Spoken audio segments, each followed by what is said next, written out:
I can read minds but will not be marked. Let me imagine that among the stars, there is a star that is guiding my life through the unknowable darkness. Tagore Chapter 1. Chapter 1.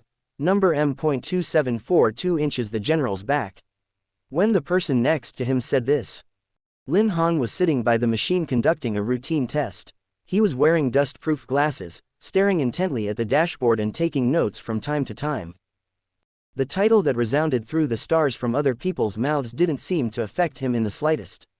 A few teenagers from the apprenticeship were talking feverishly about something. He didn't listen carefully but thought it should be related to the upcoming celebration feast. Since the Empire's complete domination of the M system, one name had been resounding from the beginning to the end. He was the youngest general of the Empire, the sharpest spear, the invincible sword, the hardest armor, the blade that cut the brambles and symbolized victory. Another nebula once circulated that as long as He Yun Ting stood, then he was the absolute defense of the M galaxy, unless you were willing to block an entire planet to deal with him alone. As a result, there was really a certain small planet that tried to be insolent and tried to unite with the Star Pirates to crush him. Unfortunately, before either side could launch a general attack on him, General He took the initiative with an elite battle group by his side and wiped out the other side in one fell swoop. Except for the general's personal mechas, which were slightly damaged by the despicable Star Pirates, there was no further loss. And today was the day of his triumph. Lin Han lowered his eyes, put away the data logbook he had with him, took off his glasses, and breathed a very light sigh of relief. The aftermath of doing something for a long time with high intensity was that at the end of the day, one would feel very tired. He pinched his eyebrows, a trace of tiredness inlaid with his expression. The trainee researchers who were discussing on the side were talking about how General He drove his mechs and brought his most trusted men together to kill the enemy camp, and was absolutely invincible. After seeing Lin Han walk over, the group's discussion came to an end. They knew that Lin Han wasn't interested in anything but mecha designs and repairs. A teenager who could read people's expressions and body language said tentatively, "Teacher Lin, are you still not going back today? Do you want to go and rest for a while first? By the way, your gloves." Lin Han nodded, said, "Yes," took the white gloves placed on the console, very careful not to touch the hands of teenagers, and asked, "When will the damaged mechas be delivered?" "In about half an hour." Lin Han looked up at the time while putting on the white gloves. Everyone seemed to be quite understanding of his misophobia as well, and one of the teenagers bowed politely to him with a slight cunning flash in his eyes. Then, "Teacher Lin, do you see now?" Lin Han, of course, knew what the teenager meant, and didn't make things difficult for the other as he smiled gently. "I know. You guys have also worked quite hard today, and the next job you're unable to do. Go back early, I won't keep you." Hearing these words, the eyes of several teenagers immediately brightened up a few shades, not even hiding the excitement on their faces. "Yes. Teacher Lin, don't stay up too late either." Lin Han bent his eyes for a moment and patted one of the teenagers on the shoulder with his long, slender fingers wearing white gloves. "Okay, be safe on the way." The third floor of the research institute was immediately filled with the chattering voices of the teenagers, and this time Lin Han heard clearly that the topic did revolve around the general who was known as the Imperial Blade. Lin Han had a good personality, and after teaching them for a month, those who had admired him before hadn't lost their admiration, but were much bolder and could say many things to his face. Some of the teenagers would add actions when they got excited, eager to let the listener know how brave and martial general he really was, and the listener also nodded repeatedly, full of admiration. As they talked, they left the gate and walked together toward the place where the communal craft was moored, while Lin Han withdrew his gaze and returned to the position he had just left from. He was more concerned about the damaged mechas that were about to be shipped over than the general. It was getting late. In these days, the knights came unannounced. Lin Han looked up at the canopy that had lowered at some point. The starry sky of the Empire seemed to stay the same forever. It was clear that he was living on one of the richest planets in the M system, but he still wanted to look up at the stars. The sky was gray and dull, and it would light up before it was morning. Although he did have a few cleanliness issues, they weren't as exaggerated as the rumors said. He took off his gloves and looked down at his hands when no one was around. The skin on the back of his hands was very thin. His bones and joints were well defined and he had long fingers, with a cool pale hue. These hands looked no different from others. Only he himself knew. These hands were hiding a secret. At this moment, the door of the cubicle opened and another person wearing the same institute uniform as Lin Han walked in and brought him a nutrient, still not finished. Thanks. Lin Han saw the man coming, put his gloves back on, and took it while replying, the mecha that needs repairing will be here soon, so I have to take a look. Shen Shunan said, the general's back now, so we shouldn't be in a hurry. Forget it, it's useless to talk to you. Such a workaholic. Lin Han responded, unscrewed the nutrient, and took a sip. And even though Shen Shunan specially picked a less unpalatable taste for him, his body still physically didn't like this stuff.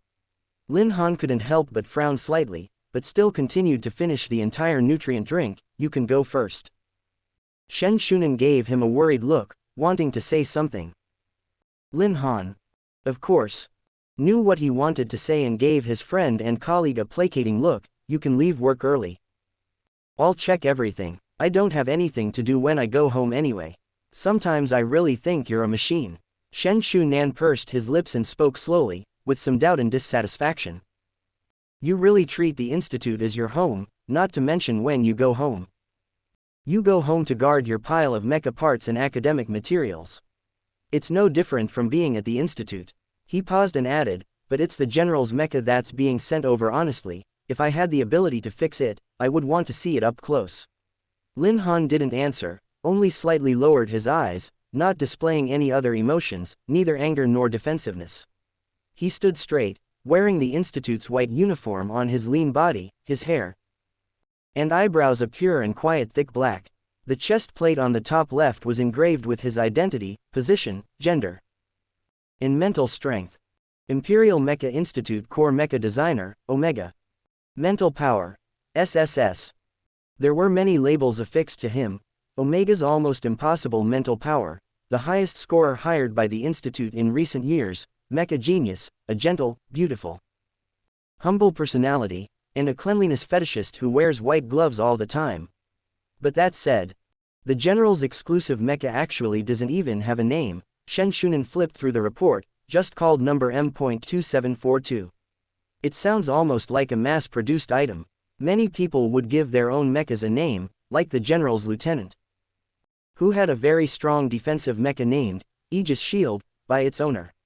Lin Han didn't answer, but raised his hand to look at the time and asked Shen Shunan with a smile, you're not off duty? Soon. I'm still in a hurry to go home. Shen Shunan said, I'm just here to bring you nutrients before I leave. Rest when you feel tired, there's no need to push yourself too hard. Lin Han winked at him and smiled a little, I know. Shen Shunan thought to himself that even if he said he knew 100 times, it would be useless. I'm telling the truth. The situation is still stable. You yourself know what kind of physical strength you have, not to mention that General He even came back today. What's there to worry about? The Emperor seemed to be celebrating the General's triumph and was going to personally hold a feast for him. The words, General He, has been mentioned several times today. I heard she talking about it earlier. Shen Shunan, after all, was the same age as Lin Han, and was obviously more calm than those teenagers, but when it came to this name, he still couldn't hide his excitement. But they say it's a celebration banquet for the general. Whether he will appear in person is another matter. Over the years, I have only met the general once. A long way away kind of meet. His voice lowered, seemingly with some regret, then turned to ask Lin Han, by the way, have you ever met him? The general. Lin Han opened his mouth gently, his tone was cool. And these two words were unexpectedly pleasant to the ear when they came out of his mouth. His thick black eyes moved for a moment before he shook his head and said, I haven't seen him. Shen Shunan nodded, think about it. I'm leaving, a workaholic buried in the research institute all day, a general who was regarded as the sharp blade of the empire. It would be strange if they met. Just after Shen Shunan left, Lin Han's communicator rang, and his face finally had a different look. Send it directly to the 6th repair room.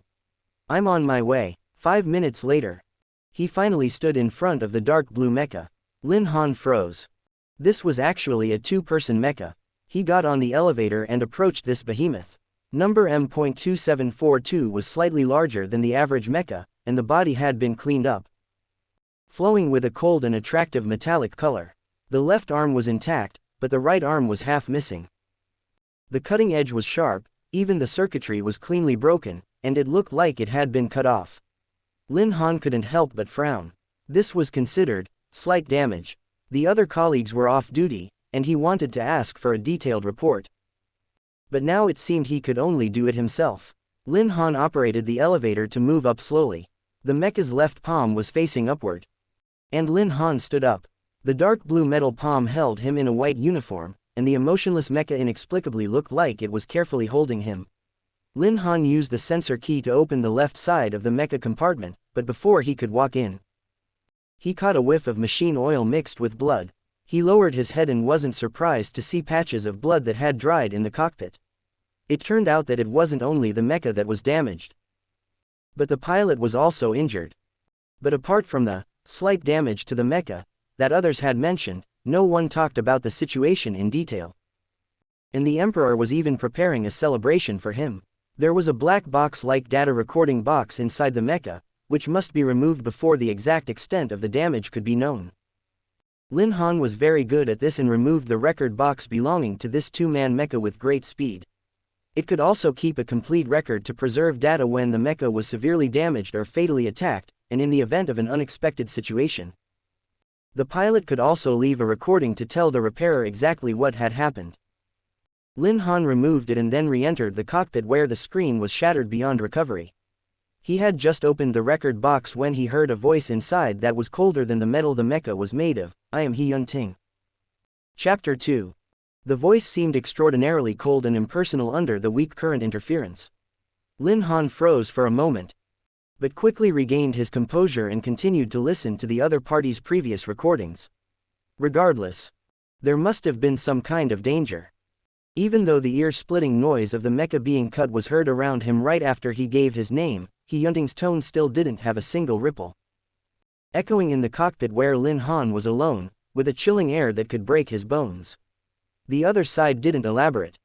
As if they didn't intend to restore the situation to those who heard this recording, he only told the most important parts concisely. This isn't a simple star pirate sneak attack, because there's no way they would have ended up self-destructing, with touch explosive bombs on the back of the battle armor. Their target was me. Lin Han was then completely stunned. This was completely different from what he had imagined. The star pirates were a group of poor criminals, roaming all day to do evil. Much of the equipment was from robbing some small planets. If they had the back of their battle armor layered with touch explosives, then the front must have had powerful thrusters. Only this way could they kill others by closing in a short amount of time, even zero distance touch the moment the explosive was ejected, self-destruction, and then common destruction. Why would the other side do this? The star pirates generally didn't want to cross the regular Imperial Army, not to mention He Yun-ting personally. They certainly would take a different path, doing everything in their power to avoid the military. Now the recording was saying that they were targeting He Yun-ting with a kamikaze attack. But Lin Han didn't have time to think about this. After all, it was a touch explosive. If He Yun-ting was a little careless, then he would have. But soon, he saw the right arm broken cleanly, and all of a sudden he understood in his heart. And He Yun-ting's words also confirmed his suspicions. I cut it myself. Sure enough, Lin Han's thought was correct. The right mechanical arm of M.2742 was not done by anyone else. Nor could it be done by anyone else. He Yun-ting cut it off by himself by manipulating the lightsaber of his left arm at the moment when it was touched by the explosive. As for why Lin Han was so familiar with this system was entirely because he had been involved in it before and knew it like the back of his hand. The recording that came through the data box didn't sound the slightest bit emotional, as if it was recounting a trivial matter that had nothing to do with itself, calm, indifferent, and even revealing some imperceptible arrogance. The speed was fast enough, so I ended up with only minor injuries. Even if he said that, Lin Han could imagine how dangerous the moment was. The mecha already had a self-protection system, and especially the mecha piloted by the general's class had done a very good job in this part. If it sensed that it would be organically damaged, it would first activate the strict pilot protection measures and cut off some of its functions. He Yun-ting was able to regain control of the entire mecha through his mental power in a matter of seconds, and then without hesitation, He cut off his right arm with his lightsaber, which prevented a dangerous explosion. And as far as the blood in the cockpit was concerned, it was still inevitable that he was injured. As for the location and the severity of his injury, as well as blood loss assessment, the other didn't mention it at all. He was too aware of the power of this weapon, and if there was the slightest difference, it may make the pilot seriously injured, or even force them to retire, so it was very dangerous. Lin Han couldn't help but frown, concerned as he listened to what the other had suffered. But after those words, a chilling murmur of persistent sounds began to emanate from the box. There was the sound of cutting, the shattering of tempered glass, the sound of an explosion from far and near, and the dull thud of flesh slamming into something hard, and a muffled grunt from the body's owner. He looked at the bloodstains that still remained in the cockpit and felt a little nervous, even his breathing tightened. Lin Han's heart had just produced a little unexplained worry and nervousness for this general he had never met, when he finally heard the voice again after the noise. But when the other side spoke again, the words that came out were different. I will send the mecha to the Institute for repair as soon as I return. A few moments ago, this person had experienced a dangerous attack, but he had opened a recorded message in order to make sure the mecha was repaired. Please ask the mecha master to repair this mecha carefully, and make sure it's as perfect as my cut. The tone was cold and arrogant. There was a soft click, and the recording came to an abrupt halt. The cockpit, which smelled of oil and blood, returned to silence. Probably because He Yunting's tone was too cold, or because he didn't mention anything about his injury, and was directly demanding. Lin Han's usual clear thinking was like being led up the road by road signs, but at the crossroads was thrown down, feeling a rare confusion. How was his injury situation? The cockpit command screen was broken. Had the emergency measures been activated? Was there any loss of mental energy? He combed through his thoughts. But the only thing he could be sure of was that at least He Yunting's life wasn't in danger. However, he thought back to the current situation of the right arm being cut off. If it was him, he could indeed repair it. And even the harsh requirement of making sure to restore it to the same cut surface as his was not too difficult. Lin Han looked up and saw that there was clearly a two-pilot mecha, but only one person was driving it, and the other pilot's seat at the back looked out of place and lonely. The Empire hadn't had a two-pilot mecha for a long time. Not to mention the fact that a two-pilot mecha was more than twice as difficult to manufacture and design as a single-pilot mecha, and that it was far too difficult to find two pilots with matching mental abilities, not to mention an absolute understanding of how to navigate. In addition, He Yunting's extensive battle achievements over the years had turned the Empire into an absolutely resilient and powerful being. Gradually, the two-pilot mecha was no longer a necessity in the military. And the mass-produced single-pilot mecha had become mainstream. Lin Han was just about to try to see if it could be activated, but just 2 steps before the starter, the record box that had just returned to silence, but hadn't been closed yet, re-emerged with that voice. That's right. Lin Han stopped moving at the sound, thinking the general had something else to say about the damage to the mecha. He Yunting on the recording continued. When the mecha is overhauled, please get the best mecha master at the Institute, no one else. Lin Han. The best mecha master at the Institute. His mood was complicated. Lin Han's heart felt strange. But he didn't have any resentment. He was judged to be too obsessed with mecha, but that was what he liked to do. And that was all he would do. He checked the data box to make sure there was no additional information, and re-recorded the new data he had observed. In addition to cutting off half of his right arm, the entire back of the mecha had been hit hard, and based on the marks and damage left behind, it was likely that the explosion had still occurred. Despite the best efforts to avoid it, the massive shockwave had shattered the screen and part of the console, which was where the pilot's injuries should have come from. Small external damage and simple wiring connections could be fixed quickly, but the most critical was the core operating system and the part of the spiritual interface. The workload was huge. But Lin Han didn't feel bored. Someone once commented about him, it's a shame that it's an Omega who has such spiritual power. If one looked at the M galaxy, the number of Omegas was already scarce. And there were only a few who could enter the Institute. As for the Omegas with high mental power, the entire Empire could count them on one hand.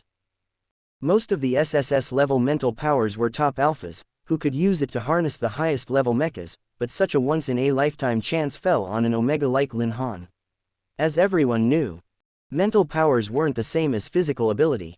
An Omega's physique was like a delicate flower in a hothouse, and even though their mental strength allowed them to do complicated mental work, when it came to physical strength, they were weak. And couldn't even drive the most basic mecha. Lin Han, in particular, when he entered the institute, his physical strength rating was D, and from time to time he had to take nutritional supplements, shattering everyone's illusions about whether the SSS class Omega would have physical miracles. Lin Han looked at the time, and at the pile of parts he had just dismantled in front of him, so he didn't go home and stayed in the repair room. The huge mecha he was accommodating covered a large area, and a man in a white uniform was constantly operating the lift to run back and forth. The large space only echoed with his voice in the cold mecha. This was the most calming moment for him. He didn't like the sound of people, they were too loud, and especially felt abrasive to his ears. Around the time he first entered the institute, he didn't know when. Or maybe it was overnight. Lin Han suddenly felt that everyone around him had become noisy. There were small voices in his ears, but when he turned his head, it was obvious that no one was talking. Lin Han felt distracted and felt that the voices were like ants scratching his eardrums, constantly stabbing him in a subtle manner. One day, he was talking to Shen Shunan as usual, when he touched his hand and accidentally heard his inner voice. That day Shen Shunan was still smiling and talking with him, and his hand was only touched before moving away, but Lin Han's ears heard the other's familiar voice, "Tilda, we're going to eat noodles tonight." Tilda later. Lin Han asked several colleagues to verify, and the results were invariably the same. He had the so-called mind-reading ability. No matter who it was. As long as Lin Han touched the other person's hand, that person's current thoughts, in the other person's voice, would naturally appear in his ears. Fortunately, mecha weren't like this. They were quiet with a cold tenderness that belonged to metal and machinery alone. From that day on, he began to wear white gloves, and didn't take them off until it was necessary, turning into a person who people said was incredibly clean. Lin Han was busy all night, his physical strength was too poor. And he was extremely focused. By the time he made the initial repair plan, a lot of time had passed. As soon as he relaxed, the drowsiness that had been suppressed by his mental energy washed over him. Lin Han wanted to go back to his research room to rest, but he was so exhausted that he ended up cupping his gloves and leaning back in the pilot seat of the cockpit, quickly falling asleep. The next day, he was woken up by Shen Shunan knocking on the cockpit hatch. Shen Shunan had long been accustomed to this workaholic and looked at him helplessly. "Didn't I give you nutrients last night? How late did you stay up?" Lin Han didn't answer. Put on the gloves before adjusting his uniform, before he met Shen Shunan's reproachful eyes and felt slightly guilty, so he softened his tone and asked, "What's wrong?" "You," Shen Shunan sighed, then didn't hide the envious look in his eyes, shaking the exquisite envelope in his hand, the general's celebration party invitation. From the entire institute, only you were invited. Chapter 3.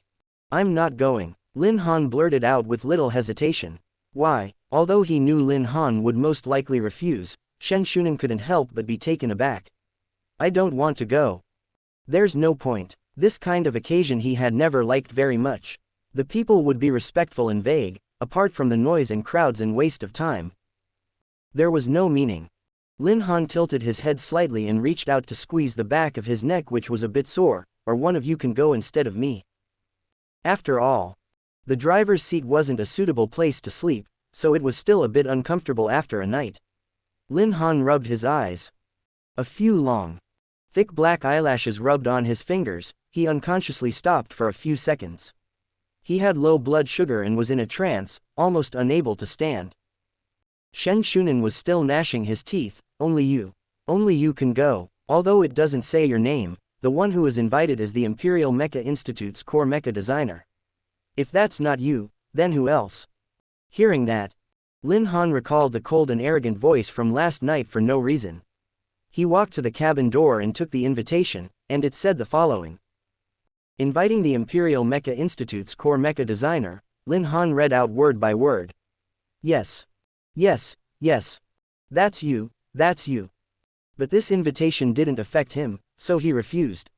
Don't want to go. Shen Shunan was about to kneel down to him.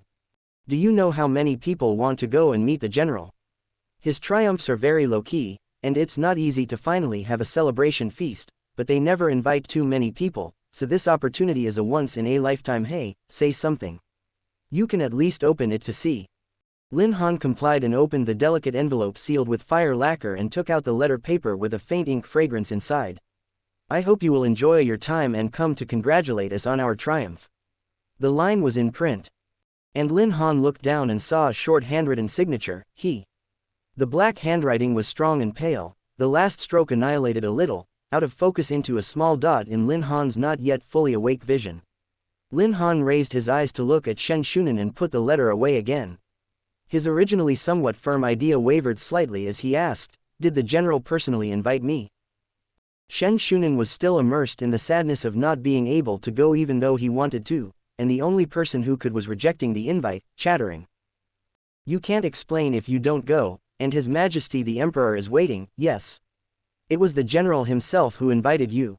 Lin Han gently rubbed his index finger on the paper prongs of the square envelope, a fine itch coming through his gloves. His movements idle and relaxed. Shen Shunan said, "I swear. When I came to work, it was handed to me personally by the general's adjutant, with a particularly nice attitude, saying that their general was sincerely inviting you." Oh. Lin Han curved the corners of his mouth, nodded, and gave a short response. He placed the envelope on the pilot's seat, which he had pillowed all night, stepped out of the hatch, joined Shen Shunan on the elevator, and moved it back to the ground. Shen Shunan was a little confused by him. "Lin Han. Where are you going?" "No. You really have to go. Otherwise you can't account for it." Lin Han came down from the elevator. "I'm going to go wash up and to get nutrients. I have no energy." "You're going to have nutrients as a meal. It used to be one a day, but now it feels like 3 meals a day."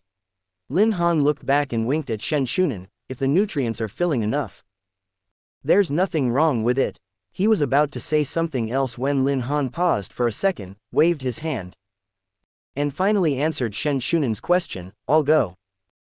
After Lin Han finished dressing up, opened a nutritional supplement to replenish some energy, and then asked the colleague who just came to work for other data of M.2742, he went back to the repair room. The envelope was still lying quietly on the driver's seat, and Lin Han rested his eyes on it for a moment before finally putting it away and continuing his work. He didn't really say yes on a whim. The cockpit had been re-cleaned, the smell of oil and blood had faded, and the data box had been put back in, but the mecha's right arm was still missing, a lone piece of it. Telling Lin Han what had happened. He'd never been interested in anything other than mecha, and the reason he'd agreed to it had to do with mecha. He was a little curious. Someone like that, who didn't say a word about all the close calls. As if he'd just accidentally smashed a small piece of armor. What kind of man was he? What kind of injuries did he have? Imperial District A, Selna Manor. This was the manor specially given by His Majesty the Emperor to the youngest general of the Empire, with specially approved servants, and the only exclusive mecha mooring space up and down the Empire. The manor covered a large area and was well taken care of in all aspects, but the most attractive thing was the endless, warm and vast field of purple tulips that stretched from the entrance of the manor. It wasn't the flowering season, so the tulips of the field were still spitting green leaves, although not looking grand. They were thriving. In the manor, a young soldier in civilian clothes was pacing back and forth in the corridor, the expression on his face full of helplessness. The man glanced at the time and finally sighed, quickened his pace and arrived at the innermost room on the first floor. He stopped for a moment and knocked on the door. "General." No response came from inside. He didn't give up and continued knocking twice. "General. It's time to go out." After a while, a voice came from the room, "Come in." The youth gave a "Oi," and pushed the door open. Seeing the man inside still wearing his regular clothes, his expression was pained. "The time is close. Why haven't you changed your clothes yet? This is at least your celebration feast." He spoke with respect, but he could still tell that he wasn't very afraid of the man in front of him, and could even say that he acted familiar towards him. Lu Anhei. The man standing by the window didn't turn around as he called the youth's name. "Have the invitations been sent?" Lu Anhei glanced at him twice. "Yes. Yes. They have. I personally delivered it to the institute today." The man seemed satisfied, his tone eased a bit. Did you remember to state the purpose of coming? Lu Anhe huffed. No. I just wrote politely and asked him to come over. He Yunting silent for a moment. Why did you not write what I told you to? Lu Anhe whispered to He Yunting's back, if I really wrote the invitation as you said, he wouldn't come. Lu Anhe didn't forget his leader's original words, please be sure to repair the mecha M.2742 properly, there can't be the slightest difference, this time you're invited to come and discuss the special features of this mecha. He couldn't help but sigh at that time. This was like an order, who would accept an invitation like that But he had been with He Yunting for so long that he knew it was useless to talk about it. In the end, Lu Anhe had He Yunting sign a letter and redrafted a normal invitation letter himself. He Yunting's long figure paused slightly, but still stood in front of the window. And it was unknown whether he heard it or not. His gaze fell on the tulip fields outside the window that weren't in bloom yet. Lu Anhe was used to it, and the general seemed to like to gaze at the fields of flowers. M.2742 is a two-pilot mecha. You have to hire the best mecha engineer to repair it, He Yunting said. After a moment of silence between the two, he continued to ask. What's the name of that mecha master? Lu Anhe froze for a moment and answered truthfully, Lin Han. Qualifications, Core Mecha Designer. Age, 26. He Yunting heard this number and pursed his lips, that young. Lu Anhe knew that now this person must have doubts in his mind that the person could fix his mecha, so he quickly said. But guaranteed to be the best mecha designer, General. You can rest assured, no one's as good as him, really. Oh. The other side coldly responded with a syllable. Lu Anhe didn't have time to talk to him about this now, and was too lazy to explain why the core mecha designer wasn't an old man, and didn't bother to use the salutation, there really is no time, boss. The flight is parked outside. Just waiting for you to change clothes. I know you don't like this occasion, but the Emperor's wish is for you to attend. The other side frowned for a moment, then nodded. Okay. Because the Emperor personally organized it. The location of the celebration feast was chosen inside the palace. Lin Han was still busy all day, so when he put down the work at hand, it was already late. He couldn't go back to change clothes, so he simply wore the institute's uniform to the event. Many people had already arrived in the main hall, mostly prominent figures, from the royal family to cabinet officials, as well as some celebrities who would only appear on AITV. The celebration banquet hadn't begun yet, and the Emperor hadn't arrived. So people exchanged warm pleasantries and mingled. Lin Han regretted coming to this place for the 5th time. He didn't like unnecessary socializing, and what's more, he didn't know any of them, including the general. The atmosphere was good. Many people covered their faces with their hands and whispered about something, probably related to the general's triumph. Still wearing his white gloves, he looked at the exquisite and delicious food in front of him and began to regret it for the 6th time. Just as he was about to regret one more time, he suddenly heard a commotion coming from the crowd, shouts and exclamations of admiration. The general has arrived, someone shouted excitedly in the gradually quieting atmosphere. Lin Han finally looked up to where all the people's eyes were focused. The man was tall, wearing a full set of smooth, tailored pale blue uniform, with spiked shoulder patches draped on both sides and a ribbon around his metal-laden right shoulder, where the gold line of the shirt collar was visible. The military boots wrapped around his long legs, a wide trailing cloak set off the master's majesty, dignity and calmness even more, his posture was outstanding. The man's appearance was cold with stern eyebrows, deep features. The handsome lines of his face were like a sculpture, and the brim of his hat covered his blue eyes, causing a shadow to fall. He was followed by a young man, also wearing a military uniform, who seemed to be his most powerful adjutant, Lu Anhe. The crowd was still in awe when they saw the man turn his head slightly sideways and say something to the adjutant beside him. Lin Han only saw the thin, cold, hard line of the man's lips move as Lu Anhe nodded toward He Yunting and walked toward him. Lin Han surveyed the general who was standing not far away, and thought, it seems that his injury really isn't too serious. Before he could think of anything else, the adjutant beside the general stood in front of him, narrowing his eyes and smiling at him in a kind manner. Lin Han. Right. Lu Anhe's voice was bright and cheerful, the general is looking for you. Lin Han froze for a moment, me. Please follow me. Probably because Lu Anhe gave Lin Han a pretty good first impression, he stood up amidst the envious eyes of the people around him and walked towards the imperial sharpshooter. The crystal lamps in the main hall were flowing with light, so Lin Han followed Lu Anhe and walked step by step in front of He Yunting. Lu Anhe made a gesture of, "Please," to him, and Lin Han raised his head and looked at him up close for the first time. He Yunting's unusual short silver hair was covered by a military cap, his brow bones were high and angular, which made his eye sockets look deep. "Hello, General." He had the usual gentle smile on his face, without too much excitement. "You're looking for me?" He Yunting stood in place, and there was a moment of silence between the two. Lu Anhe looked at Lin Han, and then looked at his boss who didn't say a word, and wanted to say something to ease the awkward atmosphere. "Yes. Yes. The general was looking for you because," before he could say anything, he saw He Yunting's cloak move and extend his hand towards the youth in the white uniform. Lin Han smiled a little and prepared to politely shake General's hand. "That," Lu Anhe suddenly spoke out, his eyes looking at Lin Han's white gloves. "Sorry." Lin Han paused for a moment. Personal habits. After all, he was the Empire's general, and he couldn't still wear gloves to shake hands with him. But he also had no intention to read the general's heart. Lu Anhe was still staring at him.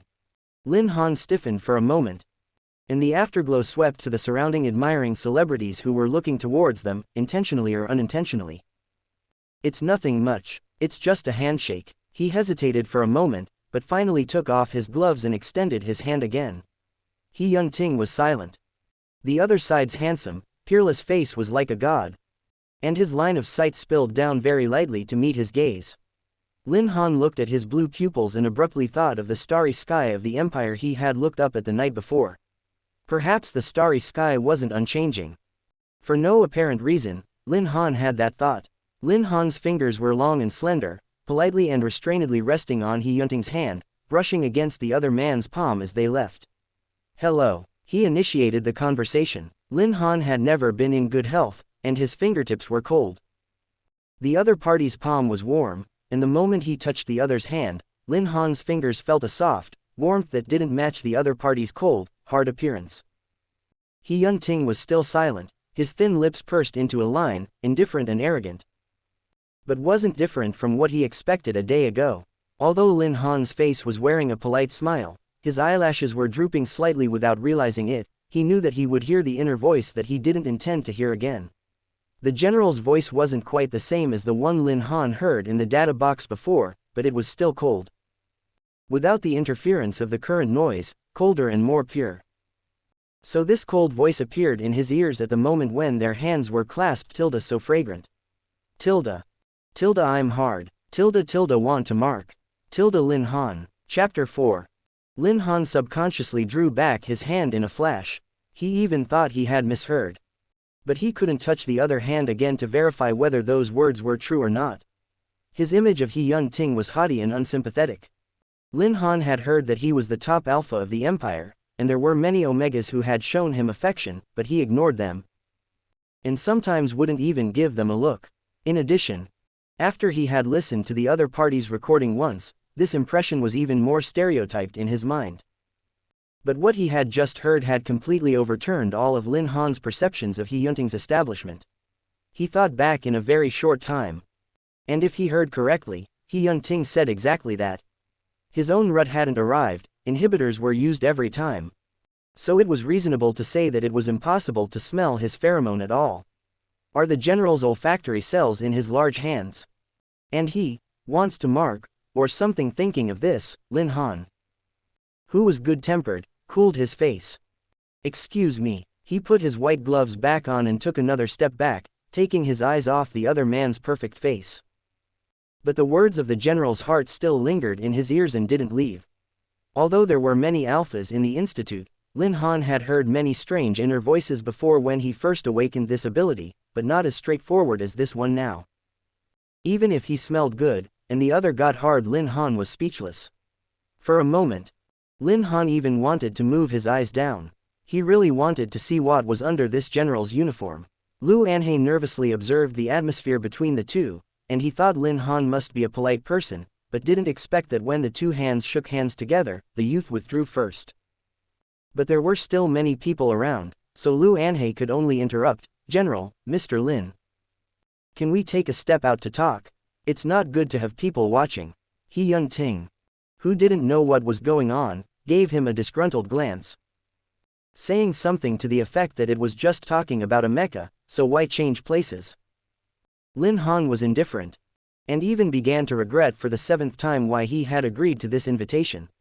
Lu Anhei pretended to flinch at He Yunting's gaze for a moment, then coughed lightly and said to Lin Han, "Then Mr. Lin. This way please." Compared to He Yun-ting, Lin Han had a much better impression of this adjutant, so he didn't immediately brush off Lu Anhei. He just avoided his gaze from the statue in front of him and nodded his head to follow him. Lu Anhei took the two to the side hall a few steps away. "Wait a moment. I'll get you a glass of champagne." Lin Han nodded. Even though there was a couch behind him, He Yun-ting still stood meticulously straight. As soon as Lu Anhei left, the awkward atmosphere between the two rose up again. There was a big clock in the side hall, which also stood silently like them, with only a mechanical sound indicating the passage of time.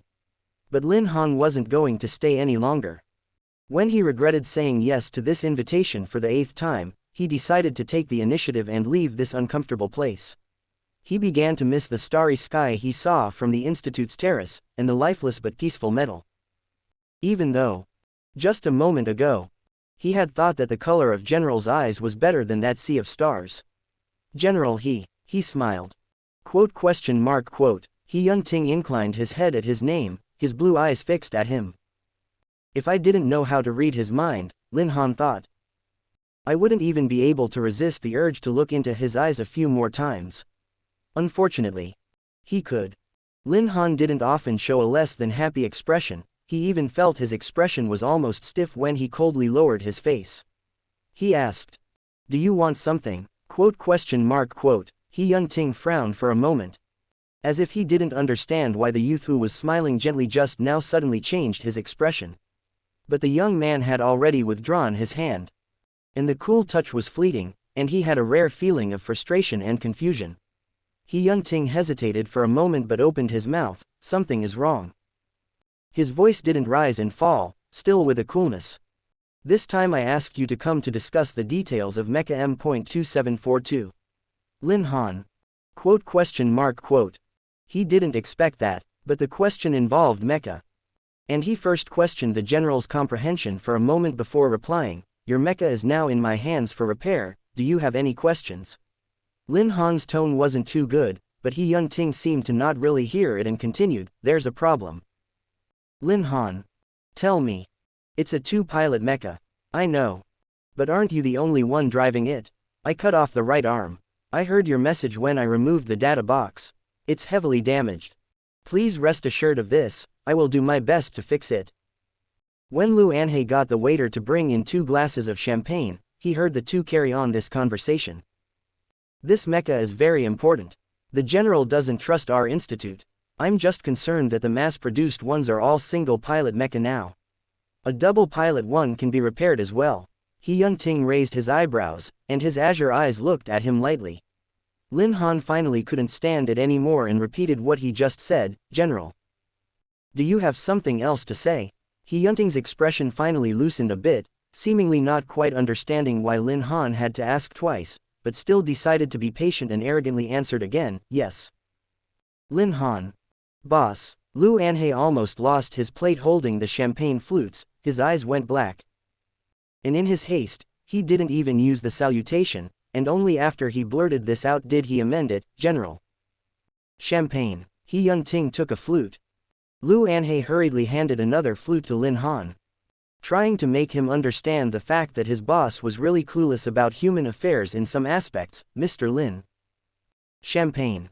Lu Anhei began to patch up the holes. "Here's the thing, Mr. Lin. The general called you here this time really about M.2742. We certainly won't question your professionalism, but there really are some details that can't be told in the data box." Lu Anhei spoke intermittently, as if he was making trade-offs in deciding what information he could reveal and what he could not. More importantly, the operation of this mecha is more dependent on mental power, and when recasting the articulation system, SSS-level mental power verification is required to ensure that nothing is lost. So we called you here to emphasize this point. Lu Anhe said, pulling out from his military uniform M2742's key in a test box. We also prepared a sample of SSS-level spiritual power for you, and want to hand it to you. Lin Han finally understood. It seemed that He Yun-ting really cared about this mecha, which didn't even have a name, and was afraid that the repair would go wrong. So he went out of his way to extract some of his own spiritual power for the mecha master to use for calibration and repair. If pheromones were just a kind of existence in the body, sealed in the gland, it was useless and only represented a marker of the second gender, whereas mental energy was the real weapon that could be used flexibly. Advanced mecha had a meticulous identification system. In the case of an exclusive mecha that could even identify the spiritual power that belonged to the owner of this mecha, if he lacked this, he couldn't even start it up. And now Lu Anhe had something in his hand, to put it bluntly. If it was stolen by someone with the intention to use it, with the key to the mecha and a sample of mental energy, that person could directly replace the general himself and operate his exclusive mecha. It seemed that he had specifically learned that he was AD Omega, and only then did he give him the key and the mental power sample with confidence. This was the reason he had been invited, not to celebrate the general's triumph, but to give him instructions on the repair of the mecha. Lin Han wasn't angry. There was nothing wrong with being cautious. Even if they wanted to give this thing to him, it showed the other party's trust in him was already high. The knowledge of this matter slightly diluted some of his dissatisfaction with He Yun-ting, and Lin Han's face cleared up a little as he took the item from Lu Anhe's hand. I know. Lu Anhe finally let out a sigh of relief. Fortunately he didn't come too late. He saw that Lin Han didn't really want to stay with He Yun-ting, and took the initiative to say, Mr. Lin wants to go back to his seat. The celebration party will start soon. No, Lin Han refused. Since the general is here to give me the sample, now that I have it, I won't stay long. Okay, Lu Anhe responded. Then Mr. Lin, someone will take you. Before he could finish his sentence, He Yun-ting suddenly spoke, you'll do it. Lu Anhe immediately changed his words, then Mr. Lin, come with me, I'll take you home. Lin Han was a little surprised that He Yun-ting would let his adjutant send him, but he didn't refuse. Then thank you, General. He Yun-ting stopped talking and just gave Lin Han a quiet look. Lin Han was just about to get up and go out with Lu Anhe, when he reached the door. The door of the side hall was suddenly pushed open and a waiter-like person carrying champagne came in panicking, General. The celebration feast will start soon. Lin Han subconsciously dodged, and coincidentally, He Yun-ting was standing by the door, when the man pushed open the door. The carved wooden door directly hit He Yun-ting's right shoulder with force. Boss, Lu Anhe exclaimed. While at the same time, Lin Han also heard a very low, almost inaudible grunt of pain. The waiter who came in to inform him that he hadn't expected to hit the general and was so scared that his legs went weak while he apologized, I'm sorry. I'm sorry, I was in such a hurry to inform you. I didn't expect. Lu Anhe sent the waiter away with a couple of words, and hurriedly glanced at He Yun-ting anxiously, is everything okay? Lin Han also looked up. The handsome general seemed no different from when he saw him just now, still cold. Still arrogant, still expressionless. But he blinked and saw a tiny drop of cold sweat seeping out from under the brim of He Yun-ting's hat. He Yun-ting shook his head. His lips were cold and hard, but he didn't say a word. Lin Han recalled the harsh thumping sounds he heard yesterday from the data box. Even though General's words were slightly irritating, Lin Han couldn't care less about the situation and he said, is the general injured? Is it from the Star Pirates? Lu Anhe didn't expect such a detail to be seen by Lin Han, besides. He also knew Lin Han had heard the recording and didn't want to hide it. Yes. It's all my fault for chasing another team at that time, which gave those damn bandits an opportunity to take advantage of us. Fortunately the general's lightsaber cut fast enough, otherwise it really. A small injury, He Yun-ting interrupted. Lu Anhe wanted to continue, you were clearly. And I was the one who ordered you to go after the D team. You had nothing to do with it. He Yun-ting added. Lin Han saw He Yun-ting talking while walking to the side, as if he was looking for something. Fine. Fine, fine. Fine. Lu Anhe agreed perfunctorily and returned his head to Lin Han and said, then let's go. Wait. Lu Anhe didn't know what other orders he had, what's wrong? He Yun-ting didn't answer, just walked closer to the two.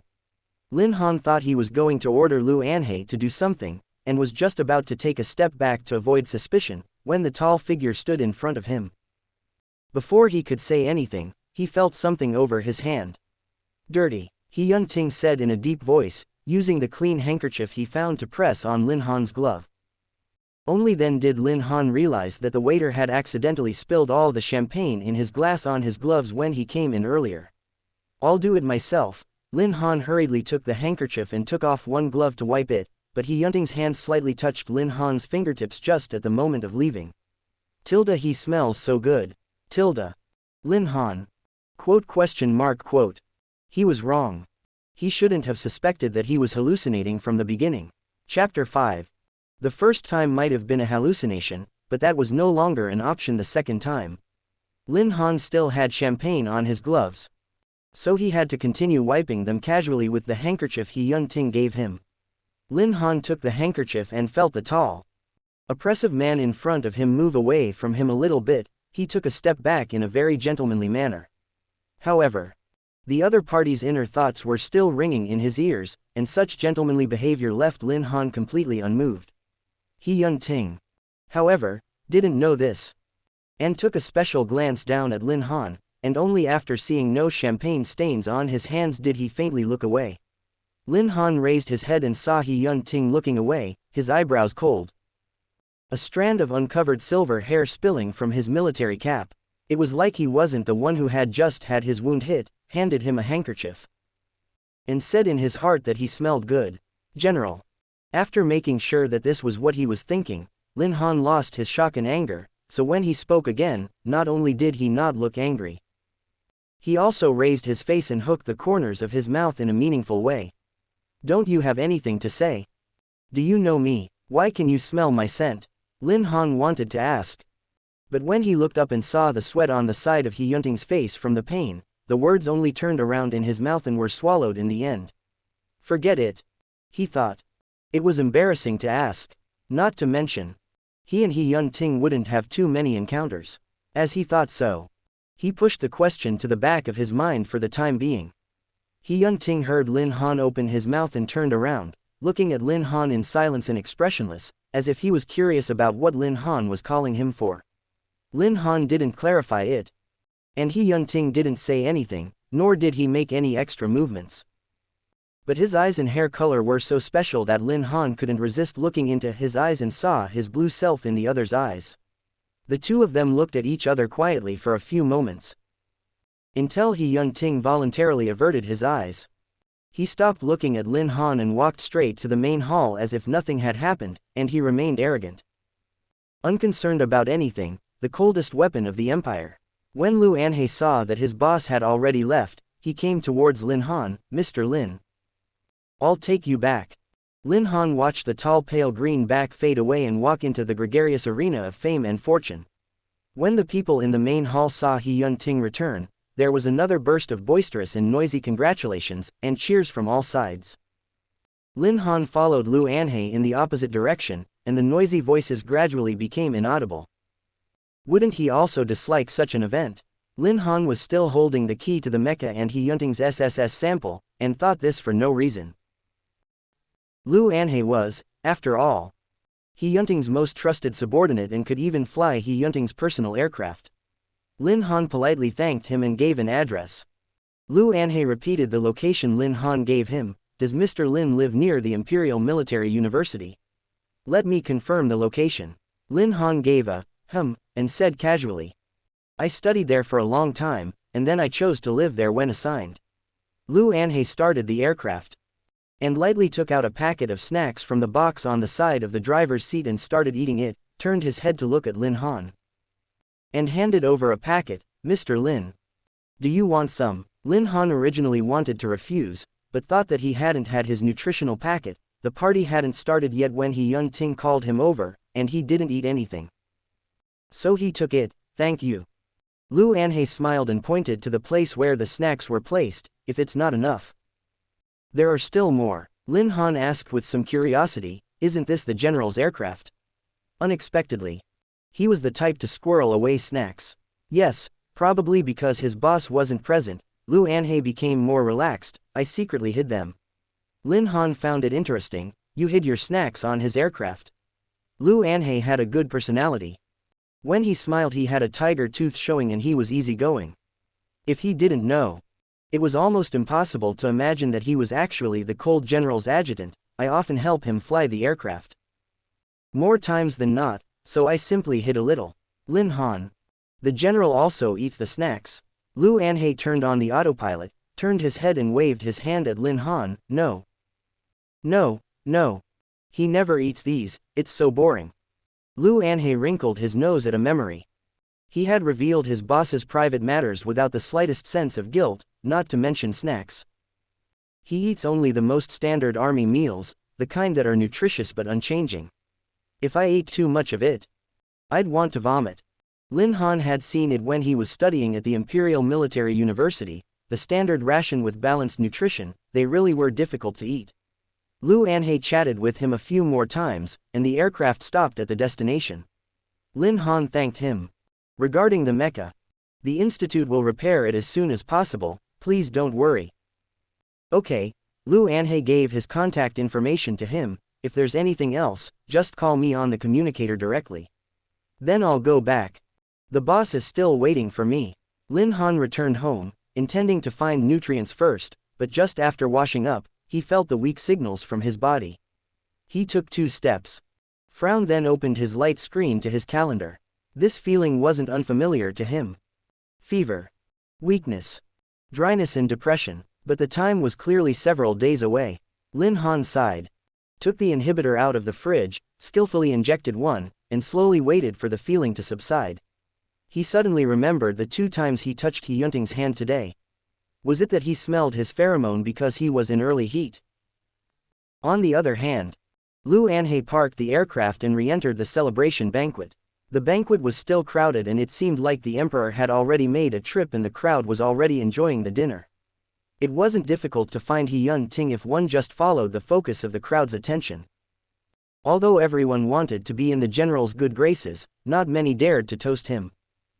General, because there were still many people present, when walking to He Yunting, Lu Anhe still used respectful language. I sent him back.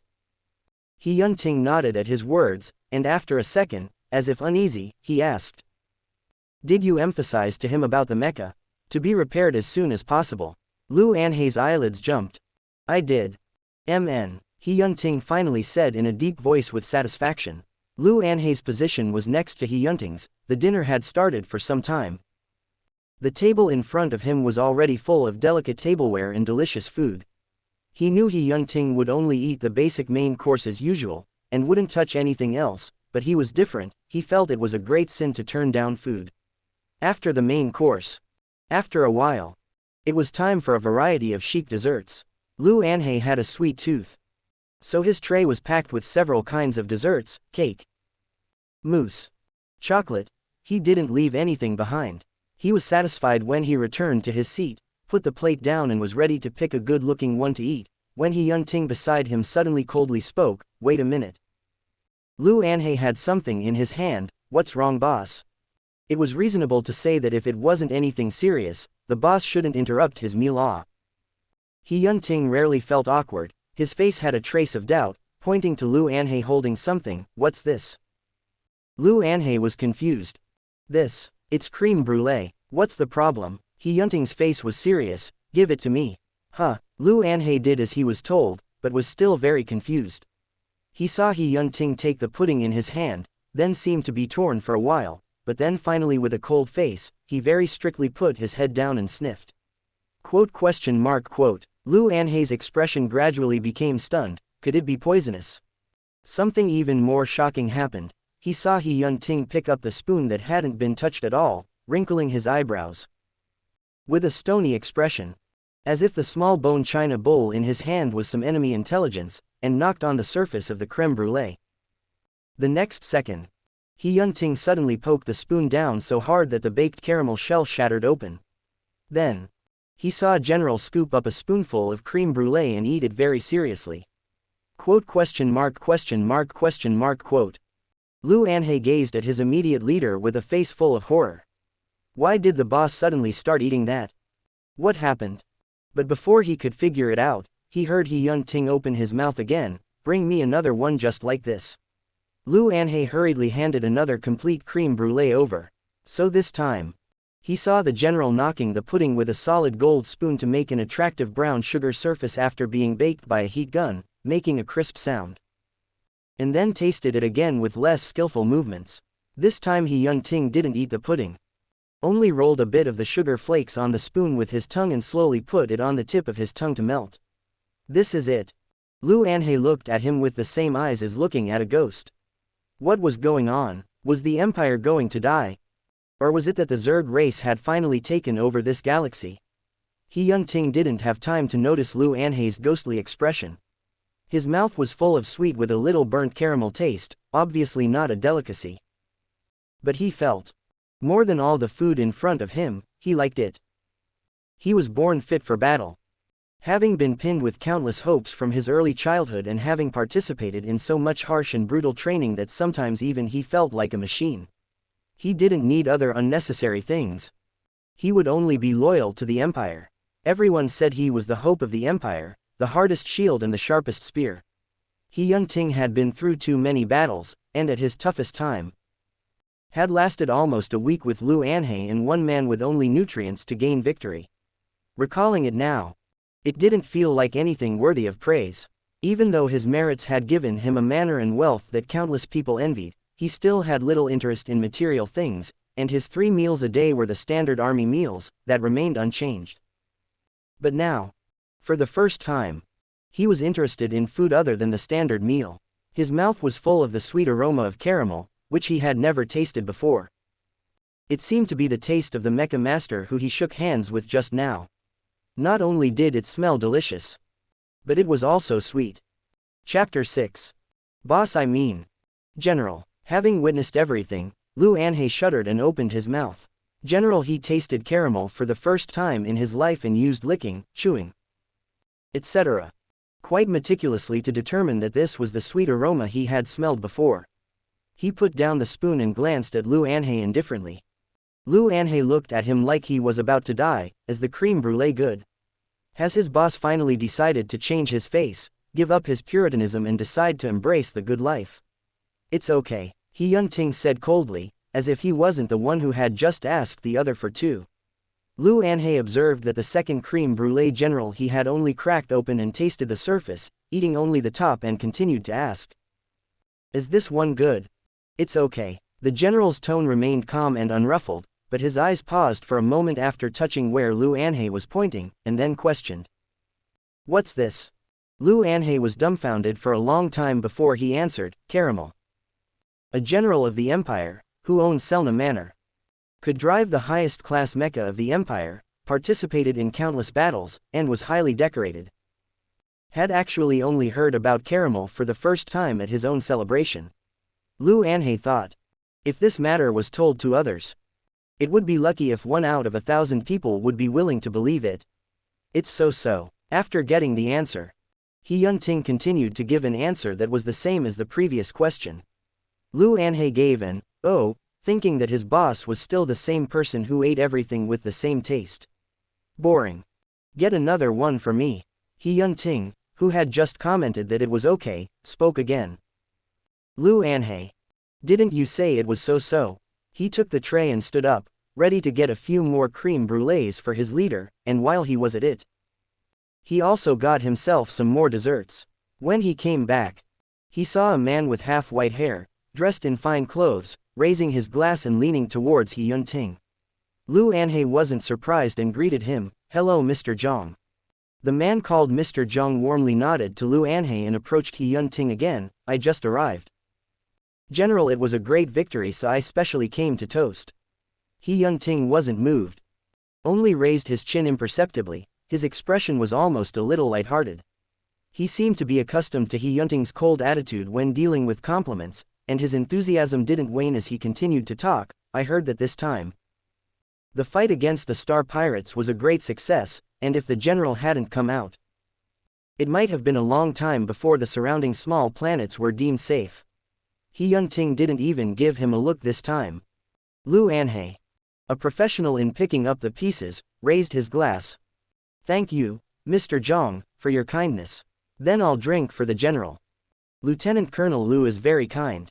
He naturally followed the cue given by Lu Anhei, drank the wine in his hand, and then smoothly began to praise Lu Anhei. You're also a young talented man with a good appearance. The empire is lucky to have people like you, so we can enjoy peace at home in peace, and the general can also recuperate for a while longer. Before the words were finished, a slightly sarcastic voice came from the side again. Yo!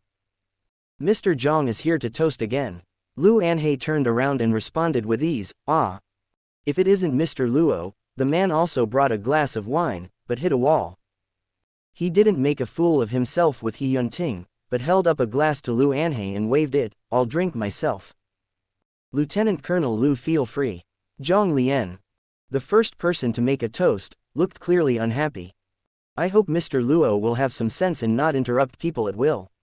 The other side wasn't willing to show weakness. Who doesn't know what you have in mind, but just here to say some mindless words again, seeing that the two people in front of him were going to argue again. Lu Anhei, although his face was smiling, didn't say anything to persuade them, but took a step back.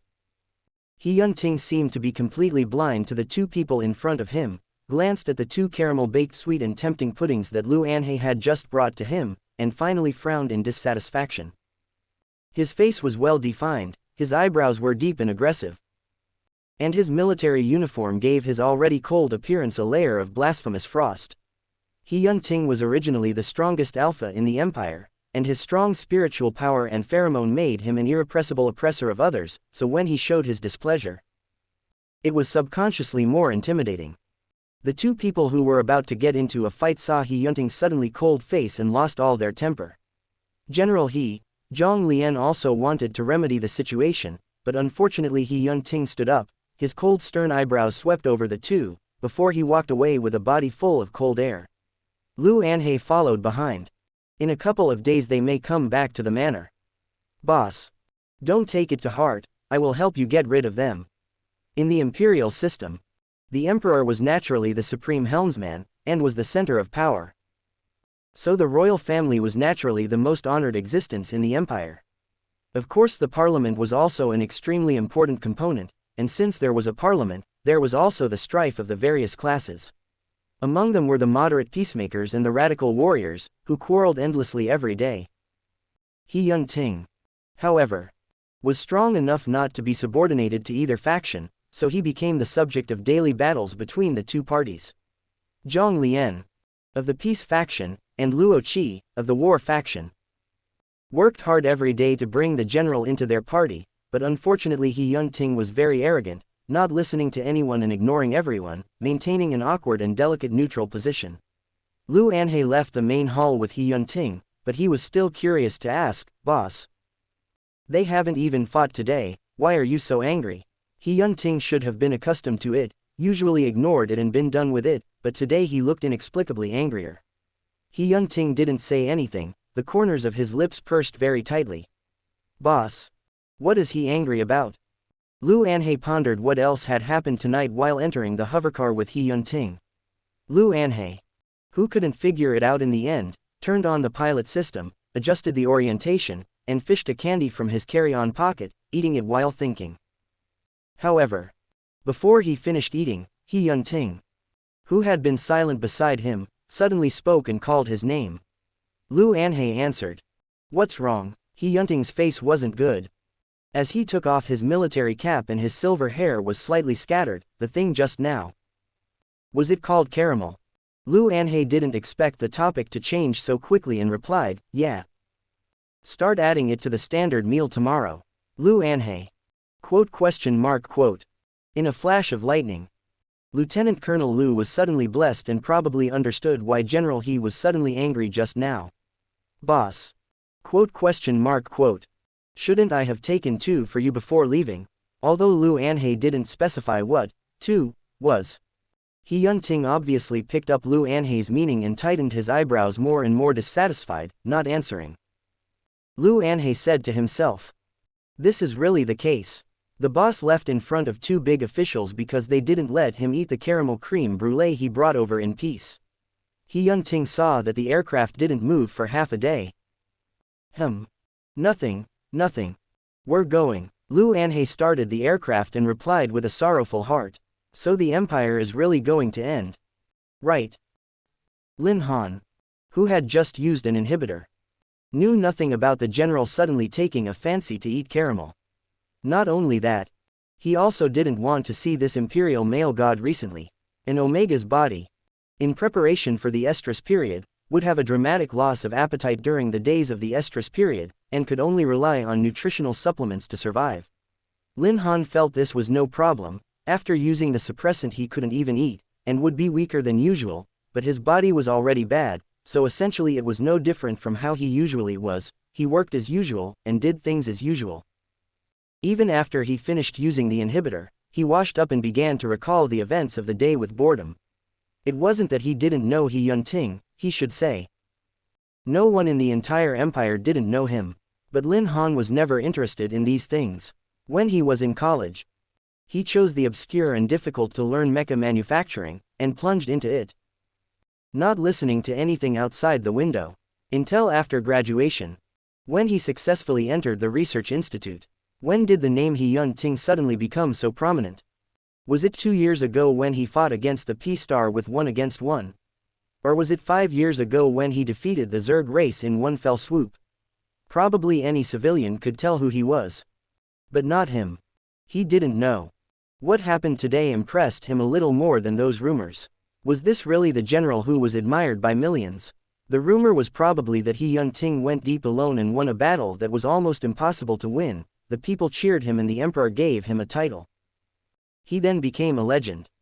Lin Han knew that he shouldn't be immersed in his own world, but he really didn't care much about it. Although his body was weak after the suppressant, Lin Han was unexpectedly unable to sleep. His room had a large floor-to-ceiling window with the curtains half drawn, which didn't completely cover the sky outside. Lin Han liked to look at the stars. He blinked his eyes and thought, even though he was on a planet, and even though he had designed and built so many mecha, Lin Han wondered if the galaxies he saw up close in his mecha would be different from the ones he saw now. It was already late.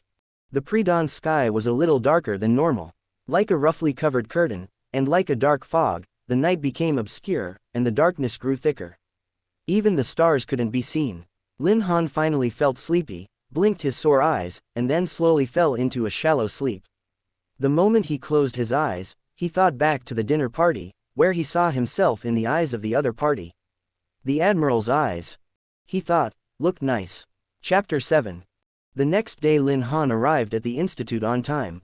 After all, even though his estrus was a little early, he brought twice as much nutrients and suppressants as usual just in case. Shen Shunan saw the extra stuff when he passed by his office, and with the intuition of his kind, asked, "Are you in heat?" Lin Han nodded, his tone natural. Shen Shunan was also an Omega, but couldn't understand the psychological behavior of workaholics. "You haven't used even 1 day from this year's time off." "Right, how many Omega in heat can't wait to lie at home for 3 days? Only you would still carry nutrients and inhibitors to work." Lin Han was noncommittal. "There's nothing uncomfortable about it." Shen Shunan was about to say something, but Lin Han, afraid of his worry, explained with a sentence. "And in the next 2 days there's repair work that must be completed as soon as possible." "What repair work? Haven't you?" Shen Shunan suddenly realized halfway through the sentence. Oh, of course. You have the general's mecha. But now that he's back, and this is a mecha, it's reasonable to say that it doesn't need to be rushed." Shen Shunan thought about it and added, "Or you'd better go back to rest and I'll help you out for 2 days. As long as it's not too complicated, I can fix it." Lin Han said, "I'm afraid you can't." Shen Shunan raised his voice, but quickly fell back. "I know." "Then don't push yourself too much. If something happens, contact me." Usually, when Lin Han said it like that, there were only 2 reasons. Either the fine part of it only he can operate, or he needed to connect the spiritual power. Shen Shunan was already considered one of the better ones among the Omegas, so he also got into the institute as a mecha master with excellent grades, but his spiritual power was weak. And when it came to spiritual power, he still had to let others do it. After Shen Shunan left, Lin Han refilled an inhibitor to make sure there would be no surprises, and went into the repair room with the key and samples He Yunting gave him the day before. Lin Han's task was to overhaul the core systems and calibrate them several times to ensure that there wouldn't be any accidents in the interface between the mental power and the mecha. The current mecha had a semi-manual, semi-psychic mode of operation, in which the pilot had to calculate the position of each voyage and launch with precision each time, flexibly driving the mecha to dodge or attack. While the psychic power connected to a higher level of AI, thus turning the mecha into the best weapon. A mecha master who repaired the mecha would keep starting the mecha during repeated tests, and would operate it countless times in the limited room, and then hand it over to the original pilot to check it until it was perfect before it was truly repaired. He Yunting's mental strength was undoubtedly top-notch, which was why he was afraid that Lin Han wouldn't be able to handle it during the test drive, so he specifically asked Lu Anhei to give him a sample of his own. Lin Han retracted his thoughts, greeted his colleagues who were circling around M.2742 and asked them to temporarily switch to another room for repair, leaving him alone in the large repair room. The big guy's right arm had been repaired, but it still wasn't as good as before because of the damage to the advanced center. Lin Han operated the elevator into the hatch and entered the cockpit. In his hand was the exclusive key to the mecha, and a sample of the designated pilot's mental energy. It wasn't that Lin Han had never driven a mecha before, it was just that every time he did, it was a mecha that had been sent to him for repair, and for testing and verification. He would start these big guys up, but only to test and verify them in this confined space. The mecha he piloted never even left the repair room. Lin Han closed the hatch with his eyes downcast, sat in the pilot's seat, picked up the helmet and put it on. He was so obsessed with the mecha that every mecha he had ever designed had ridden the seas of stars. Even if he had never touched the stars, the galaxy must carry the memory, he thought. Lin Han inserted the key and the console began to respond, a sliver of buttons began to flash, and the display, which hadn't been fully repaired, began to light up. He looked at the mental power sample in his hand, settled his mind, and was about to open it, when his communicator went off. Lin Han felt this was a bit strange. He would turn on the communication filter when he was working. Usually messages from friends couldn't be picked up at all, only superior orders or sudden situations could be transferred directly to his communicator. Could something have happened? He lowered his helmet and saw the command, "Pick up." Lin Han. Lin Han picked it up and saw the signature on it. It was the general's line, which didn't need to pass through the normal human communication filter, and could be directly contacted in person. The mecha had already started up, emitting a unique mechanical roar. He picked it up with suspicion. "Hello." Then he heard the cold voice again, calling his name, Lin Han. Before he could respond, he heard Lu Anhei's voice coming from the communicator again, "Mr. Lin. Don't open the mental power sample and don't connect to the mainframe, it's fake." Zone A, Selna Manor. "I did as you asked." Fortunately the contact was timely, and Mr. Lin only just activated the mecha and hadn't connected to the mental power hub yet. He Yunting pursed up the corners of his thin cold lips, not saying a word, his blue eyes sinking down, like he was thinking about something. Lu Anhei raised his head, "But it doesn't make sense. That sample was handed to him by me, and then I also personally sent him back, so there was no chance of switching. By the way, are you feeling better?" "Negligible." He Yunting suddenly spoke, didn't answer the question about his injury, and directly pointed out the object of suspicion, that waiter. Lu Anhei, recalled a moment. "That day you just said to send me, he came and specifically pushed the door to your right shoulder wound." "I'll go check," He Yunting said. "No need. Whoever dared to do this must have planned it, and the waiter must be just an insignificant cannon fodder, and there would be no trace of him after a day of searching." He Yunting pondered for a moment, but asked a different question. "What did he say?" Lu Anhei paused for a moment.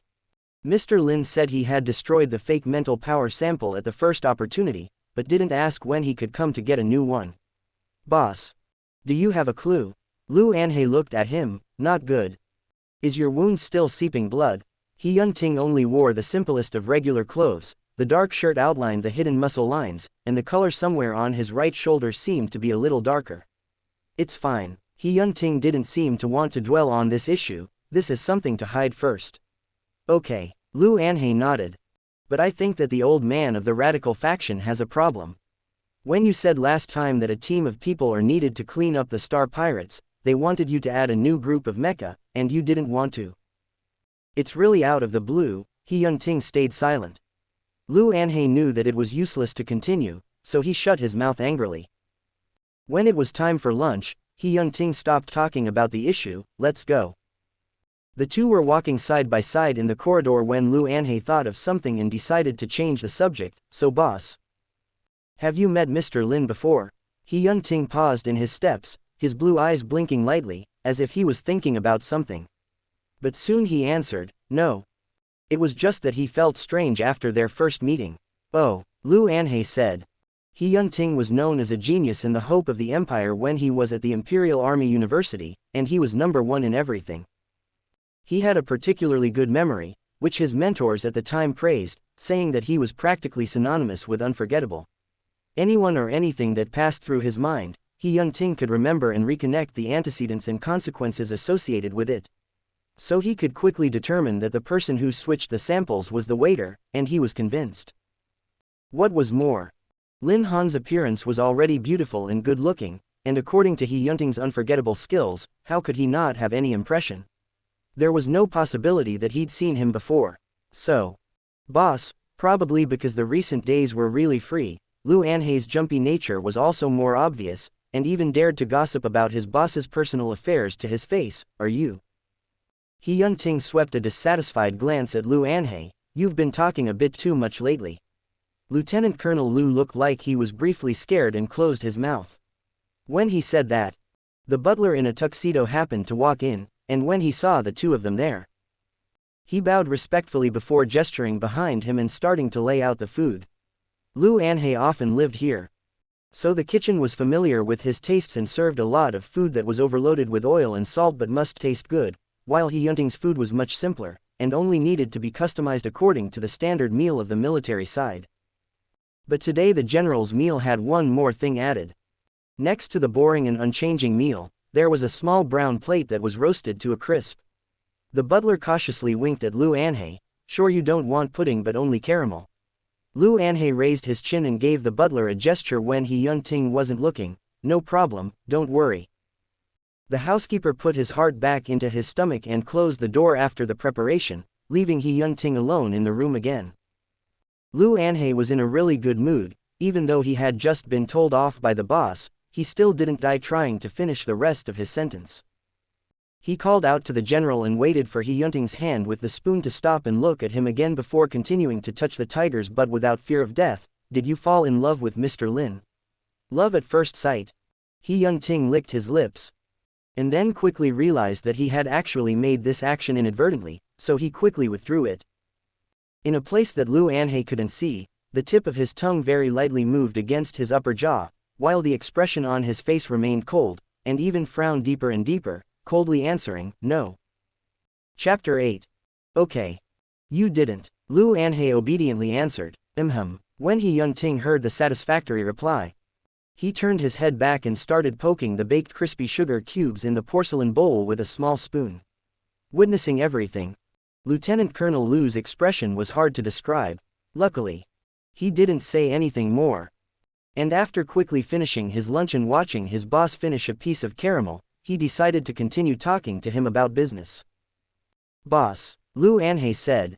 So when are you going to take a new sample of spiritual power, and ask him to come and get it? Or should I send it to him in a couple of days? It took time to extract a sample. Lin Han had already destroyed the sample that was swapped. It would take 2 or 3 days to get another one that's exactly the same. He Yunting didn't answer directly, but asked another question. You said that he has just activated the mecha and was ready to connect to the mental AI hub. Yes. Why? Lu Anhe said truthfully, don't worry. I believe Mr. Lin. He said it was destroyed in time so it will be fine. No, He Yunting said. That's too long. Since someone has already done it in the dark, maybe they will act from somewhere else this time. Lu Anhe understood his meaning. I see. Then, boss, do you want to use my mecha? After all, spiritual power sample collection also needs time. He Yunting suddenly asked, what if it's me personally helping with the test? Huh, Lu Anhe was so startled he jumped. That's fine. But didn't you say it would be good to give him a sample, so you didn't have to go there yourself? Then let's go now. He Yun-ting didn't hesitate, as if this decision wasn't something he had thought of a few minutes ago. Let's go to the institute. Lu Anhei only had time to send the message that He Yun-ting was about to go to the research institute before He Yun-ting rushed to get on the aircraft. However, before leaving the door, General He, who looked quite anxious, was about to step out, but returned to the manor at the last minute, put on his uniform and covered the wound at his right shoulder, before going out again. The lieutenant had nothing to say, and the moment everyone at the institute received the news, it caused a commotion. While the regular employees were barely able to maintain their expression management, the group of trainee designers brought under Lin Han went straight to madness. Since they didn't have access to the 6th repair room, Shen Shunan had been leading them instead of Lin Han for the past few days. When they heard that the general was coming, several of the kids were so excited that they flew up, chattering endlessly. Is General He here to inspect? How do I look? Will he hate me when he sees me? I don't know. But I heard that the general looks at everyone with the same expression. There's no hate or dislike. It's okay if he's annoyed, it's fine as long as he looks at me, General. Shen Shunan came back from his lunch break to hear this news. He was instantly energized. The general's coming. When? Where? The colleague who received the message also sounded a little nervous. He'll be here soon. He said he's coming to see Mecha M.2742 inches. Isn't Lin Han working on this one in the repair room? But before he could go to the repair room to inform Lin Han about this matter, he heard the sound of the general's exclusive aircraft landing on the ground. Forget it. Shen Shunan thought. The general, who wasn't very communicative, would probably just come to take a look at the repair situation, and Lin Han was professional enough that he would be able to handle it. As he was thinking this, He Yun-ting walked in with his adjutant. Many people in the institute could barely restrain the expression on their faces, especially the few students who were apprentices, who could barely contain their excitement and thrill.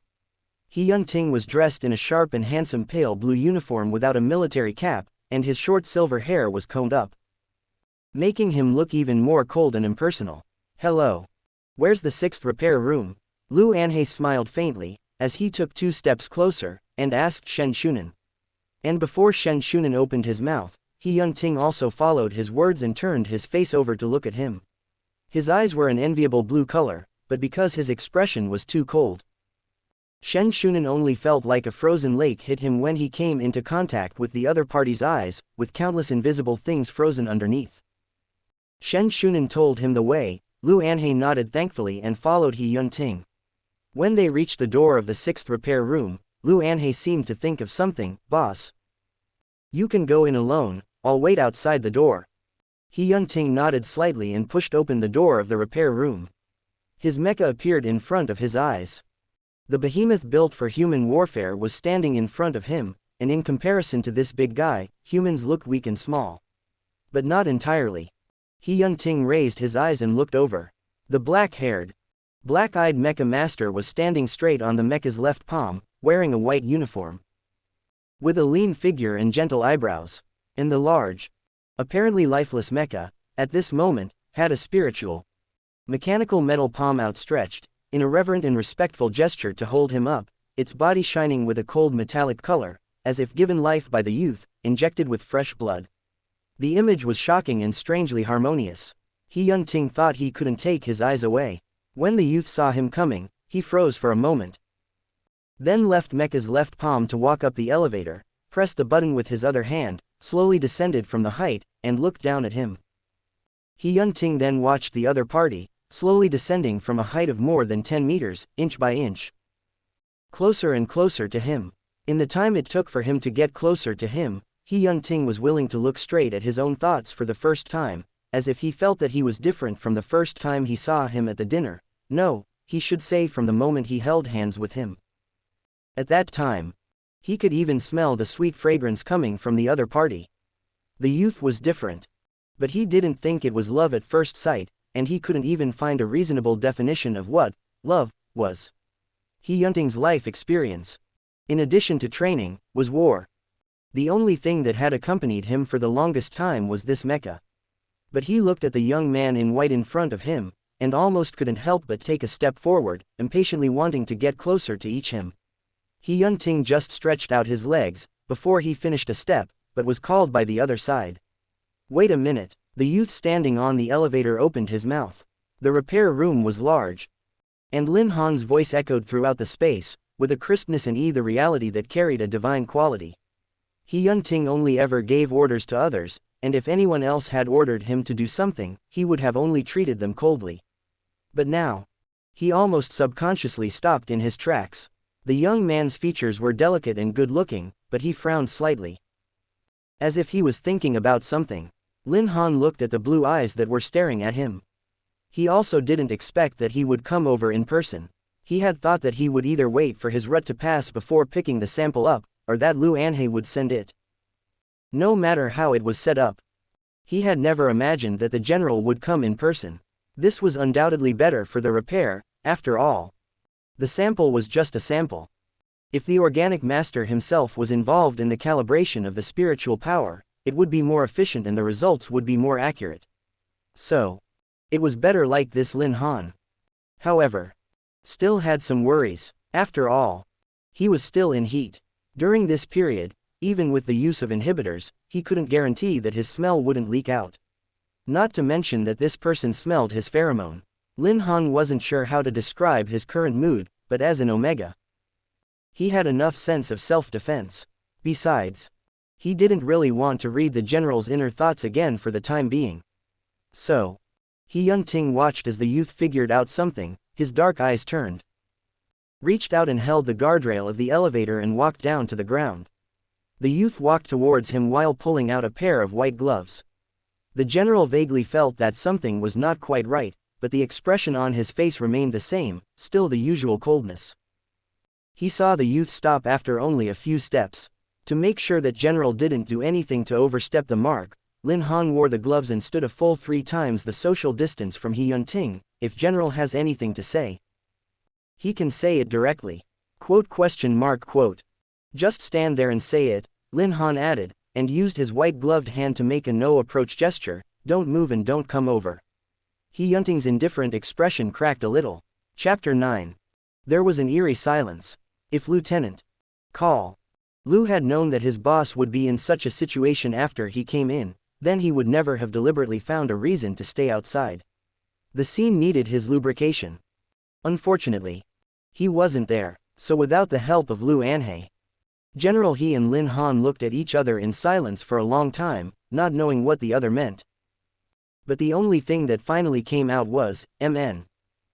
Lin Han actually knew that this wasn't appropriate, but what he read when he touched He Yunting's hand twice made him wary. In case the other really had such thoughts about him, he was an Omega and now weaker than ever, he had no chance of winning. Lin Han continued to keep his distance from He Yunting and started to talk about business. Lieutenant, Colonel Lu told me that I needed to destroy your sample at the first opportunity and had planned to come to you in a few days to get it. He didn't expect him to come to him so quickly. Lin Han was surprised and felt a little guilty. He was just a mecha repairer, so there was no reason for the general to come himself. I couldn't wait that long. He Yunting spoke, so I came to help you. Okay, Lin Han said, and in the meantime operated the elevator to move in front of He Yunting. General, please. You can go up first, I'll be right there. Lin Han saw He Yunting's lips open very lightly, as if he said something, and he was a bit far away from him but didn't hear it clearly. General, what did you say? I couldn't hear you. Lin Han didn't look at He Yunting when he said this, as if he felt sorry for asking the general to say it again when he had clearly asked him to be farther away. After all, He Yunting was here to help him.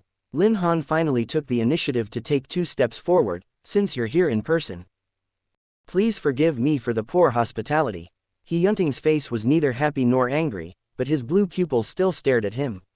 General, what did you say? Lin Han repeated. He Yunting's voice wasn't quiet this time. Not only was it not quiet, it was also blunt. Are you in heat? Lin Han, who had just decided to treat General politely out of guilt. Yes, originally, he didn't want him to know the reason for the distance, but didn't expect to hit the mark. So, where exactly did the Imperial General's smell cells grow? Lin Han was deep in thought. He was still thinking about how to respond when he heard He Yunting say, should I go back? When Han Yunting spoke, His body also became restrained and took a polite step back. Lin Han was then a little surprised. The first time he met with him, the general's inner words were surprising.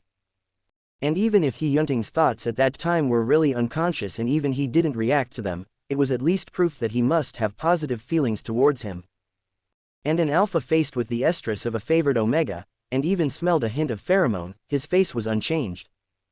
And he had the extremely strong determination to retreat. Lin Han had mixed feelings. Not knowing whether to question his ability to read minds or lament the general's amazing determination. But no matter what, at least the crisis in front of him was lifted. After all, He Yunting came this time with good intentions. I used an inhibitor. Everything else is fine. Lin Han slowed down his tone, but was still cautious. Is there anything else the general wants to ask? Lin Han was deep in thought. Whenever He Yunting said a word related to that night, he could ask in passing whether the general had met him before, or why he had some undeserved thoughts about himself the first time they met. If it was a misunderstanding, at least it could be cleared up. But if it wasn't a misunderstanding, was it really possible that he fell in love with him at first sight? When he thought of this possibility, Lin Han denied it in his head in self-deprecation. He was waiting for the other party's answer. And the general, who was invincible on the battlefield and had a stern air, thought for a long time after facing these words. The only sound left in the empty repair room was the sound of M.2742 on standby. The two men stood facing each other. And behind them was the big guy who had gone on numerous expeditions and brought the general countless honors, quietly accompanying them. Lin Han looked at the silent He Yunting, and couldn't help but wonder if he had spoken too unkindly. After denying the matter of love at first sight, he didn't know where the wavering in his heart came from. After all, no matter who said such things to him, he should feel offended or ask for clarification directly. This wasn't right either. For an omega, the choice of whoever must not include He Yunting. But the words have been said, there was no reason to take them back. When Lin Han was thinking for the third time whether to find a topic to end the awkwardness of the moment, the statue-like general seemed to finally decide to speak. Lin Han had just remembered that this man was still injured when he saw He Yunting put down his left hand. His face wasn't the same as when they first met. His thin lips moved and he gave what he thought was a very appropriate and considerate answer: drink more hot water. Quote? It had been a long time since he'd heard such fresh and uncomplicated care. Lin Han froze for a moment, holding back a smile, and replied, "Thank you. I will." Was he really too sensitive, or was he thinking too much? The answer was so unexpected that Lin Han almost felt like taking off his gloves and finding an excuse to touch the other person's hand to verify how General really saw him. But soon he was shocked by his own thoughts. Fixed his mind and spoke to He Yunting again. "Let's start then." He Yunting also stopped talking about it, and the two of them went to the Mecca, one after the other. He Yunting was too familiar with his own love, but not too proficient in repair. After waiting for Lin Han to get into the cockpit as well, he asked, "How am I going to work with you?" Once it came to his own profession, Lin Han lost his previous nonsense, closed the hatch and walked a few steps closer to He Yunting. "I have just used the key to start. General, use the mental power to connect with the AI center as usual. I'll keep an eye on it. And the repair room is monitored and will record it in real time." "Okay." He Yunting walked to the driver's seat and sat down, skillfully putting on the helmet. Lin Han's gloved finger tapped twice on the screen for him. "Okay." He took 2 steps back from He Yunting and saw his right hand gripping the joystick and shaking his palm invisibly as he pressed it down. And the other party's lips were pursed tighter, as if they were holding back something. Lin Han recalled the cold sweat on He Yunting's forehead the day of the dinner. "Your injury. Is it?" He Yunting didn't say a word, but the expression on his face gave the answer. "Do you need my help?" Lin Han asked, although he himself didn't know what he could do to help He Yunting. "Can you drive a mecha?" He Yunting suddenly said. Lin Han was stunned, then smiled bitterly. "General, I have AD constitution, so I can't open it. And there's no place I can use my mental power to connect to the system," He Yunting said. "This mecha is only used by me. But the second cockpit can also control it, provided you're willing." Lin Han was silent. How could he not have tried? Lin Han repeated with a bitter smile, "General, I can't. Even when he was repairing the mecha for a test drive, he would feel physically weak after a while, and this was a top-level mecha, so even though he could drive the big guy with his mental power, he couldn't take more than a few steps. Should we try? Hyun-ting stopped his right hand on the joystick. Lin Han raised his eyes and saw that the injury on General's right shoulder seemed really bad, and he seemed to take a sharp breath when he said this. Hyun-ting didn't rush him again. Okay, perhaps seeing Hyun-ting's expression of trying to endure the pain but pretending to be on cloud 9, Lin Han finally agreed. Then I'll go to the second cockpit. Hyun-ting nodded slightly. Lin Han then headed for the second cockpit, and in turning around without seeing, Hyun-ting's face tightly tensed expression finally loosened a little. This Omega was too close. What Hyun-ting could not bear was not only the tingling in his right shoulder, but also the sweet fragrance that leaked out when Lin Han came close to him. And when he opened and closed his mouth, it made him feel hot all over. Lin Han quickly walked over to the second cockpit. Although never used by anyone, it was also clean and tidy. He had just sat in the driver's seat and put on his helmet when he heard Hyun-ting's voice coming through the headset, "Ready?" Lin Han got nervous for no reason. Yes. The second cockpit was a bit higher than the main cockpit. Lin Han sat in the driver's seat and could still see Hyun-ting's broad shoulders and back in front of him, and his trademark silver hair. Then I'll start. Lin Han's lips were tightly pursed, and his hands were sweating as he gripped the joystick. An Omega in heat was already weaker than usual, and his body was more sluggish. He closed his eyes. It was not like he hadn't worked in heat before, it was no big deal. He was just thinking this when he suddenly felt much less exhausted. Hyun-ting didn't let him drive the first time, but across the cockpit, with his back to him, he released his pheromone. As if Hyun-ting knew that releasing directly face-to-face was too reckless and rude for an Omega, he purposely waited for him to get into the cockpit behind him before slowly and tentatively releasing some pheromone without any aggression, trying to appease him. Lin Han felt a different kind of lightness. Not like the feeling of inhibitors forcing down the restless cells in the body, but like stepping on cotton. With a soft weightlessness, worried about falling, but also wanting to indulge in it. This was a kind of nature that naturally arose among creatures, seeping in little by little. And then gently comforting the pheromone that had been suppressed by the inhibitor and was cranky. Lin Han, Hyun-ting called his name. The tone low. Like the cold winter ice flowing under the surface, as clear as a gemstone cobalt blue lake. He said, "Is it any better now?" Chapter 10. Before Lin Han could say anything, Hyun-ting continued, "If you feel offended or uncomfortable, just tell me." His voice seemed different from his internal one a few minutes ago, and Lin Han even thought he almost heard a hint of caution and ingratiation. Some alphas would use pheromone suppression forcibly when an Omega was in heat, forcing the other to submit. But now it wasn't like that at all. The two weren't far apart and in the same room, and Hyun-ting didn't even look back. A little bit of alpha pheromone diffused up, soothing the capricious cells that were clamoring to get out of his body. Lin Han once thought that with an alpha like Hyun-ting, his pheromone smell must be open and with a strong aggressiveness. Before, when he was still in school, there were two alphas fighting over something trivial. One smelled like gunpowder, the other like rust. And when Lin Han was passing by, his legs went soft, and almost couldn't walk back to the dormitory. Hyun-ting's pheromone was different. It was a subtle and sophisticated ebony fragrance, not heavy. With a mysterious murkiness and a sense of distance from his ascetic behavior. Hyun-ting restrainedly released only a little and then stopped, so the smell of pheromone in the second cockpit wasn't overwhelming, just a little warm and soft woody aroma, mixed with an Omega's wisps of sweet fragrance. "Thanks." Lin Han returned to his senses and spoke only after feeling his body's exhaustion lighten considerably, "I'm fine." His meaning was quite clear. In any case, one could not crave the smell of an alpha with whom one had little chance with. Hyun-ting listened and politely put the pheromone away. It took a while before he himself calmed down. He didn't know why he was so sensitive to an Omega's pheromone he had just seen a few times, and when Lin Han came over to enter data for him, he could hardly contain himself from moving his eyes to the soft back of his neck.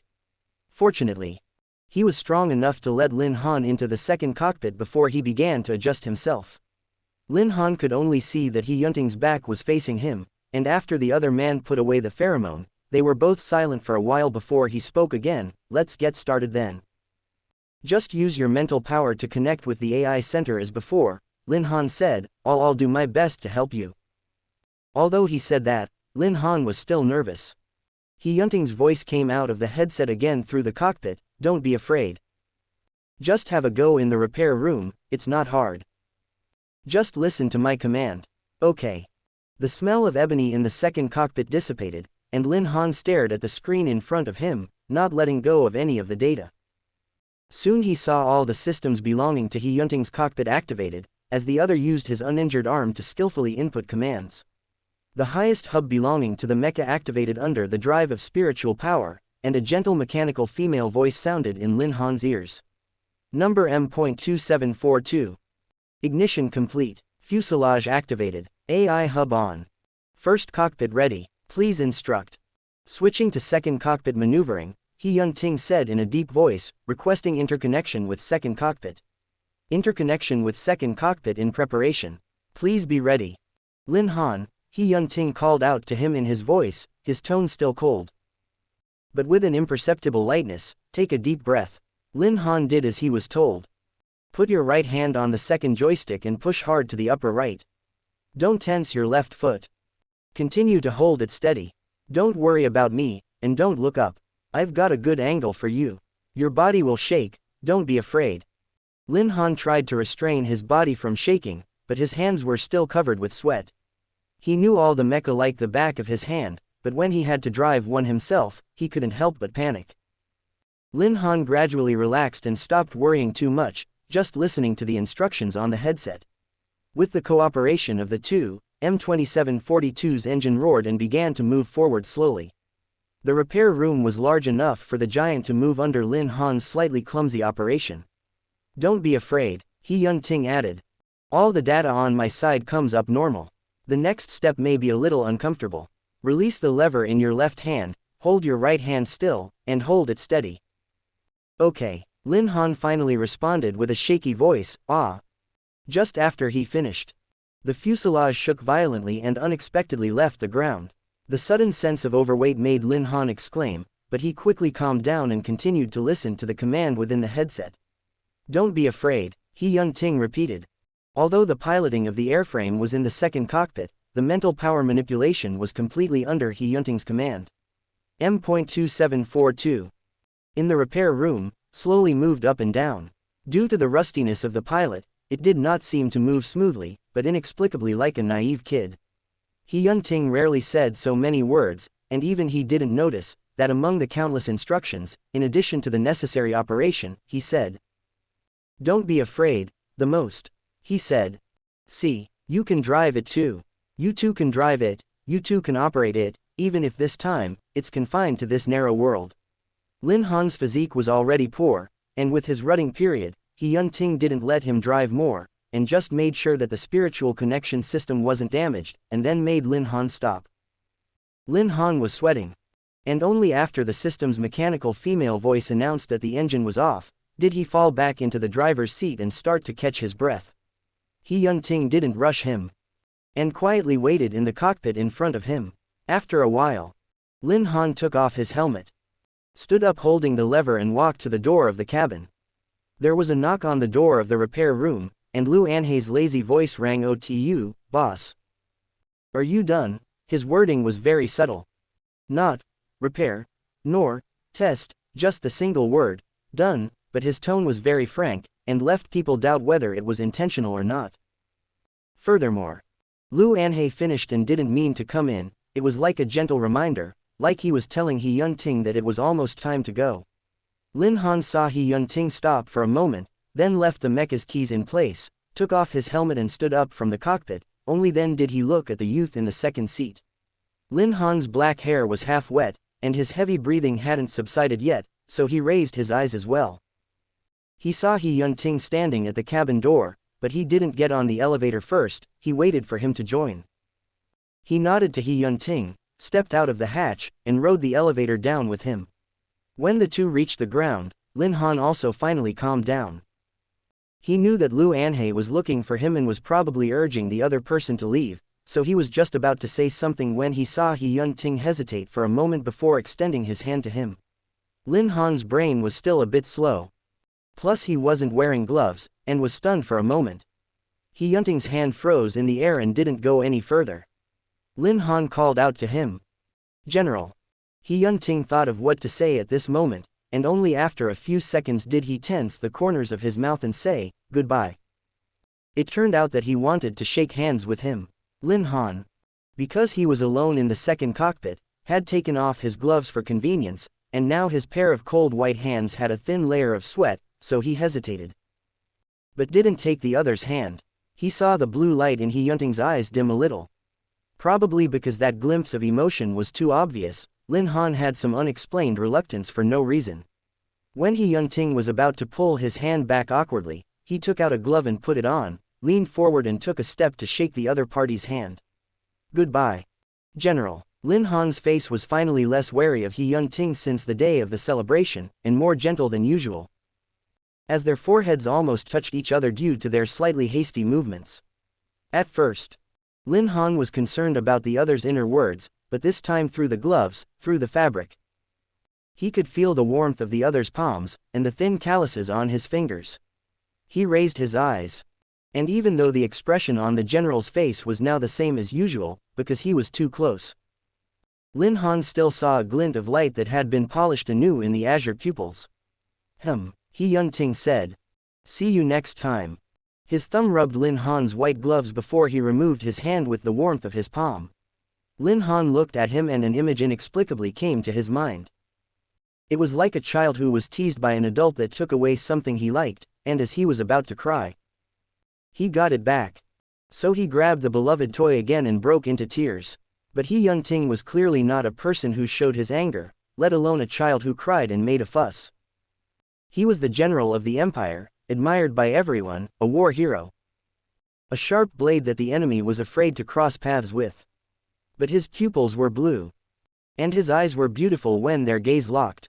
He Yunting's thin lips were still flat and cold and hard, but the corner of Lin Han's mouth curled very lightly. For the first time he didn't hate the feeling of reading someone's mind. Chapter 11. Lu Anhei. After waiting for He Yunting to come out, unexpectedly didn't say a word. But only asked if there were no problems with the mental power operating system. After He Yunting nodded his head, he asked no more questions. In the mecha. Probably because He Yunting's pheromone was really effective, Lin Han continued to stay in the cockpit alone to work. Since his gloves isolated his mind reading, Lin Han also didn't think about what the general was thinking at that time. He immersed himself back into his work, so that his mind could slowly quiet down. Mind reading is not a good ability, Lin Han thought. If he hadn't taken off his gloves that night and heard He Yunting's mind, he might have been a little more willing to get closer to the general. Lin Han was lost in thought as he removed the sixth piece. When he got busy, he lost track of time. Not to mention that the rest of the institute was still in shock from the general's visit until Shen Shunan, worried that he had slept overnight in the repair room again, came looking for him. When Shen Shunan entered, Lin Han was re-editing the operating system in the mecha, and the automated repair machines were humming along, fixing little by little what didn't require manual attention. Lin Han smiled and explained that the general had been here to test the mental power system, and that he was working really hard to get the mecha operational as soon as possible. Shen Shunan had no choice but to tell him to remember to use nutrients and suppressants on time, and when he was about to leave, he looked up at Lin Han, who was measuring the data, and said with a frown, I think you're in good spirits today.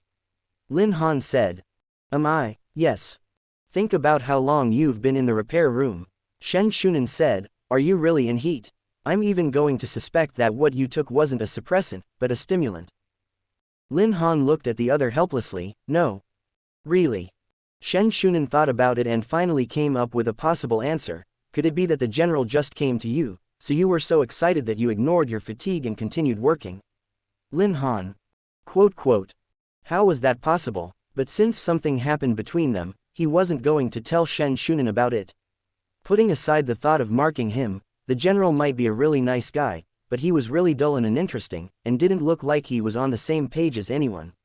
Lin Han sent Shen Shunan away and went back to his research. The reason he was the best mecha designer in the academy was that, in addition to his superior grades, his mental strength was also a factor. In this area of design and manufacturing, the higher the mental strength, the more favored the mecha master was.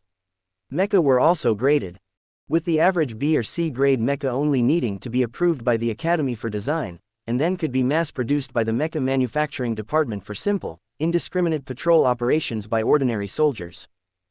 In the Empire, mecha generally relied on mental strength, and all three genders had varying degrees of mental strength, so a mass-produced mecha could be used by almost any gender with less mental strength. Of course, driving such a top-of-the-line mecha also required a higher level of mental strength and control, otherwise it couldn't be activated or it may cause problems later. Lin Han was involved in the design of many models, from mass-produced ones for frontline soldiers to exclusive mecha like He Yunting's or Lu Anhei's, which required a bit of careful study and design, and then countless tests and adjustments before one could have one of these. He Yunting's M.2742 was used earlier than he entered the Mecha Institute, and before Lin Han was officially involved in design, two-person mechas had almost ceased to be prevalent in the Empire. The higher the mecha grade, the higher the mecha master must be, and He Yunting really cared about his mecha, which was why he was so eager to fix it. It all seemed logical if only He Yunting didn't have those inner thoughts. While Lin Han was doing his best, Lu Anhei was busy. Since the general's mecha hadn't been repaired, there was no reason to participate in daily training. And not leaving the house for 2 days in his own manner finally allowed both the main and radical factions to each find an opportunity. Simply put, each continued to browbeat the other, hoping that one day General would join their camp and thus rest easy. The main peace faction wanted He Yunting to join them before asking the Emperor to reduce mecha production and military supplies, on the grounds that the situation was now stable and the Zerg were also very peaceful. Except for the Star Pirates who occasionally rebelled. It would be better to invest the money spent on armaments in people's livelihood and make the Empire stronger in other areas. The Radicals, on the other hand, believed that Star Pirates were a secondary concern, and that the Zerg must not be left untouched. He Yunting, although he didn't belong to any faction, he never rejected either side, so Lu Anhei became a busy man. Poor Lieutenant Colonel Lu had to help deal with the people who sent gifts and condolences from both sides one after another, while he also had to secretly spy on the waiter who stole the samples during the celebration banquet. After sending off the fourth group of people, Lu Anhei was finally able to take a break and walked up to He Yunting to report the news he had just received. "It's too clean. There's no way to find that person," Lu Anhei said bitterly. "I've checked. The waiter who pretended to deliver wine last time, but in fact deliberately hit your wound, appeared to be in fear for the entire day after hitting you. The next day, the family found that the person was gone and committed suicide." He Yunting looked astonished. "Dead?" Lu Anhei nodded with a serious expression. "How can we ask the dead? His family has a civilian background, and he also just became a waiter not long ago. There are no abnormalities. The civilian waiter was so scared that he committed suicide in his home because he bumped into the unbeatable Imperial General." It was always the case with news like this, people who just heard it would certainly find it unbelievable.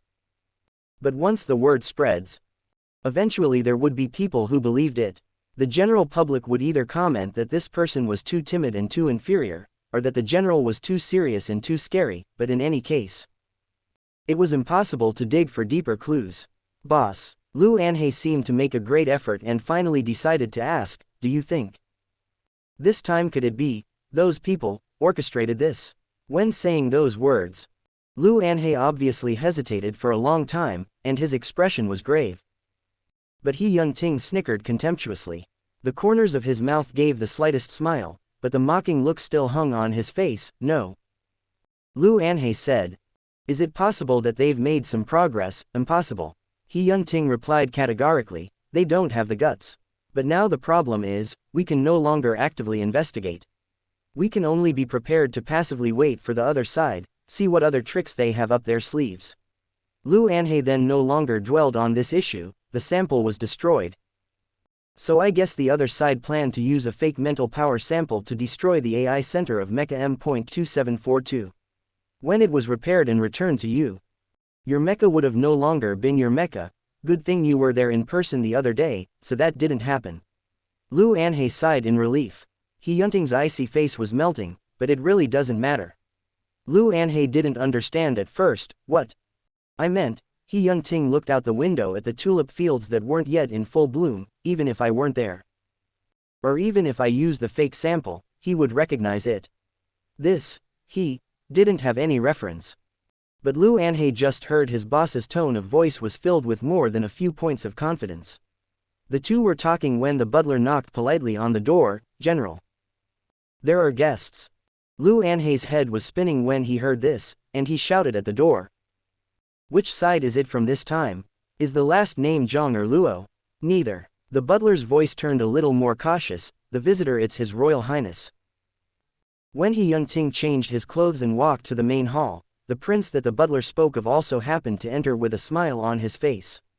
Wen Tianyao, the empire's only prince, had been making frequent appearances in the past few years, such as hiding his identity and sharing a room with civilians in a group home in the N district, saying that he wanted to experience the people's feelings and sufferings together.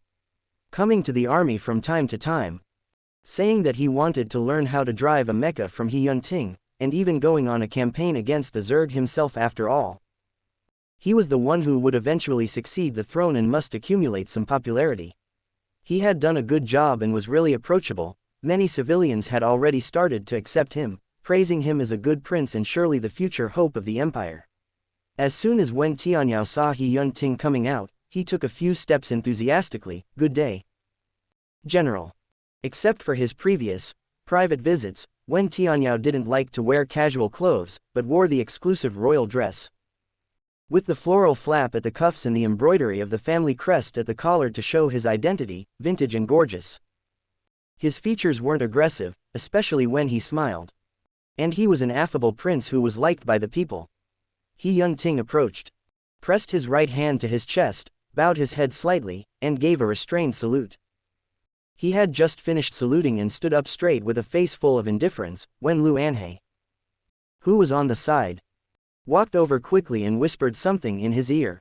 "Boss, I just received a communication from Lin Han from the Research Institute, saying that M.2742 is fixed. When do you want to go and get it?"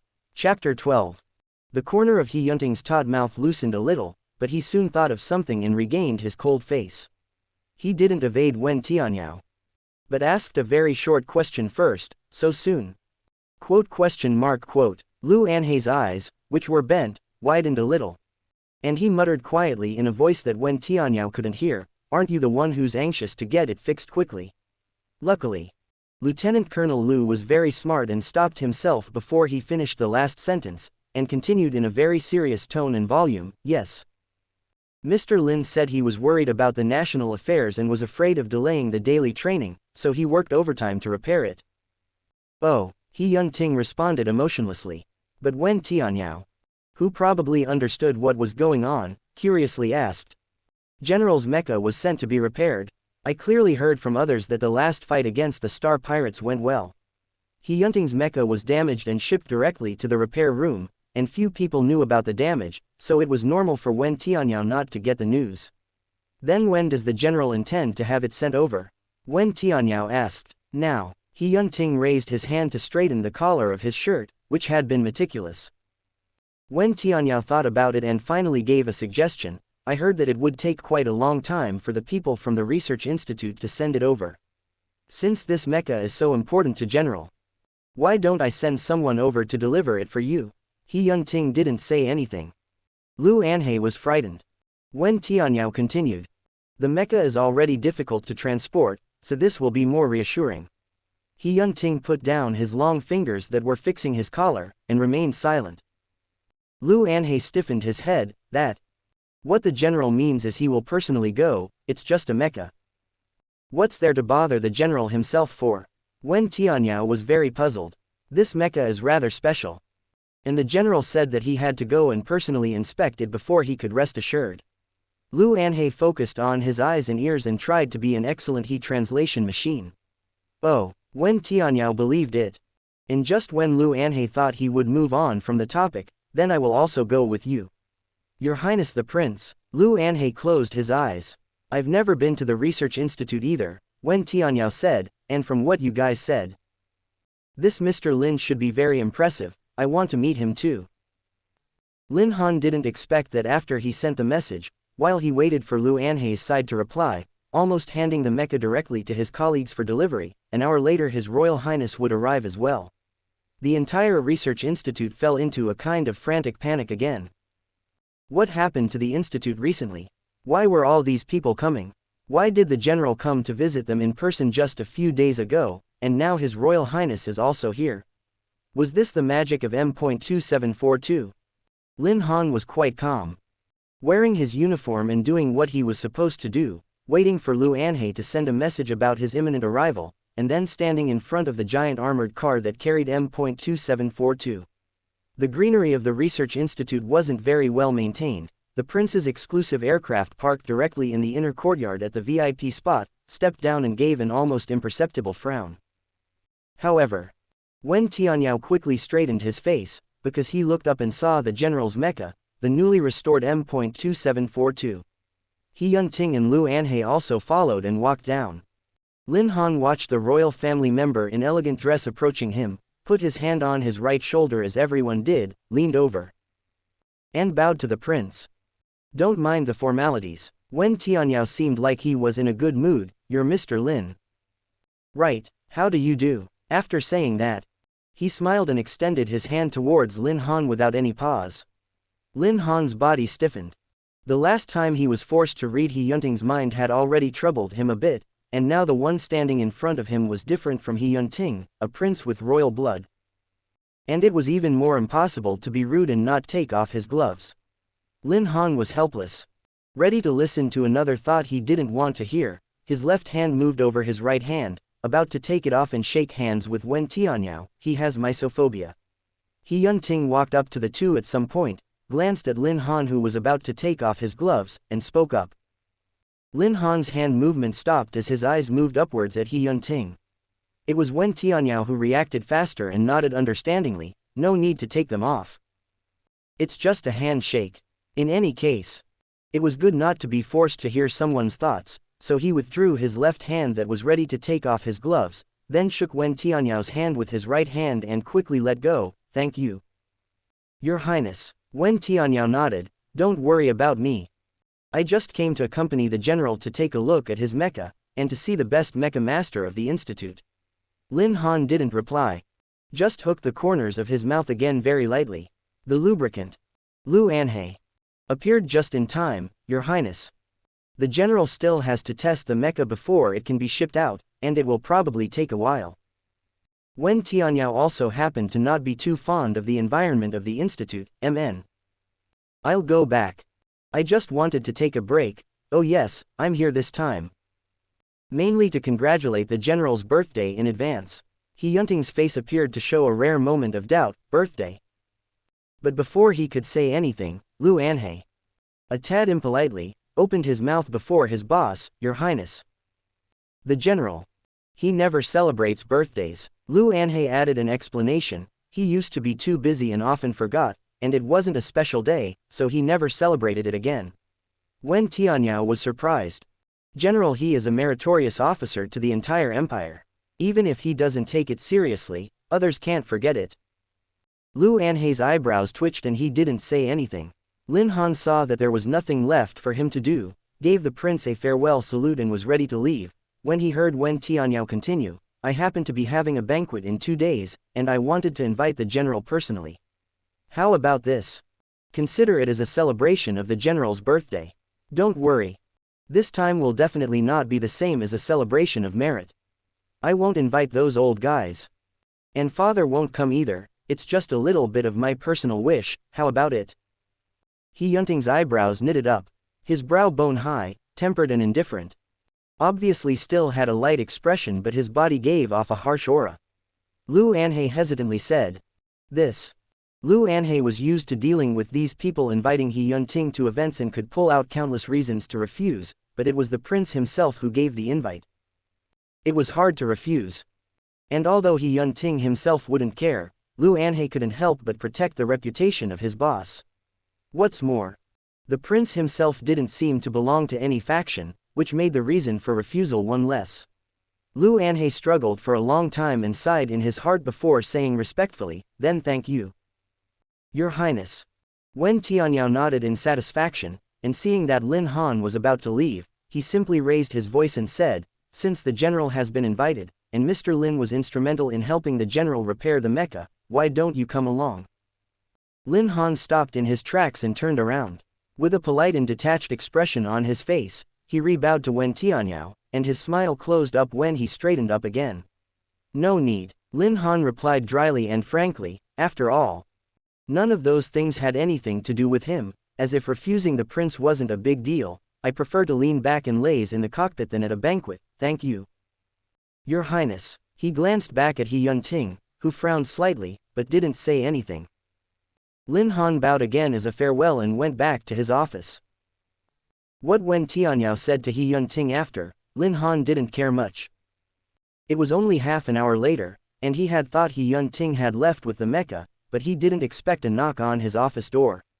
"Shen Shunan," Lin Han said as he walked over to open the door, but at the moment he opened it, he saw He Yunting, who should have departed. "General." He Yunting stood in front of him and wiped his collar with his fingers before he said, "Lin Han." Lin Han nodded, "Yes." "Do you have more?" He Yunting looked away, expressionless. Like an emotionless word machine, "No." After a long time of silence, He Yunting continued in a cold tone, "Lu Anhei is looking for you." Since He Yunting's words weren't reflecting his expression, Lin Han asked, "Lieutenant Colonel Lu is looking for me. Where is he?" "He wants to invite you to the dinner party in 2 days." "Forget about the dinner party, I don't really like that kind of occasion." He Yunting added. "But Lu Anhei has something to say to you." Lin Han hooked the corner of his mouth, "Lieutenant Colonel Lu can contact me directly by communicator." He Yunting was serious. "It's not convenient to talk through the communicator. He's only free that night for the next 2 days." Lin Han looked up at He Yunting. The other party's forehead hair looked more and more silvery white, dazzling under the warm sun. "So, did Lieutenant Colonel Lu say what he wanted to see me about?" The Imperial General, as if he had finally found a breakthrough, said coldly with a flourish, "He said his mecha was broken too." Chapter 13. As everyone all knew, the general's Lieutenant Colonel Lu Anhei had an extremely powerful defensive mecha, named Aegis Shield. The mecha's arms and legs were slightly shorter, but its body was longer and heavier. It might not have been as powerful as other S-class mechas in combat, but it could erect the strongest light curtain barrier from its body in defense. And now its owner, carrying its key, was nestled in the second mecha base unification department, shivering. Behind He Yunting was a complex and sophisticated operating table. A sub-screen switch showed a variety of combat images. He spread his hands on the table, leaning forward, looking down from above at Lu Anhei, who was shrunken in a swivel chair, his blue eyes reflecting the young lieutenant's terrified face. "Boss, I have sweated for the Empire. I have shed blood against the Zerg. You can't just turn your back on me like that." "I know, General," he affirmed to the adjutant's statement. "Just scrape it a little. I know it's due for its annual inspection, but it really doesn't need to be repaired. It's guaranteed not to affect any function," the general added warmly. "But there's been training lately. I have to use it." Lu Anhei was still stubbornly resisting. He Yunting broke it down mercilessly. "You can't use this one for training." Lu Anhei hid the key in his hand and resisted. "No. Boss, Aegis is the other half of me. My other half, do you get it? Borrowing it is the same as borrowing your wife." He Yunting raised his eyebrows. Lu Anhei strained his neck. "Really? Just like you and Lin Han?" He stopped the car immediately in the middle of his sentence. He Yunting's half-raised eyebrows wrinkled. Lu Anhei realized what he had said, but after all, he couldn't take it back. So he could only continue to protect his own keys and wait for his boss to give him the go-ahead. Then, He Yunting deliberated for a moment and was about to continue giving orders. The result was that he was just about to continue to speak, when Lu Anhei sighed. I'll go. I'll make an appointment with Mr. Lin for you. But you're not to lay a hand on my Aegis. Lieutenant Governor. Call." Lu was sad. He Yunting had entered Lin Han's office. And only after the draft had been invalidated did he come up with the impromptu phrase, "Lu Anhei's mecha is also broken," which resulted in Lin Han looking at him strangely for half a day and saying, "Oh. Really?" He Yunting was naturally satisfied and waited for the word, "Okay." Lu Anhei. who was glad that his baby had finally escaped the clutches of the demon, was in tears.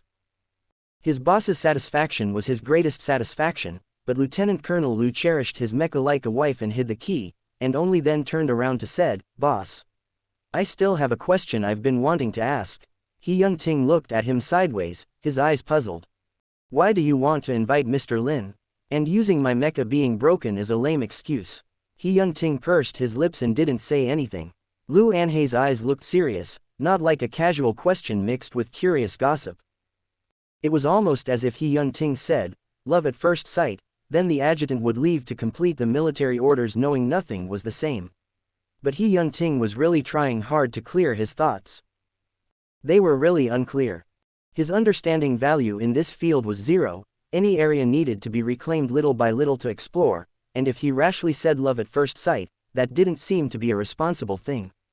To Lin Han or to himself. Lu Anhei was still unafraid to observe his expression, and He Yun-ting wasn't too concerned at this moment. "I don't know," he said.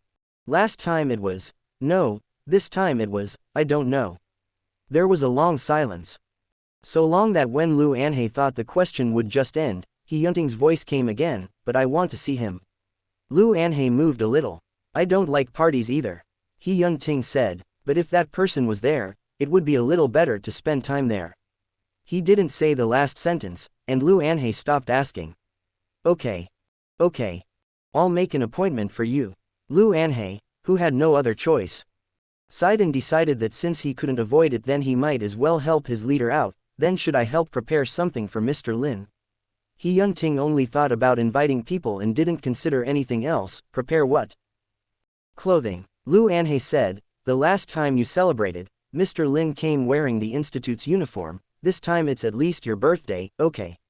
He Yun-ting finally agreed with Lu Anhei's suggestion approvingly, and tacitly approved in his heart this talkative subordinate's behavior of hiding snacks in his aircraft, and even decided to give him a little pay raise.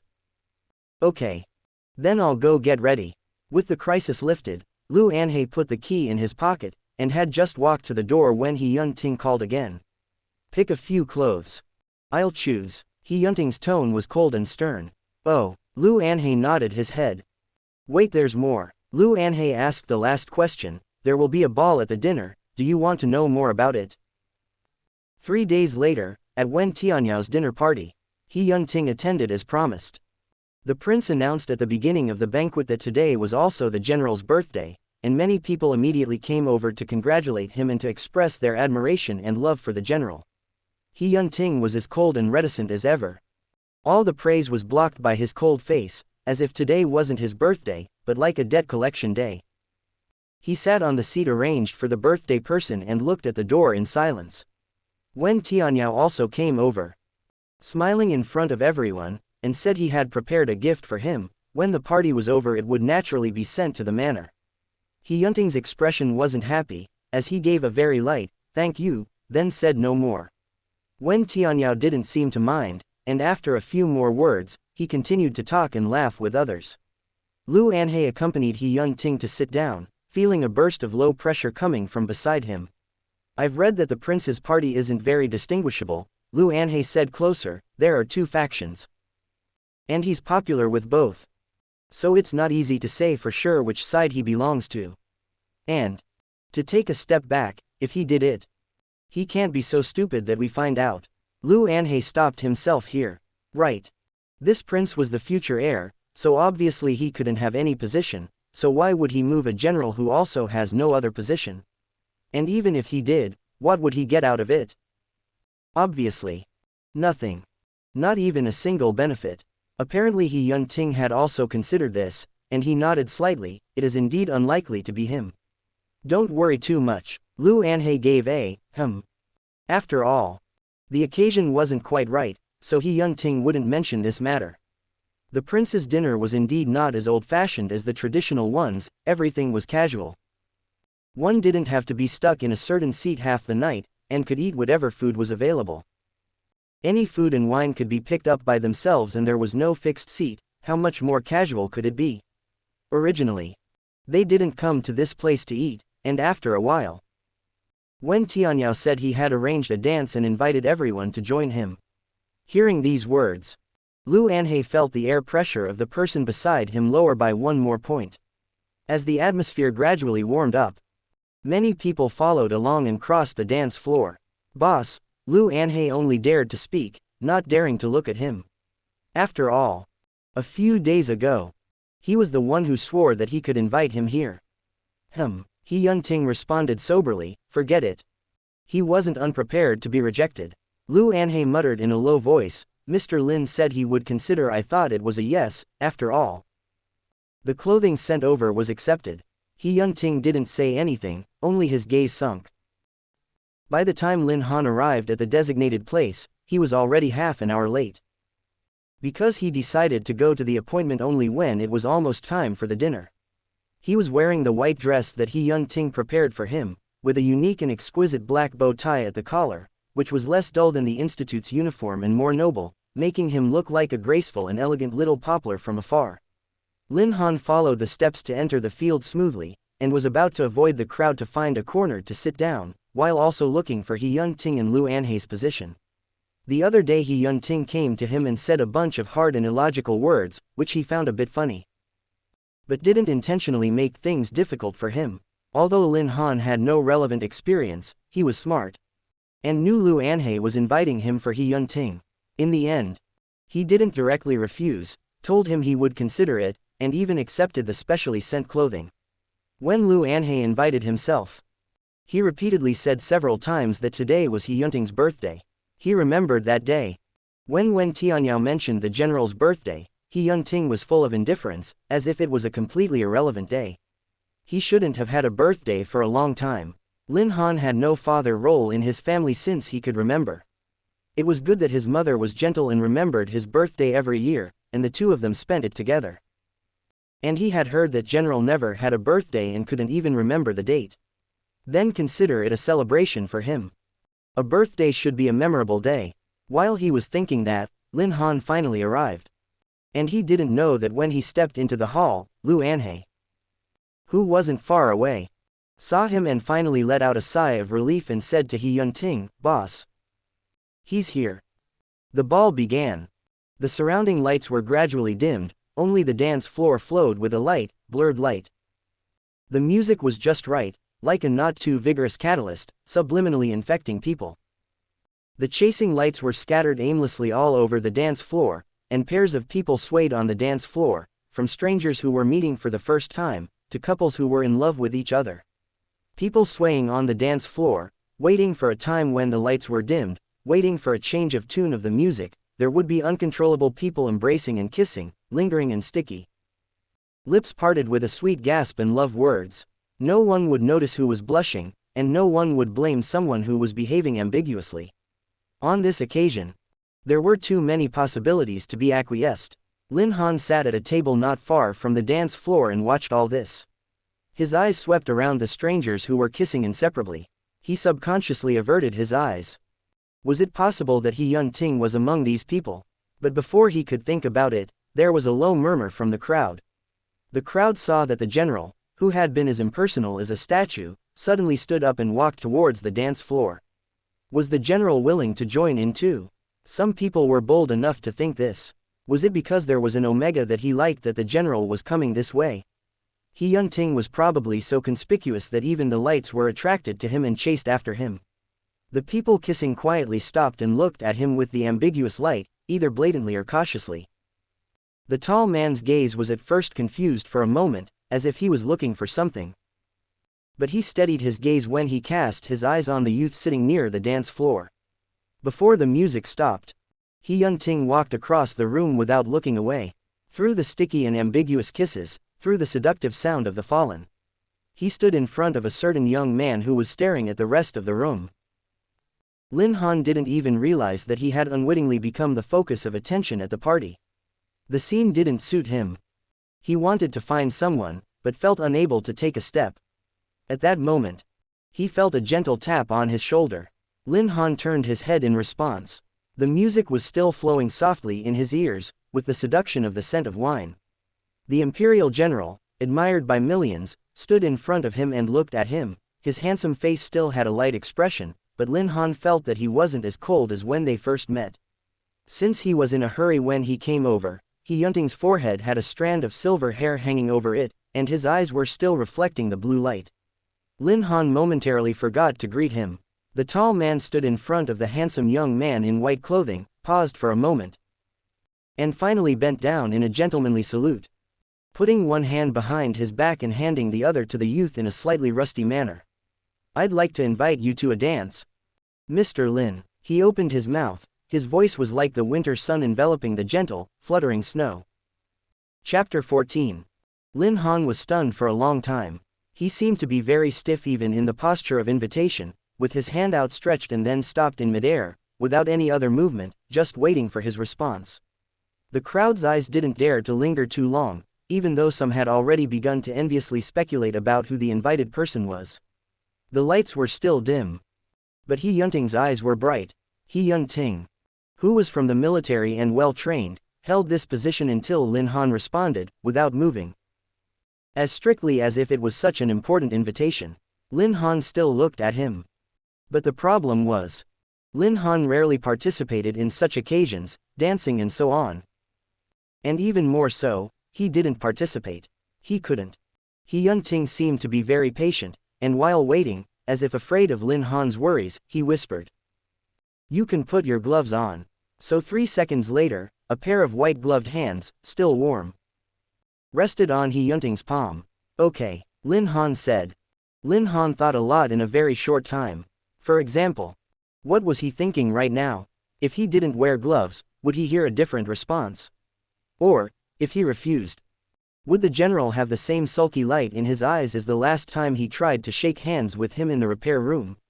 But in the end, he thought, today was the general's birthday. Lin Han's life was lackluster, but he could remember every birthday with his mother by his side.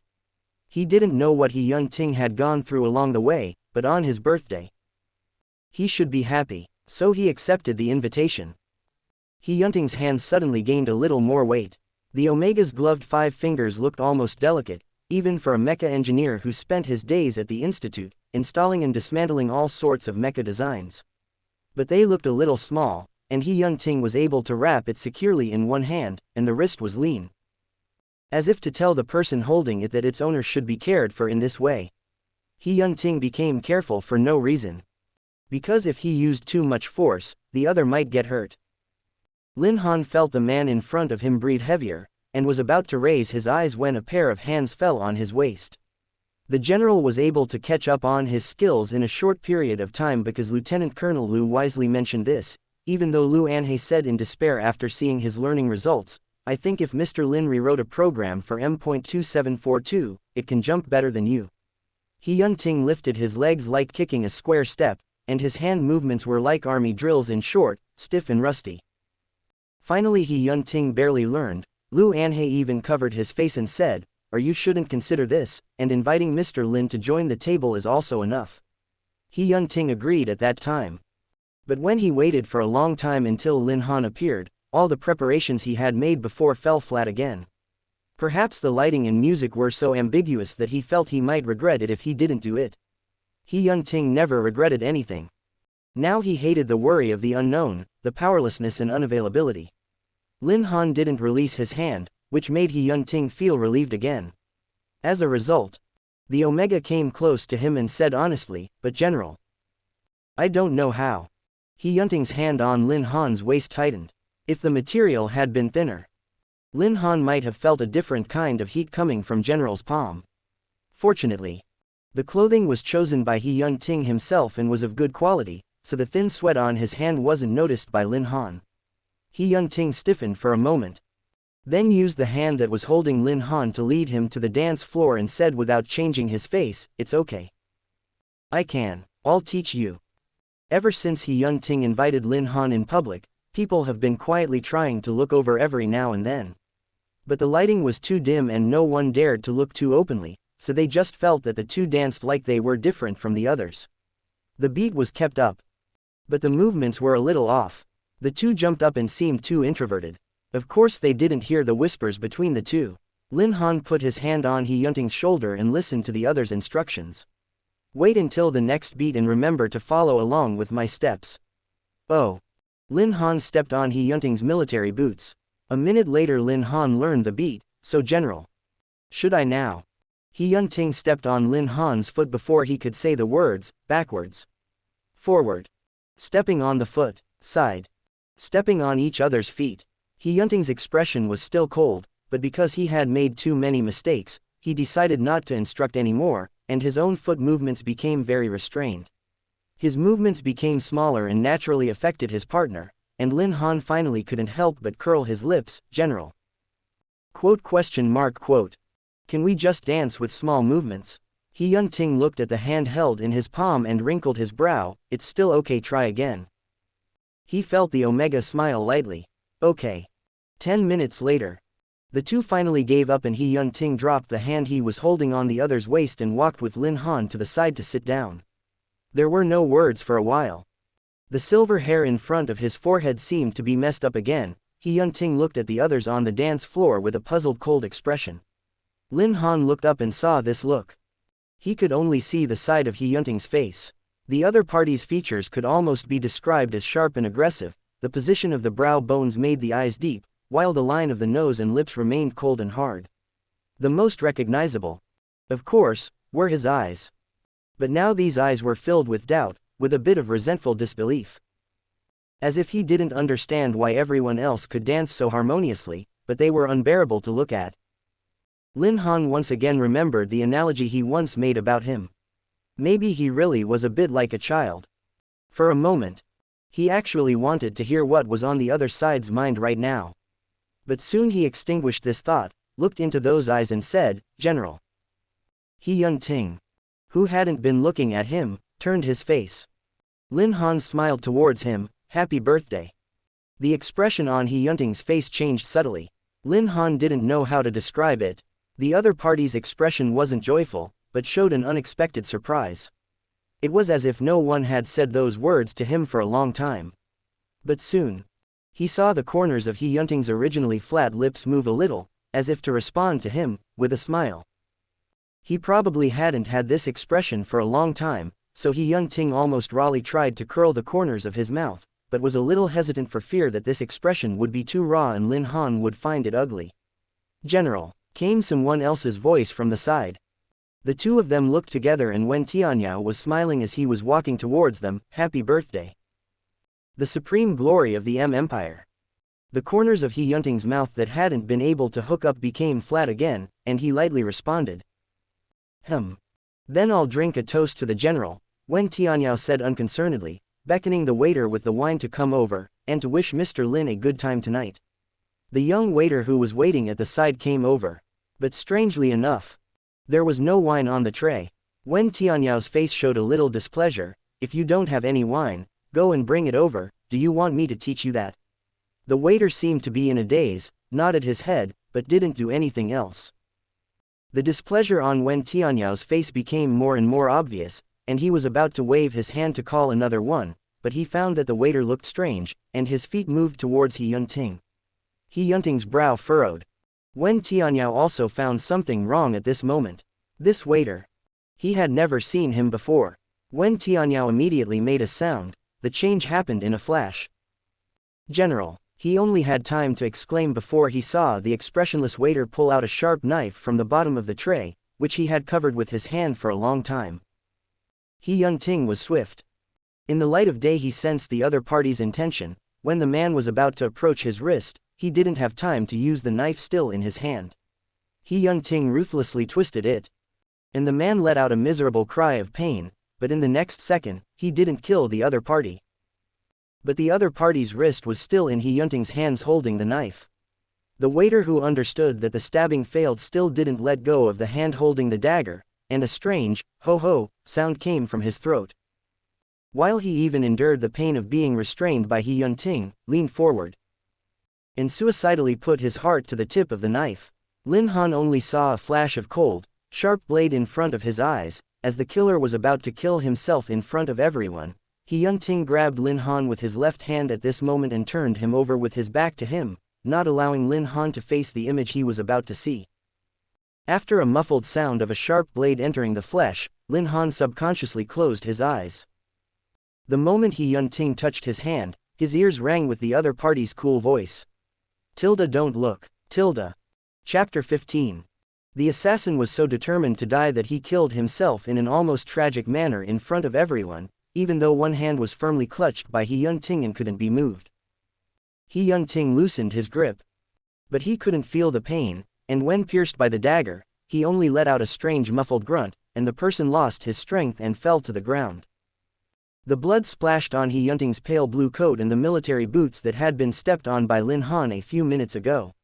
He Yun-ting was tall and Lin Han's clothes behind him, who had his back to him, was still immaculate. Lin Han opened his eyes and was still calm. He turned his head and found He Yun-ting's body in front of him, not allowing him to see the fallen man. Lin Han's curiosity wasn't so heavy, plus the words of the other party's heart were still in his ears, so he obediently didn't probe to see.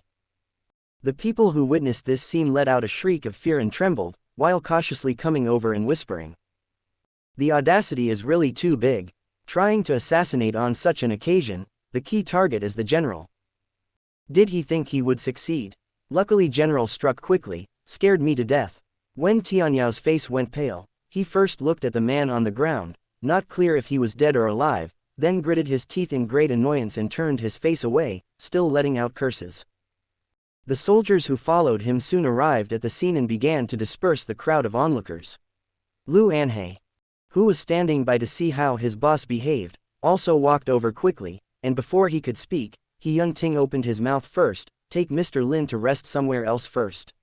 Lu Anhei looked at He Yun-ting's right hand, which had just subdued the other side with force, and wanted to say something. He finally said nothing and smiled politely towards Lin Han. Follow me first. Lin Han didn't let go of this momentary delay between the two, and couldn't help but look up at He Yun-ting again.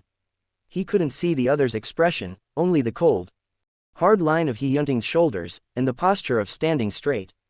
And a right hand that was slightly shaking. Let's go. Lin Han withdrew his eyes and said to Lu Anhei. After all, when Tianyao was well brought up, witnessing this scene was still a little hard to accept, but after all, the matter was out of his territory. Since He Yun-ting was personally invited by him, this responsibility couldn't be shrugged off no matter what. He rubbed his hands a little stiffly and walked to He Yun-ting with a sullen face. General, I'm very sorry. When Tianyao's face still hadn't recovered, I didn't expect such an accident. Not to mention that today is still your birthday. The fault is all mine. I don't ask for General's forgiveness, I'm just glad that you weren't hurt. He Yun-ting withdrew his right hand and looked at the person on the ground with downcast eyes and furrowed brows. It's okay. Probably because He Yun-ting's reaction was too light-hearted, when Tianyao was a bit anxious. General, you must believe me. I really didn't know this would happen. I blame my side for the oversight. When Tianyao added, you can take this person back, I won't interfere in the entire process. If the general wants me to help investigate anything, just tell me. He Yun-ting nodded his head slightly. Seeing that He Yun-ting had reluctantly lowered his guard, when Tianyao apologized several times. As the rumors had it, he was really a prince who had no attitude and was willing to take responsibility. General. Then I'll have my men take him to the Imperial Military Hospital now, and I'm at your disposal as to what to do, he said as he beckoned his servant to come and move the man. Wait a minute, He Yun-ting interrupted, and when Tianyao was curious what other instructions he had, when he saw him approaching the man who tried to stab him, and then squatted down. The other person looked a little thin and not very old, with beautiful features. And when his eyes were closed he looked almost alarmingly weak, and wouldn't have been expected to blend in with the intention of stabbing in any way. The dagger sunk deep into his shirt. The man was unconscious. Only his punctured lung was filled with air and blood, the chest cavity leaked air as he was dying, deformed and weirdly heaving. He Yun-ting reached out and used the back of his index and middle fingers to get close to the side of the other man's neck, ruffling the blood-stained hair and exposing the other man's still warm neck. On the back of his neck, there was a scar that had been healing for a long time, and what the scar covered was his gland. This was an omega. Lin Han followed Lu Anhei to another room to rest. The music on the dance floor next door was still on, wisps of it leaking in through the door. Lu Anhei was a little nervous. Mr. Lin. Are you okay? Yes, Lin Han said, the general didn't let me see. Lu Anhei sighed with relief. But before he could put his breath back, he heard Lin Han ask, the injury on his shoulder, is it very serious? Lu Anhe subconsciously denied, no. Ah. But once he turned his head and saw Lin Han's probing eyes, he probably understood that he couldn't hide it. A little bit. Lu Anhe tried to change the subject. Mr. Lin might be lonely, so may I accompany you for a chat? Sure, Lin Han answered. And really thought seriously about the question, why does your general never have a birthday? Lu Anhe answered smoothly, he was busy and forgot about it before, so he never had it again. Lin Han nodded his head. Lu Anhe had a good personality, and accompanied Lin Han to talk more. After a while, he asked, is there anything else Mr. Lin is curious about? Lin Han nodded. You said the general didn't have too serious of an injury. How did he get it? Lu Anhe got stuck. Not expecting the topic to come back here after all that talk. He tried to pull a few reasons, but Lin Han wasn't quite convinced. The general just tore his wound again, right? Lu Anhe sighed and finally told the truth. Last time when he was fighting the Star Pirates, he was hit by a suddenly shattered display and the glass that pierced him went through his right shoulder. When he cut his mecha's right arm off, his weight was unstable and he rolled in the glass in the cockpit, noticing Lin Han's eyes. Lu Anhe hastened to say, but it's not serious, it's much better, he just can't exert himself, and will recover slowly. Lin Han still didn't say anything. At this moment, Lieutenant Colonel Lu was hit by an idea. Does Mr. Lin know how to change a bandage? Lin Han was a graduate of the Imperial Army University, so these most basic things would be taught, and he nodded his head. Then I'll go get you some bandages and gauze. Lu Anhe felt that he had never been so resourceful. I happen to have to go help the general with something else, so I can let him come in and rest for a while. Lin Han paused for a moment and said, okay. He Yunting still stood straight when he came in, and when he saw Lin Han sitting obediently, his pace was a little faster. When Lu Anhe reported to him just now, he said, Boss, I can only help you until here. He Yunting walked in a fog. His eyes moved from Lin Han to the side table, and saw the bandages that had appeared some time ago. You call this helping? However, before He Yunting could say anything, Lin Han's eyes fell on his right shoulder as soon as he entered. The pale blue uniform became darker on the right shoulder, as if it had been discolored by water stains, and the marks were about to spread to his back. He Yunting approached Lin Han, and the two were silent for a moment. Does it hurt a lot? It's okay. Both of them spoke out at the same time, and after hearing what the other said, they fell silent again together. Finally, Lin Han opened his mouth, you're not fine. I had to ask Lieutenant Lu. He didn't say it of his own accord. He Yunting knew that Lin Han was referring to his wound. His eyes sank. It's fine. Let's go. He Yunting seemed unwilling to mention this again. Let's take you back. Lin Han didn't answer immediately, only kept looking at him. Obviously today was this man's birthday. Obviously it should be a day to celebrate or commemorate. He Yunting still tore his own wound from the force he used even though the man didn't hurt him. Lin Han actually knew there was something abrupt. Maybe it was Lu Anhe's request. Or maybe it was the embarrassment of stepping on each other's feet between the two of them just now. He still tried to bring it up. General, if you don't mind, I'll change your bandage first. Lin Han thought he was prepared, but when he saw the wound on He Yunting's right shoulder, he was still shocked. It was clearly covered with gauze, but it was still soaked with blood due to what had just happened, and when the gauze was removed, there was a deep and horrible wound that stretched tens of centimeters from the collarbone down. In the deepest of this wound, there were many small scars that were about to heal. The traces of cuts and punctures were clear to see. Lin Han couldn't say anything for a while. When he was about to pick up something prepared by Lu Anhe to help He Yunting stop the bleeding, he realized that one of his gloves was yanked off and the other one was put in his pocket. What's more, it would have been more inconvenient to wear gloves. Whatever. Lin Han thought he'd just listen a little. It was nothing. The key was to help He Yunting stop the bleeding and bandage it up. As he decided, he reached out and touched the other man's right shoulder. He's so pale. He moves so gently. Will he feel terrible about the wound? Lin Han, who was wrapping He Yunting's shoulder, didn't know what to make of it for a while. General. He Yunting raised his eyes to look at him. His eyes were as blue and clear as ever. like the high-hanging canopy after being washed by heavy rain. The expression on his face hadn't changed a bit. As if the gruesome wound on his right shoulder that was gurgling with blood a few minutes ago was not his own. Lin Han's cold, white hand was still propped up on his shoulder as he continued to do his bandaging. I can't smell it. I want to eat caramel. What? Lin Han closed his eyes and tried to pretend that he didn't hear these strange words from his mind.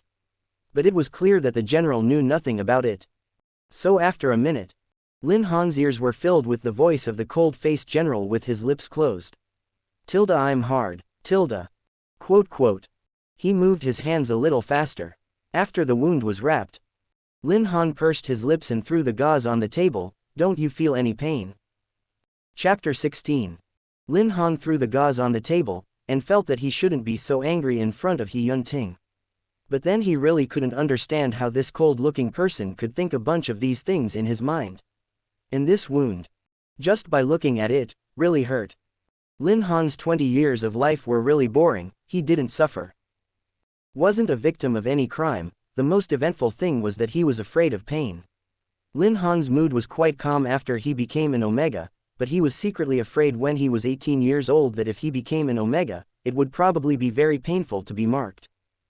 Lin Han had been injured once when he was in college. The specific details he couldn't remember, only felt the stabbing pain in his brain for a long time.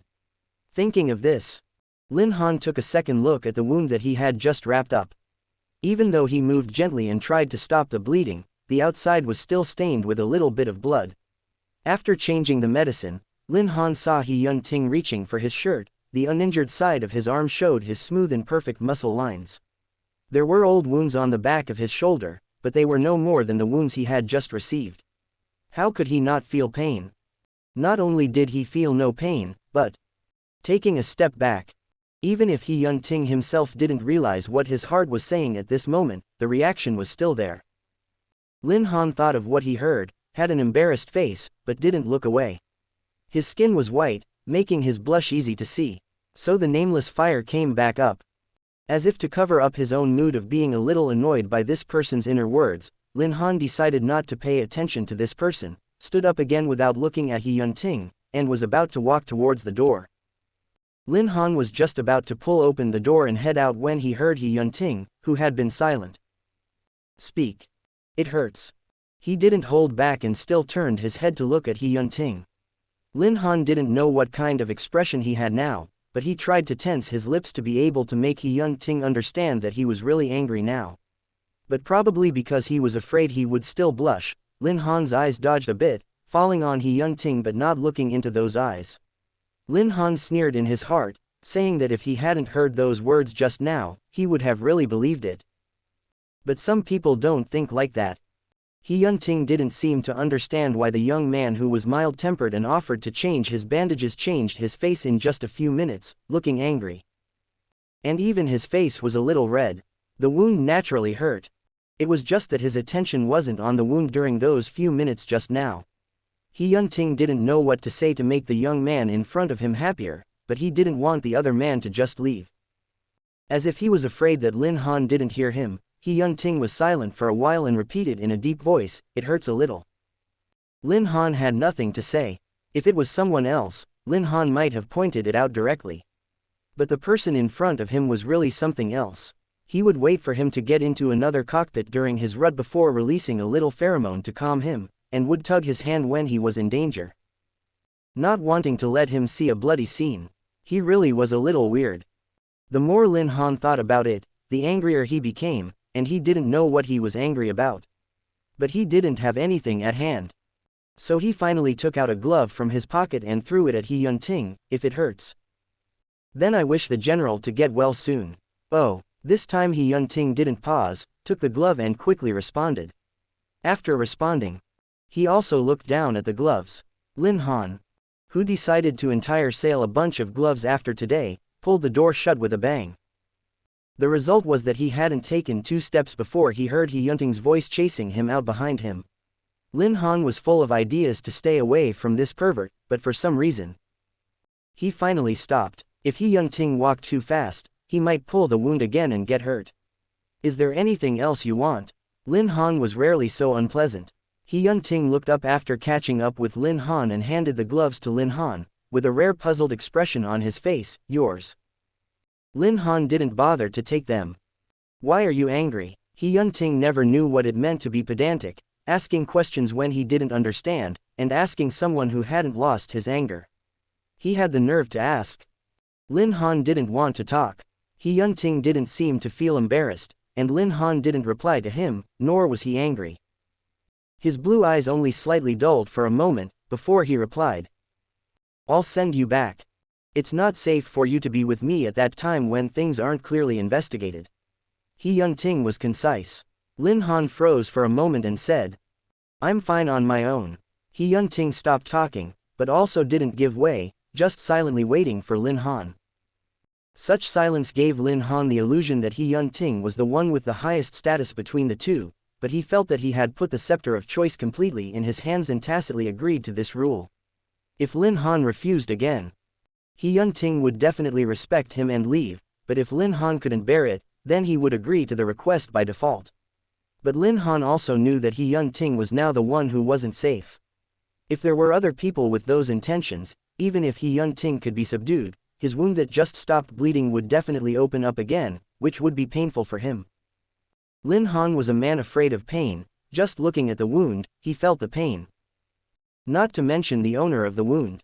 He looked up at the silent general. The expression between the other's eyebrows was still very light. If not for the blood stains still on the uniform from the previous assassination attempt, no one would know what he had gone through. Or what was going through his mind just now.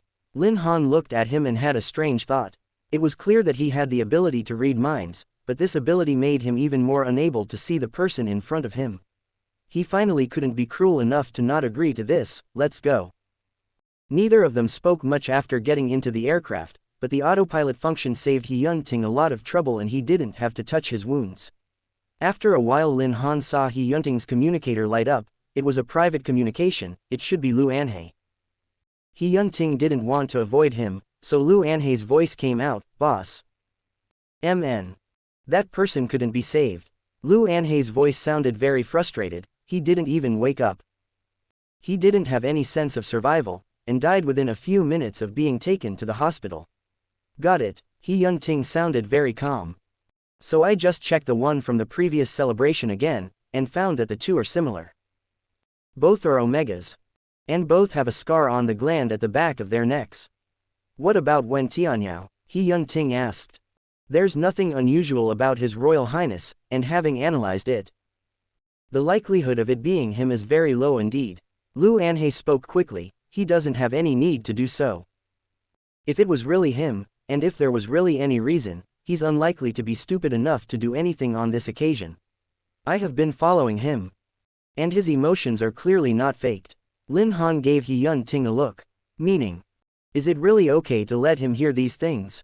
He Yun-ting gave a then continued, make sure to keep the body, and not let the hospital casually dispose of it. The rest will be decided when you return. Understood, Lu Anhei said. Then your injuries are okay, right? Mr. Lin, did he? His voice lowered in time. Yes, He Yun-ting returned crisply. Then you're fine. He Yun-ting didn't wait for Lu Anhei to finish, and the communication cut off dryly. He parked his aircraft in front of Lin Han's house and looked cold. Here we are. Thank you. General. Lin Han opened the door while thanking He Yun-ting. Wait. He Yun-ting spoke out again, wanting to say something. What is it? When Lin Han was curious about what else this amazing general had to say, he saw him open the case on the side of the driver's seat with some rusty movements, pulling out the snacks that Lieutenant Lu had hidden in his craft, and grabbed 2 packets and handed them to Lin Han. Want to eat? Ah, Lin Han was confused. Are you serious about using your subordinate stuff to offer flowers to the Buddha? But after thinking about it, Lin Han still took a packet not to embarrass him. He Yun-ting saw Lin Han take it. And only then did he put the rest of the snacks back into the box. Lin Han was about to say goodbye to He Yun-ting, when he heard the other speak before him. You're not angry anymore. Chapter 17. Lin Han looked at the person in front of him and his heart softened in the end.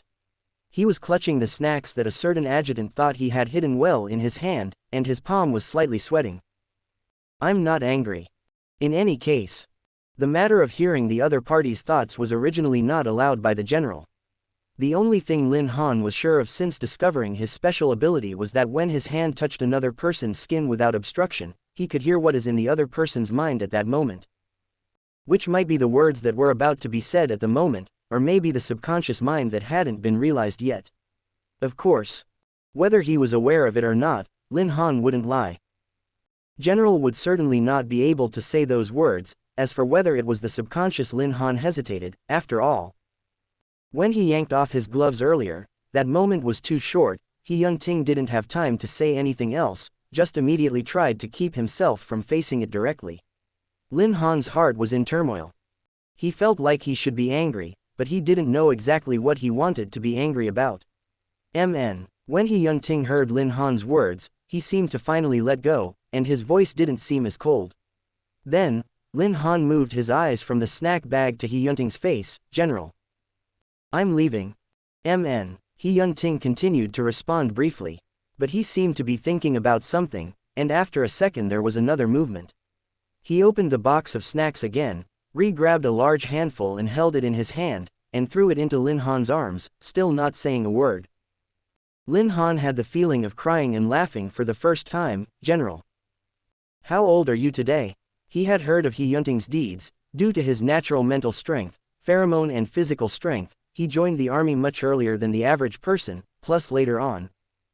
He was born into war and made many marvelous achievements, was deeply appreciated by the emperor, and was exceptionally promoted several times, which made him the object of admiration of millions of people. The youngest Mr. General's eyes darkened a little, as if he felt that the date of birth had little meaning, and casually said, I forgot. But soon he moved his lips again. But today, I'm happy. Lin Han was stunned. It took him a few seconds to remember why He Yunting had said that. Because he himself told him happy birthday today. Lin Han hugged the snacks in his hand tighter, and finally brought a little light-hearted smile in his voice. Then, I will wish you happy birthday every day on the general's birthday in the future. Although the answer was the same, the last bit of gloom in He Yunting's eyes was brushed away. Bye. As he prepared to launch the craft, he said to Lin Han, these days, be safe. If you need anything, you can look for Lu Anhe. Or for me. He Yunting said the last sentence very quickly, as if he wanted to override his own words. Look for Lu Anhe. Okay, Lin Han said. He remembered the dagger that had been thrust at He Yunting today, and the man who had stolen the sample when they first met. He didn't know what had happened or what He Yunting and the others would investigate from, but he felt a little uneasy. Thinking about it, Lin Han suddenly looked at his hands. General, he called out to He Yunting. The light of blue eyes fell on him in response. If you have doubts about anyone, you can choose to tell me if you don't mind or if it's not confidential. Lin Han was still holding quite a few of Lu Anhe's snacks, looking down at the flowery and green bags that were completely unlike a soldier's preference, as he spoke in a clear voice. I might be able to help. Quote. He knew He Yunting standing in this position wasn't easy, and also knew he must have faced what happened today countless times. Even though the man in front of him was still a little defensive about his thoughts, he must be a kind person anyway. Maybe this insignificant ability of his can help him. After all, it was at the prince's dinner party that something happened, and it was He Yunting who was almost injured, so no one dared to neglect it. He Yunting was still not resting these days. Training in his life was as usual. Everyone else was glad that the general wasn't injured at the dinner party that day, but still was fearful of the full vigor of the general. Only Lu Anhe took the time to change He Yunting's bandages every day, complaining. It's all because of the last 2 times, otherwise the injury would be almost healed. He Yunting didn't say anything, just frowned and waited for Lu Anhe to finish the roux wrapping. Seeing his unhappy expression, Lu Anhe asked, Boss, does it still hurt? He wanted to ask if he wanted to ask the team doctor for an anesthetic, but he understood that He Yunting would definitely refuse and held it back. It's okay, He Yunting said with little emotion. I'm trying to be as careful as possible, it will be fine soon, bear with me. Lu Anhe said, nimbly wrapping his shoulder. Then he suddenly thought of something. Then when Mr. Lin redid it, He Yunting swept him a glance, his tone of voice cold, also didn't hurt. Lieutenant Colonel Liu felt aggrieved. Oh. The report on the autopsy of the Omega who killed himself at the prince's dinner party was also handed over. Liu Anhei quickly put away his joking thoughts. Took it. Quickly read it over, and handed it to He Yunting. When He Yunting finished browsing from start to finish, Liu Anhei spoke. The one from last time can't be found anymore, but according to the people who witnessed him, there was a scar at the gland of that person as well. This one this time, he pointed to the report in He Yunting's hand, it's exactly the same. He Yunting didn't speak, only looked at the words on the report. Preliminary identification of the deceased's blood pheromone concentration value is too high, and the entire body was in an excited state at the time of death. This sentence was strange. At first glance it looked like a description of the rutting period, but anyone who had seen the scene wouldn't think so. If they were in heat. As stated above, it was obvious that no inhibitor was used. If an Omega didn't use inhibitors, how was it possible that none of the people in the room smelled his pheromone? It was simply impossible not to leak out at all. And an Omega in heat had little strength at all, but He Yunting used a lot of strength in restraining that person, not to mention He Yunting was an alpha, so there was an inherent power disparity between the two. How could an Omega have so much strength when stabbing or killing himself?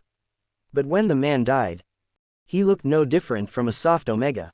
The big problem was that these people were like puppets on a string, and the people behind them didn't seem to have much hope that it would work, and if it failed, it was just one less insignificant pawn.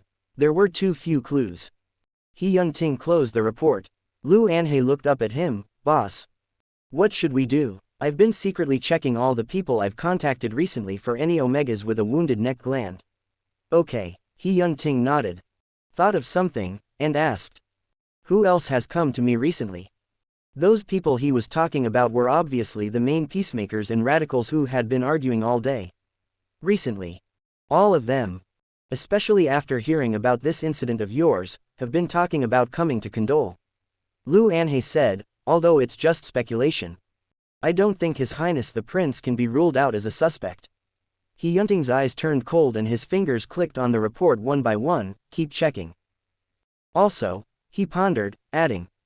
Get a vague idea of who Wen Tianyao has been in contact with recently, the key depends on which side the contact is with. Liu Anhei nodded his head and pushed the door open.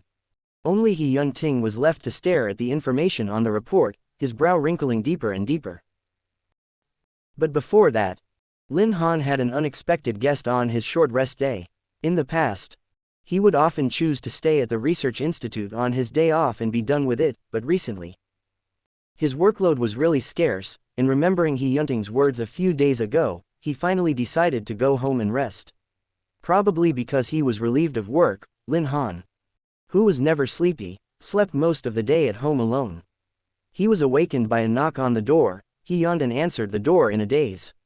Hello Mr. Lin. My name's Chen and I'm your dance teacher.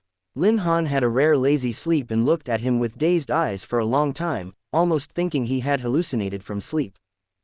The dance teacher, who claimed to be Chen, was wearing a straight uniform, with a serious expression and a pair of slightly old-fashioned glasses, and the entire person looked meticulously tense. Lin Han saw that the right side of his uniform was labeled, 3rd Mecha Base Cultural and Industrial Group. Lin Han's eyebrows jumped and he had a bad feeling. However, the other was very polite and patient, repeating what he had said before. Lin Han rubbed his eyes. I'm sorry. I've never had a dance teacher before. Sorry about that. Indeed you haven't. This teacher Chen looked very old-fashioned, but I'm really here to teach you how to dance. Quote. Lin Han looked at him with a helpless face. No matter who asked you to come, I won't learn. The two of them were at a standstill for a while, and the man pushed his glasses and told the truth. The general sent me. He said Mr. Lin couldn't dance, so he asked me to come and teach you. What else did he say? General also said that it was imperative that Mr. Lin learn. Lin Han recalled what he had said to He Yunting that day. Besides telling him that he might be able to help, he also said that he would wish the other person a happy birthday on his future birthday as well. So, He Yunting probably understood that he would dance with him on his birthday in the future. Not necessarily. Lin Han raised his hand to close the door. Tell him there's no need. But the dance teacher didn't give up. he stuck to the door frame and didn't move. He came with a mission. General said that if Mr. Lin insisted on refusing, he should say this. So the man reluctantly fixed his mind, held up his glasses. And the reflection of the glass flashed in front of Lin Han, as he exclaimed, "For the glory of the Empire." Quote, quote. Chapter 18. Lin Han had the urge to roll his eyes. And it was the first time he found someone who could elevate the matter to this level. "I don't think my inability to dance can affect the glory of the Empire." The old-fashioned officer was unmoved. The prosperity of the Empire depends on everyone. Lin Han didn't bother to explain. "I'm closing the door. Mr. Lin." "Don't." The man tried to persuade him, but to no avail. Finally Lin Han firmly refused the teacher from the educational corps on the grounds that, "You can teach me after you have taught the general first." What was He Yun-ting thinking in his head? Lin Han was crying and laughing at the same time. Lin Han ordered takeaway, then opened a nutritional supplement, squinted at the sunlight outside the window, opened the window. Then leaned over to the sofa and turned on the electronic screen, shaking his white legs and eating while listening. It was reported that the day before yesterday, at the prince's private banquet, there was an assassination attempt of His Highness. His Highness Wen Tianyao was furious, and said that he must find out the truth. Wen Tianyao's face appeared on the semi-holographic electronic screen. He was still wearing a suit that symbolized his status, and there was anger between his eyebrows. But he restrained himself when he opened his mouth and reverted to his gentle and elegant appearance, talking eloquently to the camera. Wen Tianyao's facial features were really not aggressive, and the aura of his hands and feet was quite good, so it was quite clear why he was loved by people. Lin Han threw the empty nutrient packets into the automatic trash can and recovered his strength. He began to think back to the first time he met Wen Tianyao. The news said he was easygoing and had no attitude, but when he checked the previous reports, he found that only the days when Wen Tianyao lived in a group home as a commoner were plain, but the rest of the time he wore a fancy suit with floral flags on the cuffs and a dark pattern with the family crest that explained his identity. He was very proud of his identity and was sure that he would take over the entire Imperial M galaxy, just like his father. But Lin Han felt that something wasn't right. He remembered the frown on Wen Tianyao's face when his private aircraft stopped at the institute. He also remembered the dinner party that day when He Yun-ting was nearly injured. Admittedly, it was a personal feeling that the prince himself couldn't be so stupid. How could a person who was as neutral as He Yun-ting be so blatantly harmful to others? Maybe as an Omega, he was naturally more sensitive. Lin Han felt for the first time that maybe he shouldn't have put on the gloves at that time. Maybe he could have given He Yun-ting a little help. His mind paused. But then He Yun-ting was the one who gave him the excuse of cleanliness to wear them. When it came to He Yun-ting, all of Lin Han's clear and concise thoughts fell away. Mr. General was too amazing to be considered in the realm of normal people he knew. Lin Han ate dinner, turned off the TV and started to clean up the house. The place where he lived alone was small and there wasn't much stuff, so it was easy to organize. Lin Han lived near Tikoku University, and when he opened the window, he could still see many students wearing different college uniforms. Every time he saw these faces, he fell in a trance. The 8 years he spent at the academy had gone by too fast to be true. He turned his head and saw a picture frame that he had just put away, on which was a gentle and serene female Omega. She was his mother. Lin Han didn't lack money, and he didn't spend it frivolously. The place where he was now was the most prosperous planet in the entire M galaxy, but before he came to study at the Imperial Army University, he lived with his mother in Q District, which was far away from here. The Q District was populated by civilians and was the most populous area in the entire empire. Due to the large number of people, the security was inferior to those core areas, but it was more lively.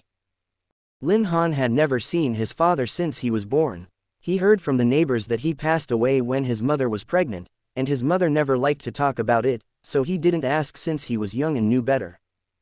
The memory of his mother was more beautiful than others and more gentle than others. She would make a small cake with her own hands on each of Lin Han's birthdays, then curl her eyes and say, "Happy birthday, Han Han." Even if Lin Han had never been anywhere else as a child, his mother would tell him many stories about the outside world. Lin Han was most interested in the Galactic Exhibition Hall, in the core area, as she called it. She said there was a place in the core of the imperial capital that Lin Han would like. There were a lot of strange and exotic things stored there, things that he couldn't imagine, and there was no place that couldn't be filled. The Galactic Exhibition Hall was quite a curious place, but also very interesting. The showroom also had the function of storage, which meant that each person could put one thing they considered the most precious into custody. They could choose to display it, but also choose to store it silently, without outsiders seeing it. But no matter who it was, each person could only use the storage once, and could only take it back once. There were so many people in the Empire, of course. Not everyone would deposit, because most people think that the most precious things were to keep for themselves, putting it elsewhere wasn't quite safe. And if they chose to deposit, they'd have to pay an extremely high storage fee, which was also the reason why many people were discouraged. Many dignitaries would store many things they thought were precious, and didn't hesitate to show it off, so the Galactic Exhibition Hall had many peculiar things.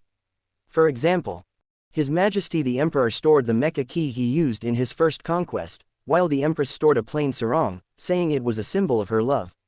Some people stored pieces of meteorites. Others extracted their own pheromone and sealed it. Others plucked a delicate flower from a distant galaxy that the Empire had never seen before, and used special means to store it for eternity. It was a unique storage place, more like a strange museum. Lin Han was incredibly curious about it. When he first heard about it, he was so excited that he shook the mecha model in his hand and said that he wanted to store it too, that it was his favorite mecha, and that he wanted to store it until he was old enough to pick it up. His mother didn't deny him directly, but said gently, "Think about it again, Han Han.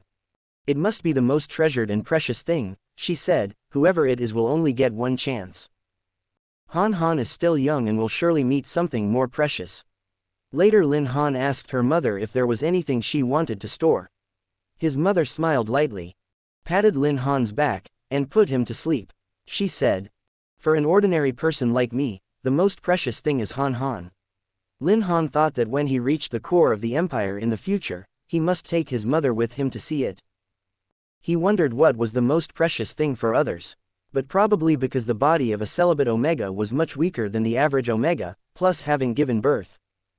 Lin Han wasn't yet an adult when his mother's health started deteriorating. Later, when Lin Han was 16 years old, as he stepped into the Imperial Army University, he was already alone. His mother was very gentle even when she left. Pale and lifeless on the hospital bed, she raised her hand and touched him feebly, saying, "Han Han, you have to celebrate your own birthday from now on. But don't forget. Mom will say happy birthday to you every year. No matter what. When you encounter anything in the future, don't let yourself get too upset. Mom will be sad too." Since he thought of his mother, Lin Han lost all expectations of the Galaxy Exhibition Hall, which he had been longing to visit after arriving at the core area. After all, other people's stories, and how to have a good time, were just other people's stories. He had no intention of understanding the lives of others, and was quite happy with his own life. The mecha models he talked about storing at the time were long gone, and he wasn't the same kid he was when he learned to design, repair, and build. Since he couldn't fly through the galaxy, he used his own hands to polish every piece of metal. As the sky darkened, Lin Han looked at his mother's picture in the frame and came back to his senses little by little. A thought came into his mind at some point. This idea was really odd. Even Lin Han himself felt puzzled. The last second, he was still thinking about his mother. Lin Han looked up at the boundless and silent night sky. He thought, could he Yun Ting also be storing something precious in the Galaxy Exhibition Hall? Chapter 19. Since the last incident didn't have a clear conclusion, for the sake of insurance and to prevent others from getting hurt, the general chose to give up in the end. Although he was very eager to find reasons to increase contact, which allowed Lin Han to have a short period of peace again. Recently, the Empire had been fairly quiet, but the Institute couldn't stop even for a moment. Lin Han began to work with his colleagues to design and modify the latest batch of mecha ready for mass use in the military. Although he couldn't directly link to the mecha hub and turn it into a razor-sharp blade like an alpha, Lin Han's focus in design and manufacturing capabilities were beyond the reach of ordinary people. He joined the Research Institute before graduating from his undergraduate degree at the Imperial Army University, and worked directly with his teacher to create the 10th generation of QT mecha, which was now used on a large scale on the front lines of Imperial combat. This mecha replaced the previous generation on a large scale after the army rolled it out, and its usefulness was fully demonstrated during an encounter with the Zerg a few years ago. It was able to withstand the highly corrosive venom of many Zerg, and could also withstand the sharp blades of most Zerg. Even if they couldn't cope with the higher tier Zerg, the internal automatic escape system of the pilot could also maximize the protection of human safety. The battle had become unverifiable in the mouth of the public. Maybe there were neighboring countries or star pirates to provoke them, but most people said that the Zerg nature was brutal, murderous, and they'd take the initiative to provoke things. The Zerg leader didn't act, but let a lot of low and medium Zerg wound the Empire's civilians, and the Empire couldn't tolerate each other causing provocation again and again, which started the battle of the year. And there were two decisive factors that made that battle a resounding success. One was the newly put into use 10th generation QT mecha, and the other was the Master Commander He Yun-Ting. Many people were fond of that battle. He Yun-Ting's warship capacity was limited, the Zerg's battle power was almost double his, and the final result was that He Yun-Ting handed a stunning answer to the entire Empire with an overwhelming victory. The war ended faster than anyone could have imagined. The Zerg couldn't bear the rapid blows for days, took the initiative to propose a truce. And in order to show sincerity also specially offered a lot of resources belonging to the Zerg planet. And if one looked at the interstellar resources were the first element to fight for. The Empire accepted the Zerg's offer and won a great victory. Lin Han succeeded in elevating his status in the Institute because of the mecha, and the name He Yun-Ting became a power and a symbol from then on. Just thinking of him made the Empire invincible. Everyone believed in this blindly and proudly. It was also the battle that made the peacemakers and the radicals in the Empire even more incompatible. The peacemakers believed that since the war had ended and the Zerg planet had shown signs of goodwill, there were many rich resources that were suitable for diplomatic relations. They said there was no need to exterminate them, which would be a great disaster for the civilians of both systems. While the radicals, Roki, led a rebuke in the council, saying that this was a cowardly act and that the Empire's military power was far superior to the Zerg planet, there was no need to be so obsequious.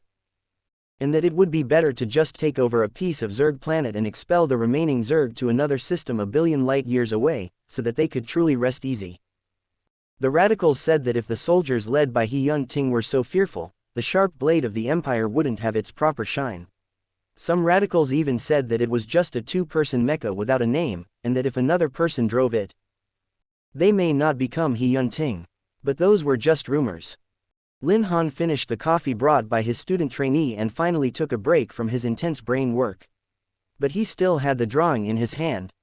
And his mind kept running. Shen Shunan's task this time was different from Lin Han's. By the time he was done, Lin Han was still motionless in his seat. Seeing that he had been working continuously for a long time, Shen Shunan couldn't stand it and came over to remind him, "Do you want to take a break? This design is not that urgent. You can wait for the next level mecha design and then come back to modify it. You'll also save time and effort." Lin Han didn't look up from the drawing and said, "I was thinking about adding the Vortex Magnet Rail Gun to this batch of mecha arms." Shen Shunan almost thought he'd heard wrong. "Isn't this a light mecha? It's not heavy armor, it's mass-produced. And if every single one of them has a Vortex Rail Gun, it's going to be heavier and more expensive." Lin Han pursed his lips and thought, "I'll think about it." He also knew that general light armor shouldn't use this.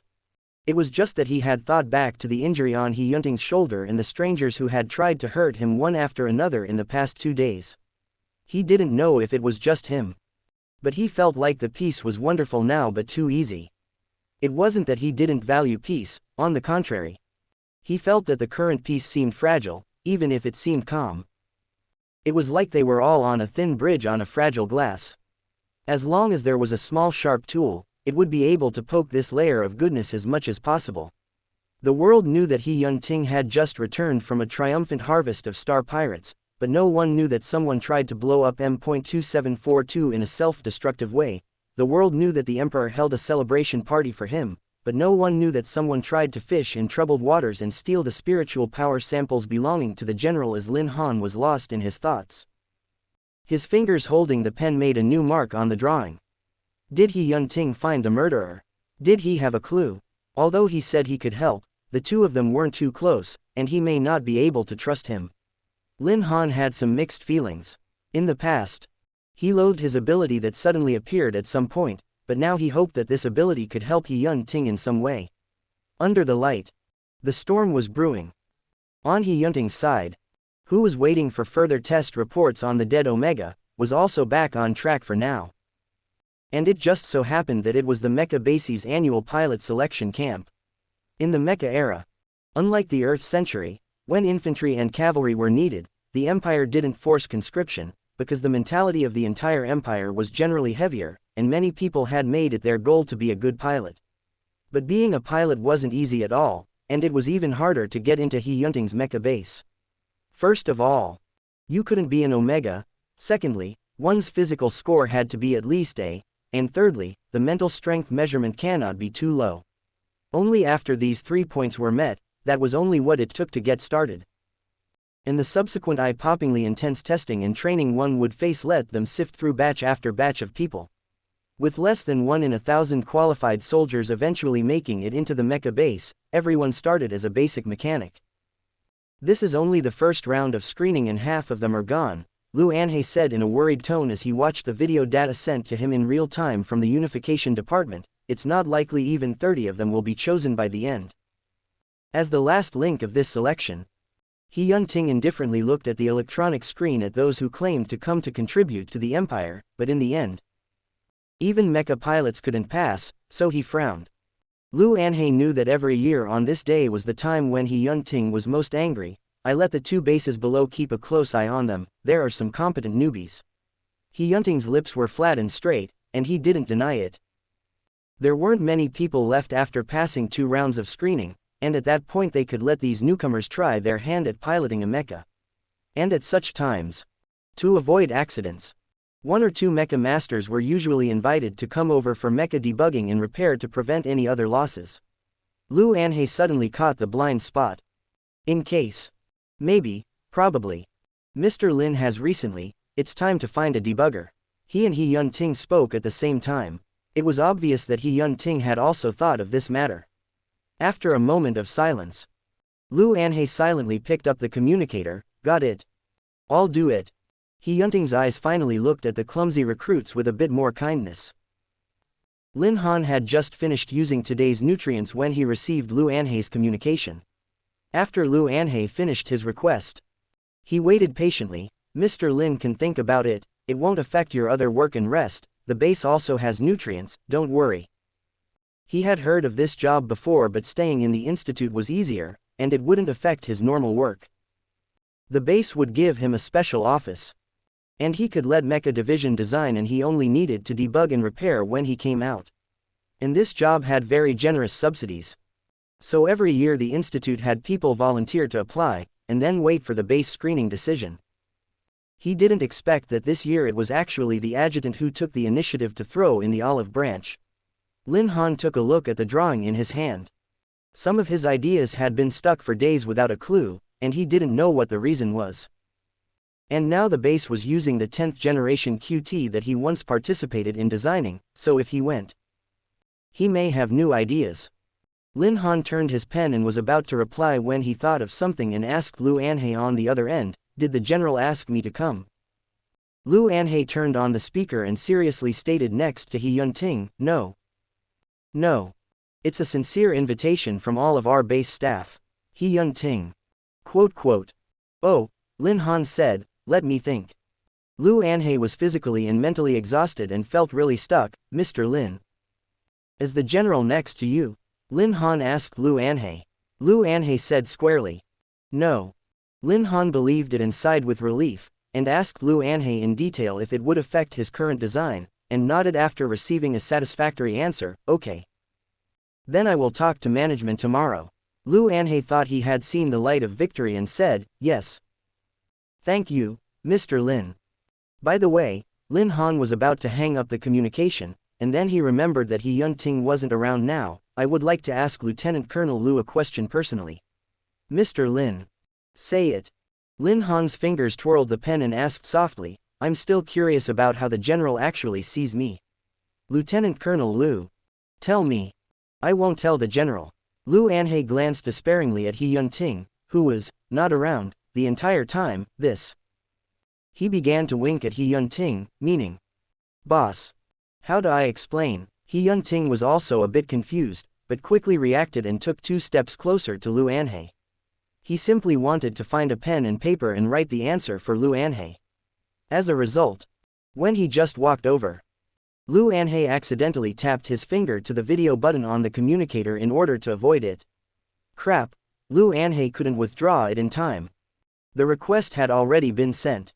Lieutenant Colonel Lu, with a sudden flash, Lin Han's communicator popped up a video request. He didn't know why Lu Anhei suddenly decided to say it in this way, but he clicked yes anyway. The communicator lit up and a virtual light screen popped up. Lin Han then saw He Yun-ting, who was not around, as Lu Anhei said, on the opposite side of the screen. Quote quote. Quote quote quote quote. Instant silence. Lu Anhei, who was hit in the face for a second, was full of pathos. While He Yun-ting was staring at the light screen with Lin Han, the air was filled with the air of awkward. Luckily Lin Han reacted quickly. Since General wants to speak for himself, that's fine. What exactly do you think of me? Lin Han said leisurely to the video screen thousands of miles away. 1 second. 2 seconds, 3 seconds. When Lin Han thought He Yun-ting wouldn't answer this question and intended to skip it, He Yun-ting, who had been keeping a stern face, finally opened his mouth. Mr. Lin is beautiful. He Yun-ting really didn't know what to say and didn't want to make Lin Han wait too long to blurt it out. Before Lin Han could have any reaction on the other side of the line, Lieutenant Colonel Lu, who witnessed the entire process from the corner of the Unified War Department, had a wooden face and was holding his forehead in despair. This was not as good as not saying anything. Lin Han first froze for a moment, then hooked his lips at the other end of the view screen. He Yun-ting looked at the youth on the electronic screen, who should still be in the institute, behind a pile of dense and complex electronic boards, and he curved the corners of his mouth over this cold data, looking more and more vivid. The youth's eyes were bright, as if he was thinking about something. So General asked me to do mecha debugging just because I'm pretty? Of course not. He Yun-ting's face was taut, and this time the answer was swift. Then why? He Yun-ting glanced at Lu Anhei, who was located in the corner. Due to his position, Lu Anhei was outside the range of Lin Han's view screen. Lin Han's side could only see He Yun-ting's face, and couldn't see Lieutenant Colonel Lu, who was holding his face to the side until he had a rich expression and wanted to make fun of his boss but didn't dare to laugh too much. He Yun-ting took his eyes back, and his expression got colder again. Lu Anhei felt bad at this moment.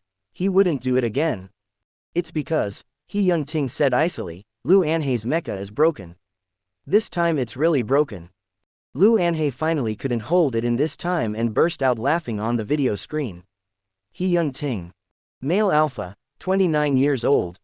In the midst of a great crisis of trying to praise someone, he couldn't find any better way to ask Mr. Lin to come to the base for mecha repair and debugging, other than dismantling his lieutenant's mecha with his bare hands. Chapter 20. Lin Han was close to smiling, and looked at the screen filled with He Yun-ting. The color of the light screen was somewhat distorted. The other party's handsome and peerless face remained expressionless. Only the color of his hair was tinted a little golden after the information processing, and the color of his blue eyes deepened a little. Don't make things difficult for Lieutenant Colonel Lu, Lin Han said. If his mecha needs an annual inspection, he can just send it to the institute. Nothing is wrong with it, it doesn't need to be fixed. Lu Anhei's mood rose and fell in those few minutes, and quickly reviewed that he shouldn't have laughed at his boss to his face, and praised Mr. Lin one more point. If He Yun-ting wasn't still there, he would have wanted to hug his lap without any image and cry out his gratitude. MN. He Yun-ting responded briefly. Have Lieutenant Colonel Lu pass over the relevant documents that need to be handed over. I'll contact the academy tomorrow. And the day after, I'll have Lu Anhei come over to pick you up. He Yun-ting interrupted. Lin Han didn't understand. You don't have to worry about the procedure, He Yun-ting said. Lu Anhei hurriedly added. Yes, Mr. Lin. I'll take care of the formalities for you directly. Tell me when you're ready and I'll pick you up. But your base is fully closed. Right, then should I go home and pack? The base has special rooms with everything you need. He Yun-ting continued to add coldly. Lu Anhe wanted to cover his face again. You have just praised his beauty and want him to immediately appear in front of you without preparing anything. The words were too straight, too tactless, and quite aggressive. He didn't know if Mr. Lin would be angry when he heard this. But Lu Anhe was really afraid that he would make some mishaps. He just protected him again and He Yun-ting took a toss. Lu Anhe decided to continue to help He Yun-ting get his wife. All right Mr. Lin. I will come over later to accompany you home to pack. Don't worry, leave it all to me. Probably Lu Anhe's sincere attitude infected Lin Han, and eventually the beautiful Mr. Lin still gave an "oh" and hung up the communication. The command room returned to calm. Lu Anhe put the key that he was about to swallow back into his pocket, gingerly went around to the door, opened it, and prepared to slip out silently. Wait, He Yun-ting suddenly called out to stop him. Lu Anhe's back was cold. Did he have any new tricks? He Yun-ting was still staring at the group of recruits who were being tortured to death by the training, and he didn't look back. Use my ID to get a gun. Lu Anhe put away his joking expression and was stunned. The autopsy report hasn't come back yet. He Yun-ting eyes flashed with a frame in the surveillance. While he's here, there can't be an accident. The news of Lin Han's business trip to the base soon spread through the institute. After He Yun-ting personally came twice. Even though everyone had nothing malicious, they still secretly speculated what relationship there was between Lin Han and He Yun-ting. Some people said that the general was eagerly loving Mecha, but some people immediately retorted that he came to pick him up in person even after it was repaired, obviously because he wanted to see Lin Han more. Some people even heard the gossip that He Yun-ting also invited Lin Han to dance at the prince's dinner party. This, coupled with the fact that these days the institute saw that an inside line was called by Lu Anhe from time to time, further confirmed to them that there must be a relationship between the two beyond that of strangers. A top alpha, and an excellent omega with SSS mental strength, was simply a match made in heaven. No one had any objection to Lin Han going to the base this time. After all, the spot should have been given to him in previous years, but Lin Han himself didn't want to go. Even though the mecha he had designed and manufactured had made him famous, he was reluctant to attend various occasions because of his low profile and mind-reading skills, so gradually everyone only remembered that there was an excellent mecha master, but couldn't even recall his name or gender.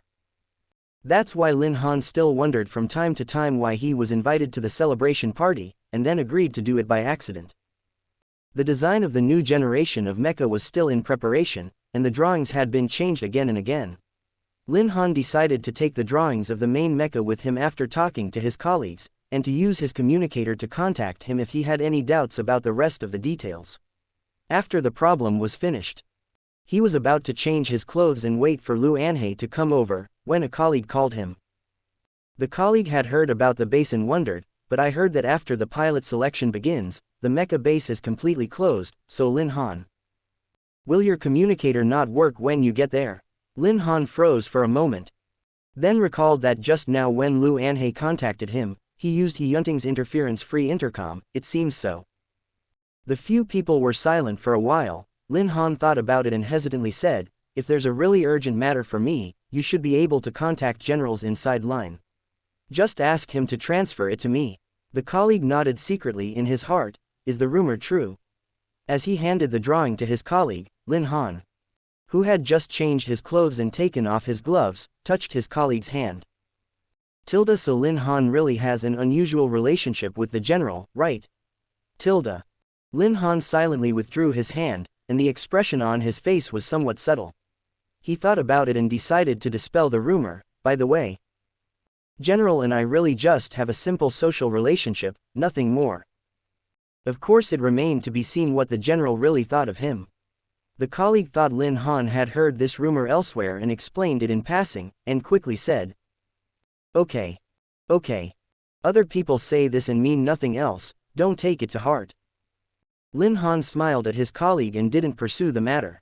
When Lu Anhe came to pick him up and pack his things, Lin Han silently stuffed a few more pairs of gloves into his bag. Lu Anhe was very efficient, first receiving Lin Han from the base to his home, and then waiting for him to finish packing to drive to the base. Although the road was far separated by two districts, The good thing was that He Yunting's aircraft didn't have to wait in line for the Star Path track. Half a day later, Lin Han came to the legendary mecha base. The base was very large. Divided into 7 regions according to the type of mecha, He Yunting's was the highest, in addition to the strict jurisdiction of each region, interrelated and different. The first and second bases were the core of the 7 regions, and this time the pilot selection was taking place at the first base. After walking through the face recognition gate, there was a corridor. And after passing through the disciplinary mirror, there was a long row of merit walls, where all the troops who had contributed to the empire were recorded. He Yunting's profile was so conspicuous that Lin Han couldn't help but slow down and take a look. He Yunting's ID photo was no different from his real face, with a cold and unapproachable look. The following was his current military rank, followed by a row of text listing his various merits. Lin Han couldn't finish reading all of them at once, and was too embarrassed to ask Lu Anhei to wait for him, so he could only look back twice before jogging to follow Lu Anhei. Lu Anhei first took Lin Han to the long-arranged room, the Empire's economic prosperity. After those hard times in the early years, Lin Han's room had almost the best setup. He had everything and could even take care of the mecha division, but was also able to borrow a set of small detectors from the institute to facilitate work. Lin Han put his things away and took out a pair of gloves to put on, before asking Lu Anhei where to now. He thought he would be taken directly to the training ground, or to He Yunting. As a result, Lu Anhei shook his head, squinted and smiled as he let Lin Han follow him, and walked for a while before the two arrived at their destination. Lu Anhei pushed open the heavy door. The general is waiting for you inside. Then he didn't follow in himself, but withdrew and closed the door. He felt he was awesome. Lu Anhei alone knew that he should leave the two alone, but didn't know that the image of his boss in the eyes of beautiful Mr. Lin collapsed to crumbs. Lin Han didn't expect that the first time he saw He Yunting at the base was actually in the shooting training room. He Yunting stood in front of him wearing a straight pale blue uniform, and when he saw Lin Han coming, he didn't say much, just handed over something in his hand. It was a miniature pistol. Lin Han hesitantly took it. For me. MN. He Yunting didn't explain. Can you use it? Lin Han thought for a moment. Probably knew that He Yunting meant this for his own defense, observed the gun in his hand and shook his head. Not really. He Yunting nodded, unsurprised. This is a particle laser gun. The operation is easier than others. Lin Han tried fiddling with it for a while and said helplessly, General, I don't know how to use it. He Yunting pursed his lips for a moment, as if hesitating about something. He wasn't close to Lin Han, and after handing the gun over, he took a step back himself. Perhaps it was Lin Han's inexplicable bad mood last time that made He Yunting a bit cautious, wanting to say something, but finally restrained from stepping forward and just took one of the same to teach Lin Han, so that he could at least learn the basic usage. Try it. He Yunting picked up the gun in his own hand, barely aimed, lifted his hand, then bang. Hit the bullseye cleanly. Lin Han followed suit several times, but in the end, not even a single shot was fired. He Yunting put down the gun and said, Your hand's not steady. Lin Han himself knew that there were a bunch of problems, but the actual operation was really not easy. He tried again and still failed. He Yunting looked at him for a long time, the corners of his cold hard lips pressed down, and then walked towards Lin Han. Do you mind? He asked. Lin Han didn't say anything. He was thinking that it was good that he was wearing gloves. When He Yunting saw that he didn't answer, he tentatively walked over, and the distance between them finally closed. Lin Han usually didn't like people getting too close to him, let alone the other side being such an absolutely oppressive alpha, but now he was strangely not repelled too obviously. He Yunting reached out his left hand and put it over Lin Han's white glove. Hold on tight, he said in a deep voice. Lin Han then reluctantly settled, and listened to what He Yunting said, and took a deep breath. Don't be afraid, follow the movement of my hand. Concentrate. Bang. A loud bang sounded. Lin Han's brain was a little confused. And when he came back to his senses he saw the bullet hole that wasn't far from the center of the circle. Continue. He Yunting didn't let go of his hand. Lin Han's mind was slightly scrambled, trying to keep up with the other party's rhythm. Suddenly, he smelled a very faint ebony fragrance. It was so faint that if he hadn't dazed off, he wouldn't have noticed it at all. But He Yunting's expression remained serious, and Lin Han came to the conclusion that he was overthinking again. He tried to fix his mind and resumed shooting. Even if it was a miniature gun, practicing for a while was still a bit tiring for a novice. When the two took a break, Lin Han put down his gun and walked up to He Yunting, who had been 2 steps away from him since the end of the training. General, Lin Han's forehead was a bit sweaty, his breath hadn't slowed down yet, and he gasped a bit while speaking to He Yunting, "Thank you." The expression on He Yunting's face had a slight fluctuation. Soon, he opened his mouth. Lin Han, every time He Yunting called his name, the last syllable that escaped from his throat was always pronounced only half, concise and short. With a low sensuality, as if born with a compulsive hoarseness, "When you call me in the future, you can speak to me informally. If you remain so formal, I won't be able to stand it." Chapter 21. Fortunately, Lin Han was wearing gloves and didn't know what He Yunting was thinking at this moment. He Yunting finished that sentence and then looked away again, leaving Lin Han alone to look at him in confusion. Is there any problem?" "No." He Yunting put his gun away and stood with his back to Lin Han, "Just no need to be so polite." "General," Lin Han wanted to say something. But He Yunting had already walked to the door with big steps and left without looking back. So he couldn't finish the rest of his words. No need to be so polite, but they didn't know each other very well, right? He looked at He Yunting's back and then at the gun in his hand, pondering. He actually wanted to ask more than just this question of address. He also wanted to ask if the other party's wound had healed a bit. Since he was cautious enough to prepare a gun for him, or in the base. Was the real culprit from last time still not found? Lin Han even wanted to tell He Yunting his own ability, and then ask him if he needed his help. After all, separated by a layer of flesh and blood and skin, it wasn't easy to know the other party's true thoughts. But if Lin Han had told He Yunting about it, he might have been the first to be embarrassed. Lin Han put his thoughts away along with the gun He Yunting gave him and left the shooting training room. The time was late. He Yunting confirmed the progress of the selection with Lu Anhei after leaving Lin Han, still uneasy to return to the first base. When he pushed open the door, Lu Anhei was watching the monitor for him, and when he saw He Yunting coming, he saluted. "Everything's normal so far, but the elimination ratio is higher than last year. There are still 2 days left in the first stage. Yesterday there were still half left, today not even half passed." Lu Anhei flipped through the data and reported, this time a total of 40,000 people. Alphas 12,000. Betas 28,000. The result. According to the elimination rules, in addition to the first round of training, the number of people who voluntarily withdrew from the game, there are actually more betas than alphas. The key is that many alphas quit for the reason that they don't want to suffer. They are really spoiled. Lu Anhei tsked, having a rare frown with a bit of anger. They said that they think they can do something else with such mental strength and physical strength. Oh. There are people who say this competition isn't compliant, and intend to write a letter to the council to report you. He Yunting took off his hat. Although he still didn't speak, his eyes had more than a hint of contempt. The mechanic selection occurred every year, and this kind of situation was naturally commonplace. He Yunting didn't reply. Only his face sank as he took the list of eliminated handed over by Lu Anhei.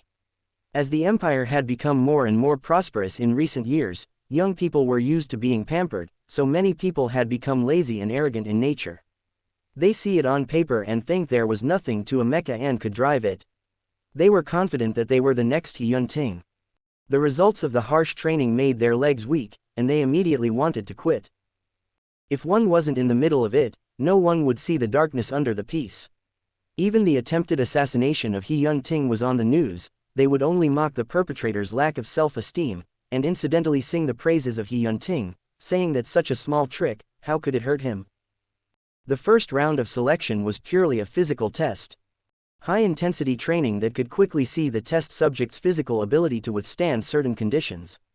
If not for Lu Anhei, He Yunting would have made it more severe. The soldiers who signed up weren't in their own rooms until they entered the third round, and needed to share a room with their teammates. Except for the bathroom. Everywhere else was monitored to observe every move of the recruits in all directions.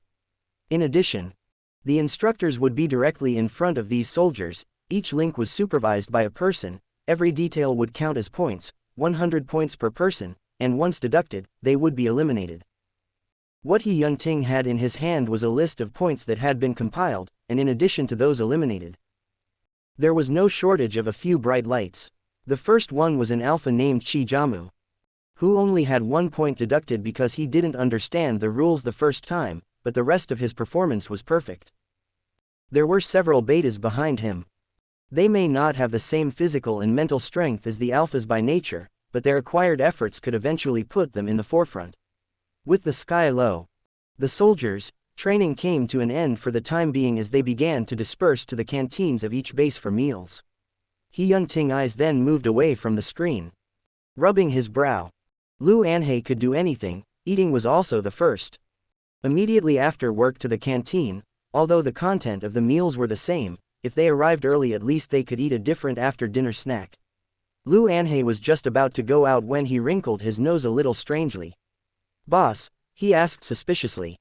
"What did you do with Mr. Lin just now?" He Yunting didn't understand why Lu Anhei asked that, teaching him to use a gun. "Nothing else." Lu Anhei still didn't seem to believe it. He Yunting swept over with dissatisfaction, "Nothing else." "Oh," Lieutenant Colonel Lu replied, "I thought you too." "Ahem. Your pheromones mingled." The witty little Lu picked a description that he thought would not be taken the wrong way. "Because I smelled a little bit of your pheromone," Lu Anhei finished his sentence. Lu Anhei was an alpha. And out of the natural repulsion of his kind, he could smell the pheromone of his kind more acutely. However, if he really didn't do anything with Lin Han, not only was there nothing to do, on the contrary. He Yunting's expression changed. "No. Go eat your meal," Lu Anhei said, "Ha," and went away. He Yunting called someone to send over dinner. He continued to stay alone in the command room. Only after Lu Anhei left did he have time to think back on what had just happened. He really wanted to give Lin Han his gun and teach him some basics simply for the sake of his personal safety. Even if he didn't acknowledge what Lu Anhei said about love at first sight, he wouldn't deny that he did have a crush on Lin Han, otherwise he wouldn't be curious about his pheromone, wouldn't want to meet him, and wouldn't want to invite him to the ball. He himself knew that this Omega was special. He had entered the army really early, so early that for so long he had taken the glory and mission of the Empire as his unshakable mission, ever so loyal, ever so determined. When one was watched for too long and stretched too tightly, one tended to forget how to be an ordinary person. Not to mention all this, he couldn't even express his emotions. What kind of emotions would the average alpha possess? Did they act differently towards the Omega they loved? What kind of expression will they show their Omega? What kind of things would they do with each other? Would he, like Lu Anhei said, bury his head in the other's neck, piercing the other's thin and fragile gland with sharp canine teeth and injecting his own pheromone? But He Yunting subconsciously used the tip of his tongue against his sharp alpha canine teeth, thinking that Omega looked so clean and beautiful. If he bit him, the other would get hurt, right? Would he close his eyes in pain, or would his eyes mist up in pain and bring tears to his eyelashes? He Yunting recalled Lin Han asking how he looked at him and why he didn't even use honorifics. He couldn't answer, so he had to run away. He Yunting couldn't help but think more about something that might hurt Omega when he heard the other person politely and gently say, "You," and look into his eyes and smile at him. So he tried to take a step or two away from him, trying to suppress the unknown emotions in his mind, trying to just get along with each other normally. But by doing so, he had been calm and self-possessed, almost leaking his pheromone. The other side moved closer and he would step back. He was afraid that his pheromone would scare the other, and he was afraid of a different reaction. It was almost unbearable. He Yunting found it hard to talk about it, and felt strange. There was so much he was missing, except for the never-ending training. But at least in his perception, if he really liked someone, he wouldn't make the other person feel pain. How could one call it like if they would hurt their Omega? Since it was the first day at the base, plus the selection was still in the first stage, Lin Han temporarily had nothing to do and went back to his room. During the pilot selection period his communicator wasn't able to contact the outside world, so Lu Anhei gave him the password for the base's internal line, and also thoughtfully added some internal staff communication that Lin Han may need, so that Lin Han can quickly adapt. The head of the internal affairs team then heard Lu Anhe say that this was the mecha division that the general personally invited. Nothing else was clear. Only that he must be well entertained. He politely knocked on Lin Han's room door, and when Lin Han opened it, he first introduced himself, and understood that he was an Omega, and his physique wasn't too good. He immediately said that he would bring Lin Han special nutrition supplements from the military later, and the effect should be better than the ones he bought on his own. As for the personal stuff like inhibitors, Lin Han said he brought his own, no need to prepare another. The head of the internal affairs team wrote this down. By the way, should I bring you dinner? However, because of the training of the base pilot's fitness, the meals here are uniform. If Mr. Lin really doesn't like the taste, you can tell me. We can make something else for you. Lin Han didn't like to bother others, and he wasn't too particular about food, so he waved his hand. No need. Just the same as everyone else. The ultimate supplement for a poorly constituted Omega was a nutritional supplement anyway. He nodded and gave Lin Han a general description of the contents of the meal. Basically, that's it. But during this period the general has his own special edition, everything else is the same. Special edition? Lin Han couldn't help but ask. Is it specially formulated for his physique? How is it different from others? Is it specially formulated for his physique? Lin Han was a little curious. He remembered Lu Anhe said before that Yun Ting was very boring. His meal hadn't changed for several years, even back at his own manor he didn't know how to enjoy meals. So how come there was now a special exclusive meal? The head of internal affairs didn't expect him to ask the question. The corners of his eyes also jumped. After all, even he himself didn't know the meaning of this special item. He replied respectfully and honestly, actually it's not too different. Lin Han nodded and didn't ask any more questions. By the way, the head of the internal affairs suddenly thought of something. Although the general's special meal isn't very different from the normal one, Mr. Lin, do you want to try it? I heard that Omegas had a sweet tooth and liked all kinds of sweets, so Mr. Lin might like it too. The head of the internal affairs, who had decided to treat the general's personal expert well for the sake of the base, thought this. Since he had said so, and Lin Han really wanted to know, he nodded his head without much thought. Okay. That's what I'll have then. The head of the internal affairs team agreed and asked Lin Han if he needed anything else for now before leaving the room to prepare for him. 10 minutes later, Lin Han looked at the general's special meal in front of him in a daze. There was nothing special about the main dish or the meat and vegetables, and the cooking method was simple and healthy. But he picked up a small spoon and poked the small porcelain bowl that looked out of place with this meal with a complicated expression. It was a piece of caramel that had been baked with a torch. And it looked crispy and attractive in color. Lin Han would have had no problem if his pheromone wasn't caramel. But he didn't know when Yun Ting had added this. Even he didn't dare to think about himself at first. To prove that he really wasn't thinking too much, Lin Han put down the small spoon and stood up, closed the door and windows. And then somewhat shamefully released a little bit of his own pheromone. The sweet, burnt aroma quickly spread out. Lin Han picked up his utensils again and tentatively tasted the caramel in the general's special. Comparing the two, he pursed his lips and confirmed with an odd expression, it tasted exactly the same as his. Lin Han. Quote. His mind recalled the first time they met. The other party's voice was as cool as a river of ice that had just melted in late winter, flowing bitterly over his ears with the remnants of coldness. It smells good. Lin Han pushed the caramel in front of him away. Had he started a meal replacement then? Chapter 22.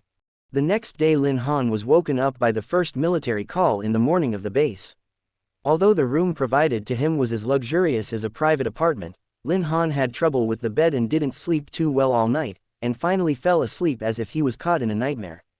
After waking up from last night's dream, he couldn't remember much. He only felt that something was chasing him desperately. He tried to run forward. But because of his poor physical strength he had been caught by the horrible monster behind him. He couldn't call for help. He could only watch himself being swallowed by the darkness. Lin Han propped his hand on his forehead, slowly forgetting this disgusting feeling of the unknown. He looked around the unfamiliar room and remembered that he had arrived at the base. Lin Han thought back to what happened yesterday, and almost immediately thought of the general's special. Yun Ting he. When he thought of this, Lin Han's expression became mixed again, and the tiredness of the nightmare was dispelled. He simply didn't know how to evaluate He Yun-ting. Lin Han even imagined how he would see the other side if he didn't have the ability to read minds. But he thought for a long time without a clear answer. He simply got up and got ready to start his day's work. And at the other end of the command room, Lu Anhei first knocked politely on the door, and there was no answer inside. "Boss. Are you there? I've been looking for you all morning." There was no reply.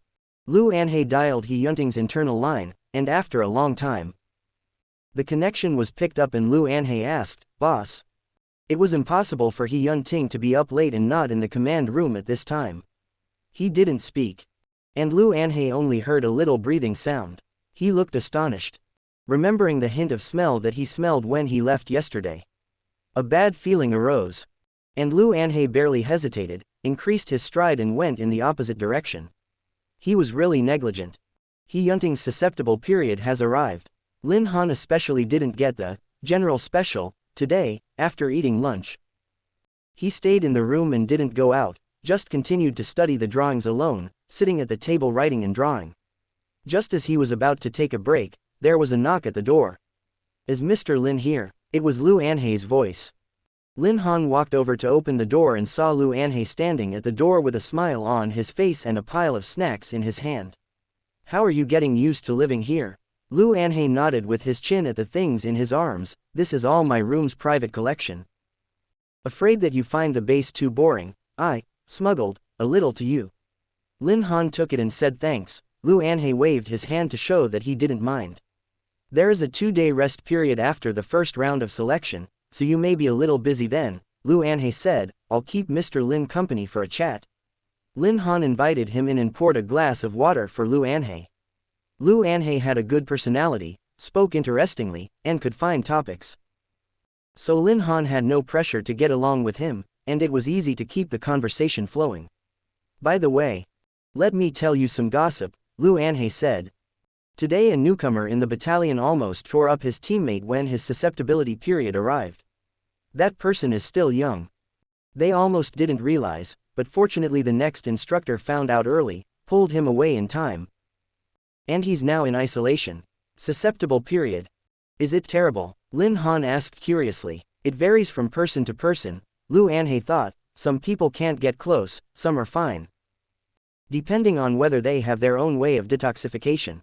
So if it's serious, will you hurt the people around you?" "How can I say anyway? If it's a very important person, then no," Lu Anhei said. "No matter how insensible we are at that time, the most deeply engraved things in the mind, we won't hurt." He said a little embarrassed, "Mr. Lin. Don't laugh at me. But every susceptible period I clutch the key to Aegis in my hand. What Omega is better? With it, I have a sense of security." Lin Han curved his eyes, not showing any discomfort or surprise. "Then when it's time for the annual inspection, send it directly to me.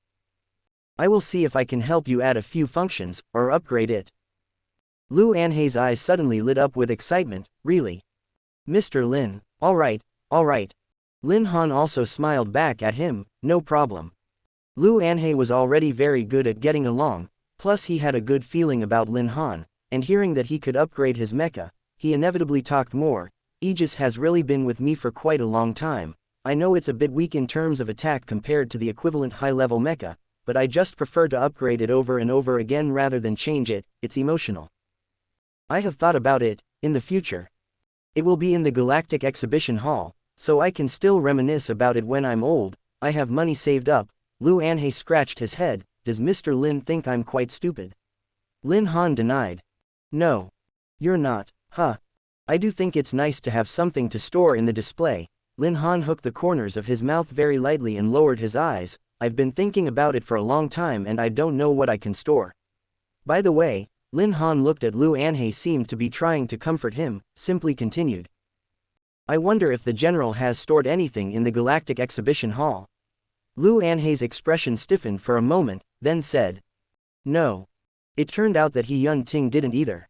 Lin Han didn't know what kind of mood he was in. He didn't even know why he was asking Lu Anhei this question. If the answer Lu Anhei gave was yes, what would he think? He couldn't understand. He just nodded his head. "MN. I see. The two of them were silent for a while. After a while, Lu Anhei took a deep breath and broke the silence. Mr. Lin. His tone suddenly lowered. I actually came to see you. There's something I want to ask you. Lin Han lifted his eyebrows at him. What is it? General. He just entered his susceptible period. I know it's really ridiculous and excessive to come to you, but I can't think of any other way. Lin Han wasn't really surprised by Lu Anhei's words. After all, an alpha looking for him to talk about susceptibility, no normal person would do so. Lu Anhei gritted his teeth. If you don't want to, don't force yourself. I just came to take a chance and try it out. After all, there was no other Omega in the base. This was certainly not the point. The point was that Lin Han was special to the general. But Lu Anhei didn't say that out. Lu, I don't know how to explain to you, but I believe that the general will not hurt you. Just stepping into He Yunting's room, Lin Han smelled a strong fragrance of ebony. Based on the physical nature that like repelled like, Lu Anhei couldn't stay even for a moment, first saluted He Yunting and then said to Lin Han, I'm really sorry. Mr. Lin. My communicator's open for your private emergency contact line. If there is any, I will show up soon if there are any unexpected circumstances. Lu Anhei repeated again. After all, it was an embarrassing thing to call Lin Han over. I understand. Lin Han nodded his head. Lu Anhei stood straight and looked at Lin Han with steely eyes, then took off his hat with his right hand, put the four fingers of his left hand together on his right shoulder, and incomparably respectfully bent down slightly and gave Lin Han a full imperial salute. Usually such a salute was mostly used for imperial royalty or powerful people with extremely high status, if not that. A person performing such a salute to another person means that the person must have a very important commission or request that they hope the other person will grant. Perhaps it's unfair to you. After all, you and the general haven't actually met many times. Lu Anhei still kept his head down and raised it slowly only after finishing his words, but the general has been susceptible by himself every time. I couldn't find any way to relieve him, so I took the liberty to ask you to come. Lin Han remembered what Lu Anhei just said. He liked to clutch the key of his aegis when he was susceptible. He subconsciously glanced at He Yunting, told Lu Anhei, okay, and added, it's fine.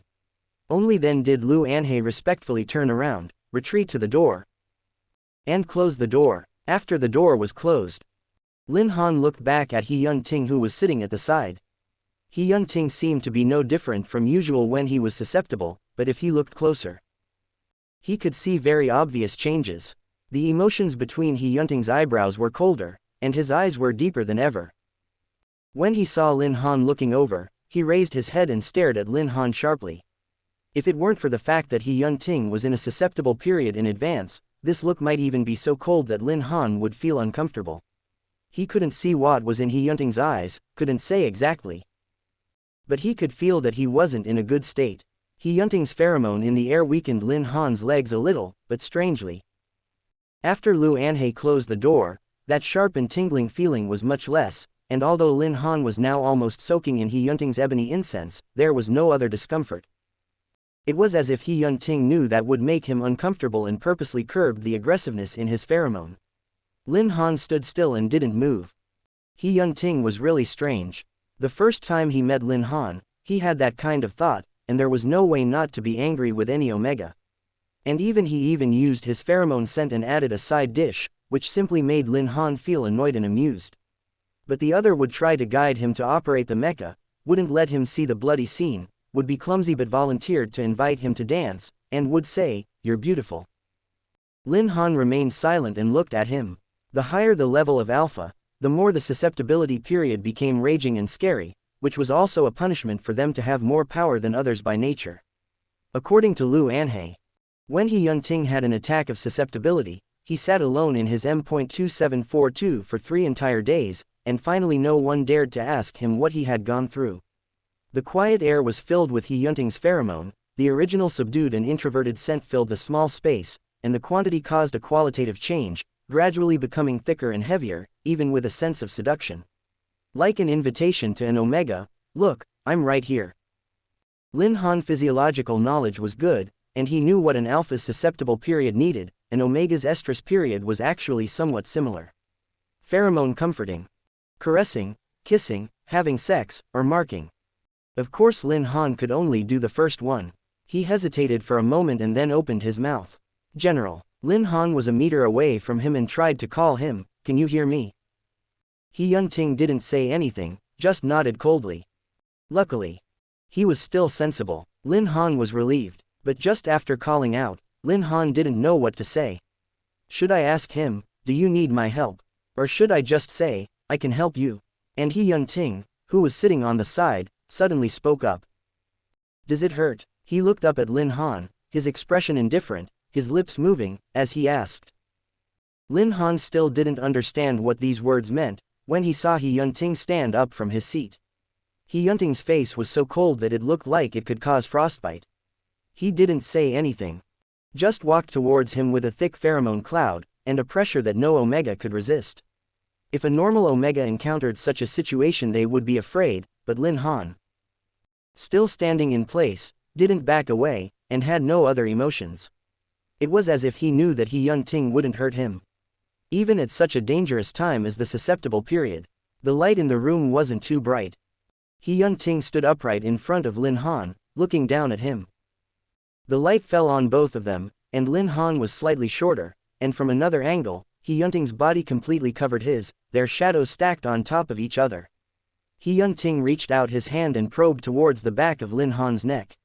His fingers were hot and a little rough, and the long pulling of the trigger had left the sides of his index finger with gun calluses left over the years, finding the precise spot to cover Lin Han's glands.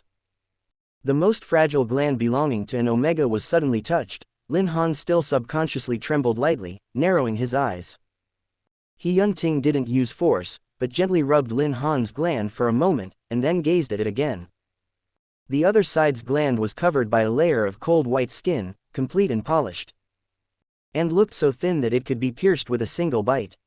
As if confirming that Lin Han's gland was intact, He Yunting's icy expression softened slightly, but his fingers didn't leave immediately and repeated the action again. "Does it hurt?" Lin Han was a little overwhelmed, but shook his head anyway. "General." Lin Han called out to him very slowly. "MN," He Yunting answered, his gaze redirecting from the other man's glands and landing on his face. He locked eyes with Lin Han. Lin Han tilted his head to look at the corners of his cold, hard lips, his deep brow, and his blue eyes. "Can't mark." He Yunting's tone was low, as if he was talking to himself, and murmured and repeated again, "Can't mark." "It will hurt," he said to himself. Lin Han was stunned. He wanted to say, "I can release a little pheromone and you can be less uncomfortable." But how uncomfortable was He Yunting? He didn't know. "General," Lin Han called him for the third time. He Yunting's gaze moved to Lin Han's lips in silent response. "You," Lin Han had just spoken when he remembered that He Yunting had said before that he shouldn't use polite words. Lin Han felt He Yunting's hand on his gland stop and gradually moved down after a moment. In the next second, He Yunting raised his arm in silence and hoisted Lin Han firmly into his arms. He Yunting's pheromone scent was close, with the top alpha's innate strong and oppressive sense, embracing Lin Han in his arms, but there was another imperceptible, not to be denied tenderness. Chapter 23. Lin Han was held down in his arms, and neither of them spoke for a while. Although He Yunting's action seemed fierce, the hand on Lin Han's waist was unexpectedly warm. Unlike the clumsy two at the last dinner, the warmth of He Yunting's palm was higher this time, and more insistent. Unwilling to let go even for a moment, Lin Han's position was a bit awkward. His arms were clasped by him, and he was confined to one side of the embrace. He just struggled to put his hands out. But He Yunting seemed to sense something immediately and embraced him even tighter. "Don't move." He Yunting's voice was low and muffled, with the aroma of ebony.